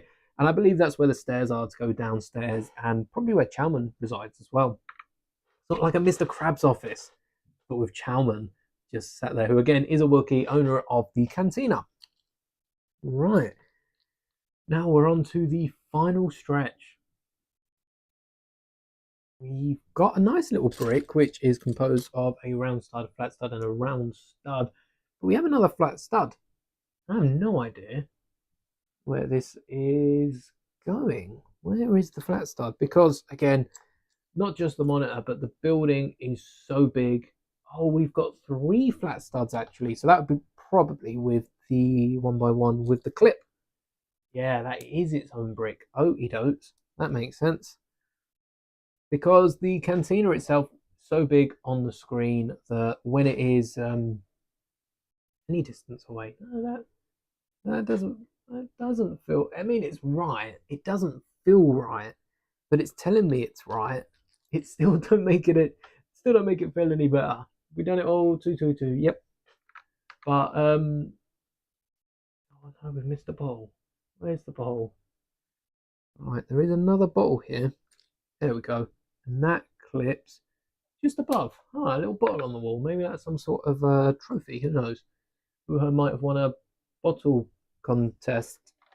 Yeah, I should have thought about that one. It looks really cool, to be fair. And I like the machine in the Complete Saga game, to go back to that. I really like the machine on the bar in the cantina that just pumps out coins. It's like a Star Wars coffee machine, as I remember. And it just pumps out coins and just looks really fun. So perhaps we'll have to revisit that and try to build some of the Complete Saga, the Cantina builds into this, because that could be a challenge, but it could be a really fun challenge for sure. Where are these bricks meant to go? Do they all reside? Yes, they do. All of them on the side, because these are securing the bricks below them, which again, nice little brick technique there. The main part of that step seems to be the arch. We've got another hinge, which is just to secure everything in place. There was another one of these hinges that I had in my collection, and I think it was for, well, it was half of that hinge. I think it was for one of the, I think it might have been Amy's Animal Retreat from the Sonic thing, but I could have sworn it was part of this. I got it out ready with a bunch of other parts and had to clear them away at the end because it turns out that, and a ton of the other slopes as well, all the little slopes that go around, which I'm sure are probably used in the exterior and the surroundings for this cantina, I ended up putting back because they're just not needed in this part of the build. All right, let's get you in there. And a 1x4. Where's this? Guess it fills that gap. Shouldn't be guessing, but you know, it hasn't done us wrong so far. Not one single guess that I've made has been wrong. We've had to spend a few minutes trying to complete it. Nope, not in this stream. It has. Sure, that wasn't from Kenobi's heart. Oh, I'm behind on the chat now. It's been caught up, thankfully. I'm still not sure what happened with Twitch. I have to look into that. Oh, another hinge on this side. This time, rather than building it, then placing it, we are placing it as we build it. So the first hinge we built in our hands, added that on. This one we seem to be building up with, which I don't really think there's an easier way to do it. Not in terms of this is the easiest. I mean, there's not an easy way between either of them. I don't think one of them, each way isn't specifically easier than the other. I don't think it's harder either. I think it's just is what it is, and pretty good at that all around. That's not a tile. That's an ingot. We need a tile. We don't need an ingot. 2x2 in dark bluish grey. Where are you? 2x2. 2x2, where are you? Alright. So hopefully this will be the last piece. Should have brought my brick separator over. Hopefully this will be the last piece we will need to pick up from the drawers, and even better if we manage to find ourselves a 2x2 dark bluish grey. Again, most of the pieces I've ended up getting from my unit, I feel like, at least haven't been necessary. There's been parts here I just haven't been searching for them, which I guess is good when we're building Lego sets as well. If I can't find a piece and I know I've got it behind me, you just grab that one instead. That definitely feels like cheating a little bit, but you know, we're being resourceful. We're not cheating, we're being resourceful. I like to think of it that way, at least. Definitely feels like cheating. 1x4, brick, and brick. And these go just along here. It's interesting how there's so many 1x, because we're now stacking 1x1s on top of 1x1s and 1x4s on top of 1x4s, which doesn't feel like it should. Well, it works, but it doesn't feel as stable as the rest of this build. It's the only part I've questioned so far, but hopefully we do end up doing something that's a bit more stable. These are the slopes that would eventually, if we were building it, hold the top part. We've got the ingots as well and the little creases here and there, but we won't be building the top of the cantina because I didn't really keep it around the first time. Maybe if I do end up going live and building the Greedo speeder and the other bits like that, we can put that together. But yeah, I don't know. I don't know if I will be convinced to put together the top part, because just not for me. Nothing against anyone that has built it. It does look quite nice from a style point of view. And did we need one more of those? Maybe, but just not for me. Not a fan of the roof. I'm not. So there's to be another 1x4. I think what I need is there's Google glasses and all that. What we need as Lego fans are glasses that can look at Lego and identify, highlight. I know there's a few apps out there that work in a similar function to this. Not incredibly well, but do it good enough for what I require. But we need glasses that look at a pile of Lego and can identify specific pieces in a bunch like this, where it's all mixed up, mostly laying flat. We're not talking about glasses that can work miracles and identify pieces that are just impossible to find because they're hidden, but pieces that are, on the surface.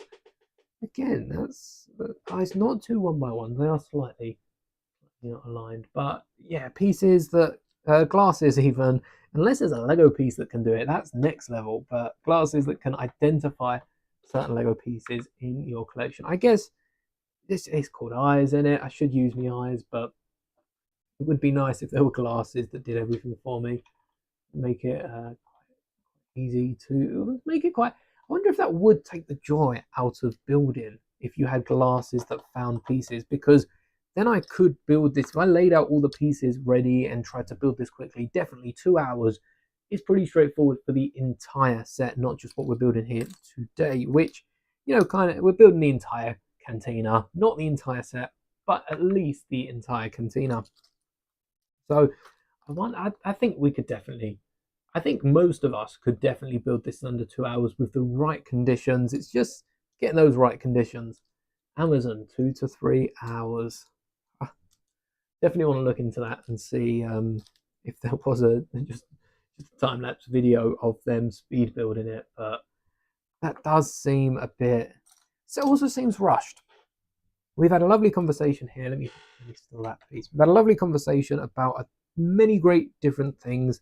Whereas if we are building this in 2 hours, even building this in 4.5 hours, 5 hours, however long it takes, probably could have even been taken a bit slower. If there were more things to talk about, Lego leaks or Lego shows or something, this could have taken 8+ hours easily here on the channel, given the fact that we spent 4 hours building one of our previous sets. So yeah, taking our time with it, no doubt about it, that can be done very, very easily. But in terms of 2 hours and speed building, it'd be a fun challenge, but I do wonder how much fun the person had building it in 2 hours, or if that's just a generic number for the average Lego build that Amazon has looked at. Still don't really know how they got 2 hours from this, but 2 hours is impressive. Whether or not fun was had, 2 hours is impressive for a set of this size, especially for some of the other UCS sets as well. I know, especially LAN members. I do feel a bit for LAN members that have to build these. Well, they don't have to build them, to be fair. They could just do a video about the box. But LAN members that build so many sets, it's fun, sure, but sometimes they'll probably have other things going on. Like me this weekend, imagine if a set was coming out and I was making a video on that instead of being with family. Yeah, it can be hard sometimes, but it's a job. I'm thankful to be able to do this as a job and have a business around basically building Lego, thanks to all of you watching this video. But yeah, it is can be I don't know, with everything going on right in the world, I don't know if it's stressful, and that's the right thing to say about building Lego, considering it is more of a hobby. But yeah, it's not always as easy as it seems, I'm sure about that. Right, this door is similar to the front door. Oh, but we've got this little sandy patch on it. Perhaps the back door needs some cleaning, and I guess quite literally won't be used as much. This is what Lego designers will think about when they're putting together these sets. Won't be used as much, so it can be a little dirtier than the door at the front of the Cantina. Another nice little secure bit. This is a bit smaller, so perhaps they don't want it to stick out as much. And this connects straight on the back of the build, just like so. Look at that. Basically completing it, but we've still, of course, got the roofs. We can't leave this thing roofless. That would be ruthless. But we've got a little 1x1 in the gap. What else have we got? A little corner bracket that can slot right in here. I really like the size of these 2x3s. I don't know what it is about 2x3 tiles. That clip, I thought that clipped to the other bit. That was going to be genius, but not quite. The 2x3 tiles, I don't know exactly what it is, but they're really satisfying. They're really satisfying size, really satisfying shape to them that just is pleasing to the eye. And I don't know what it is about it. But these 2x3 tiles, they're not quite 2x2s, they're not quite 2x4s. 2x4s, you know, Lego. These 2x3s, if anything else was sized, I wonder how this scales up to something like a tablet or a phone. 2x3 tends to be the ratio most tablets use. I wonder if it's something to do with that, but I don't really use a tablet, so I don't know what it is. It's just a really, really satisfying shape. Use two of those. 332, almost 333. Oh, we're on the cusp here. One of them. Two of these wedges, 1x2, and these two hinges for the top of the bowl, the dome. Of course, I can't remember what we called it earlier, but it definitely weren't the dome. Oh no, have I misplaced these one over? Yep, we're going to need the brick separator for those, and just slide them one along. Get this in. There we go. That's better. And then I think a similar thing the other side. Yeah, very similar thing. Just to round off the corners of it. Not really fussed about the other side. And I'm going to get excited again. Rush ahead and put the dome on it. Sorry if you are using headphones and that has gone off. Though I'm almost certain half the noises I make aren't picked up. That was crazy. The video where I rearranged this room and it wasn't picking up the radio. The mic wasn't picking up the radio. Barely anything was actually getting picked up in that video. Really, really nice from a stance of editing it, because that could have been a pain if the audio was funky, but thankfully it wasn't. And yeah, that was no extra noise reduction or anything. That was just the microphone. It goes to show it can have its good and bad days. You know, I do give the mic a hard time for some quality. Yeah, I would like it to be a bit better, but I'm absolutely convinced I could. But yeah, it is. It's one of those things. I think no matter how good the mic will be, I'll always want it to be a little bit better. So I do have to cut it some slack sometimes. This is the control panel, I think, for the back door. Yes, it is. It goes just on. I'm going to be able to slide it in from here, just on there. That should look right. And this has got a printed tile on it rather than a sticker that we used at the front. I guess less important, some liberties could be taken with Lego. So they've gone with the printed tile, which does look pretty nice. And now I think we're getting to work on this roof just back here. But this could also be an exterior part. We'll have to wait and see. Bunch of different tiles, so let's not miss a step. Focus mode. Right. 2x3, 1x2, another 2x3. Really satisfying. So if I was a Lego brick, I don't think I'd be a 2x3. If I was a Lego brick, I'd be a sound brick, because I've been talking for the last 4.5 hours.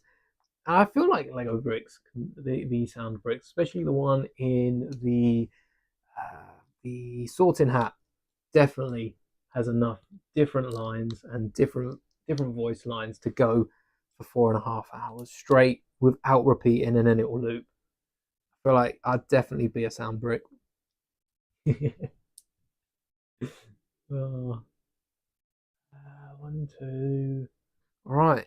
I think as we approach here, and we've got to be parting out each of these steps of these instructions, just so we don't miss any of the pieces, because we've come so far, we've done so much, and in the end, we've got to make it count. Oh, extra little bit up there. And this is probably where our handle. Oh, it isn't where our handle is. Ah, because we're expanding underneath. So I thought this little 1x1 was going to be the handle, but it turns out it's just a bump. Yeah, it's genuinely just a bump. I'm a bit surprised at that myself, but I guess if it's not needed for anything else in particular. There is a few grey plates which I feel could have been swapped to sandy coloured plates, because there is from the outside you can see the grey, but it's not that big of a problem that, you know, you'd have to make the change yourself. I don't really think it's something I'm going to make the change myself for, because again, you're not going to see them from the outside. And this goes straight on top, just like so. Oh, so that's why we've got that extra 1 by 1 on the side, because it adds up to the slopes and the rest of the roof that builds up to this other dome on the other side. And we've got 2 different roof tiles, so let's have a little look. What is different with these? Also, we have a red, hold on, we have a red bottle here. Where's this red bottle from? I think this comes from the figure done little space around here, so I'm going to put that on the back wall there and double check that after the stream. But we've got one of the roofs with a 1 by 2, and on the flip side we've got 2 1 by 1s either side of another 1 by 8. Now on the first roof we had 2 1 by 2s, we had a 1 by, I don't know how I'll explain this. We had one roof which was very straightforward, only had the corners. The next roof had it split into 3 segments, which was a bit more interesting. This roof has it split into 2, but differently to the first one. Rather than having, 2 in one corner, 2 in another corner, it's gone from the opposite corner and put just the 1 by 1, which is interesting. Which side does this go? So the handle's on the outside. I'm assuming this is the first, oh, it's the second roof, I guess, moving along from that. And then the next one seems to be a replica of the first roof. So we're going back all the way to the start, but rather than it being exactly the same, there's a color change with the 2 by 2, one of the 2 by 2s. It's the 2 by 2 on the interior, which is in light tan now, rather than in dark tan. So there are changes across all of these, and it's really nice to see that from Lego really putting the effort in. And here we go, putting on the final roof. We've got a few antennas to add to the outside. What was this for? We're gonna put that to the side. And now with the final touches being these antennas, which I think are the only thing, yeah, this one folds down. So these 2 antennas are the only things that need to be pulled off when you are transporting it. We have completed Mos Eisley's Cantina, Chalman's Cantina, the Master Builder series, in 4 hours and 20 minutes. I'm not gonna lie, that was pretty good. 4 hours, 20 minutes for the Cantina. The speeder's not gonna take me an hour to build. So I think I could have done the whole set in about 5 hours. After this, it tells us to swing shut. We've got the roof, bag 15. We've also got I think one of the exteriors. Let's have a little look. One of the exteriors with a moisture evaporator, and then the other side. And of course, Greedo's speeder. So yeah, an hour probably would have taken us between 5-6 hours. That's solid. Whilst watching Star Wars, probably closer to 10 to 12 hours, but not bad timing indeed. I agree. It's been quite a fun build, this, and I'm going to show it off and show a few of the features around as well, especially the improved seats that we have changed. Big change. I'm definitely turning that into a short. Everyone needs to know about that. But the best part about this Master Builder Series Cantina is the fact you can crack it open just like an egg, a little different to an egg, and reveal the interior of the Cantina. In fact, it fits almost perfectly square with this little bulb in the center. So I'm really happy we didn't end up changing that, but you can fit all of the minifigures on the inside, even bring in some Tuscans and Jawas from the outside and populate this not only in the actual parts that can be filled, but also in the space around it. There is so much room for other displays. Bring in Luke's land speeder, bring in the Bantha, like a Bantha, and really flush out the shelf that this is on display. My issue with this set is possibly just how wide this is, because this desk mat, I believe, is like 80 centimeters wide. The unit behind me is only 60 centimeters wide. I'm probably not going to be able to display this fully open. I don't know, there's a little bit of room, and it is going where those helmets are just behind me. You won't see that for like a week, but about half a week. I'm not gone that long.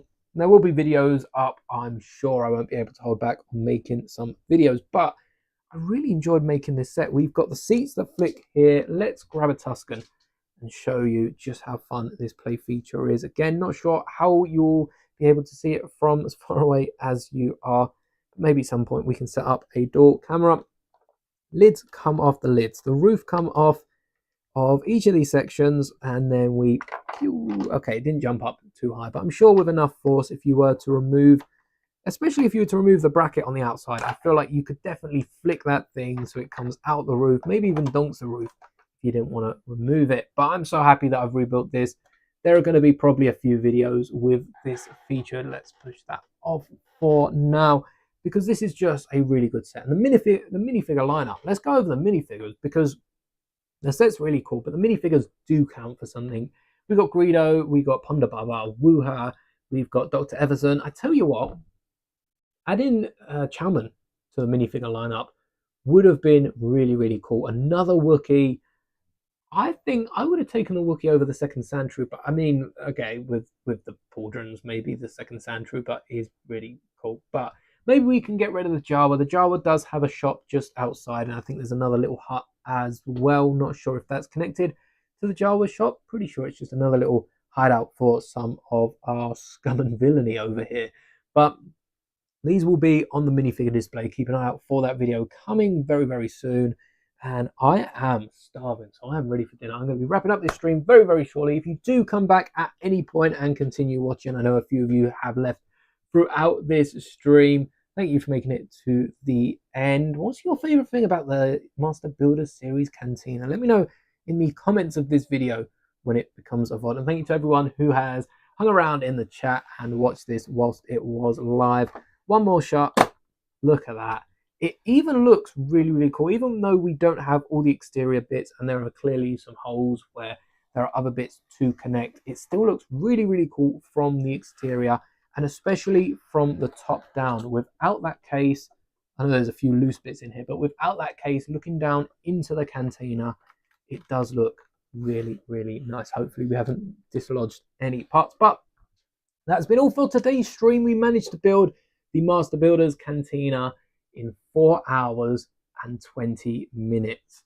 Mind blown. I honestly thought this was going to take a bit longer than it did, but I think that is where we'll wrap up the stream. Thank you so much for joining me. I will have details on the next stream up hopefully quite soon, but it won't be going live this Saturday. I am busy, so we'll be hanging around for the next Saturday, where there'll probably be another Lego set built. I don't have anything planned, I don't think, to be building, but we could always build another midi scale ship. So I'll see if I have either the chance to pick up the home one for a good price. It's February. I did say I wouldn't be picking up sets, so I'm going to try and part out the home one instead. And if I have the parts for the home one, we'll probably be building the home one here on the 27th of February, 7 p.m. UTC. So stay tuned for that.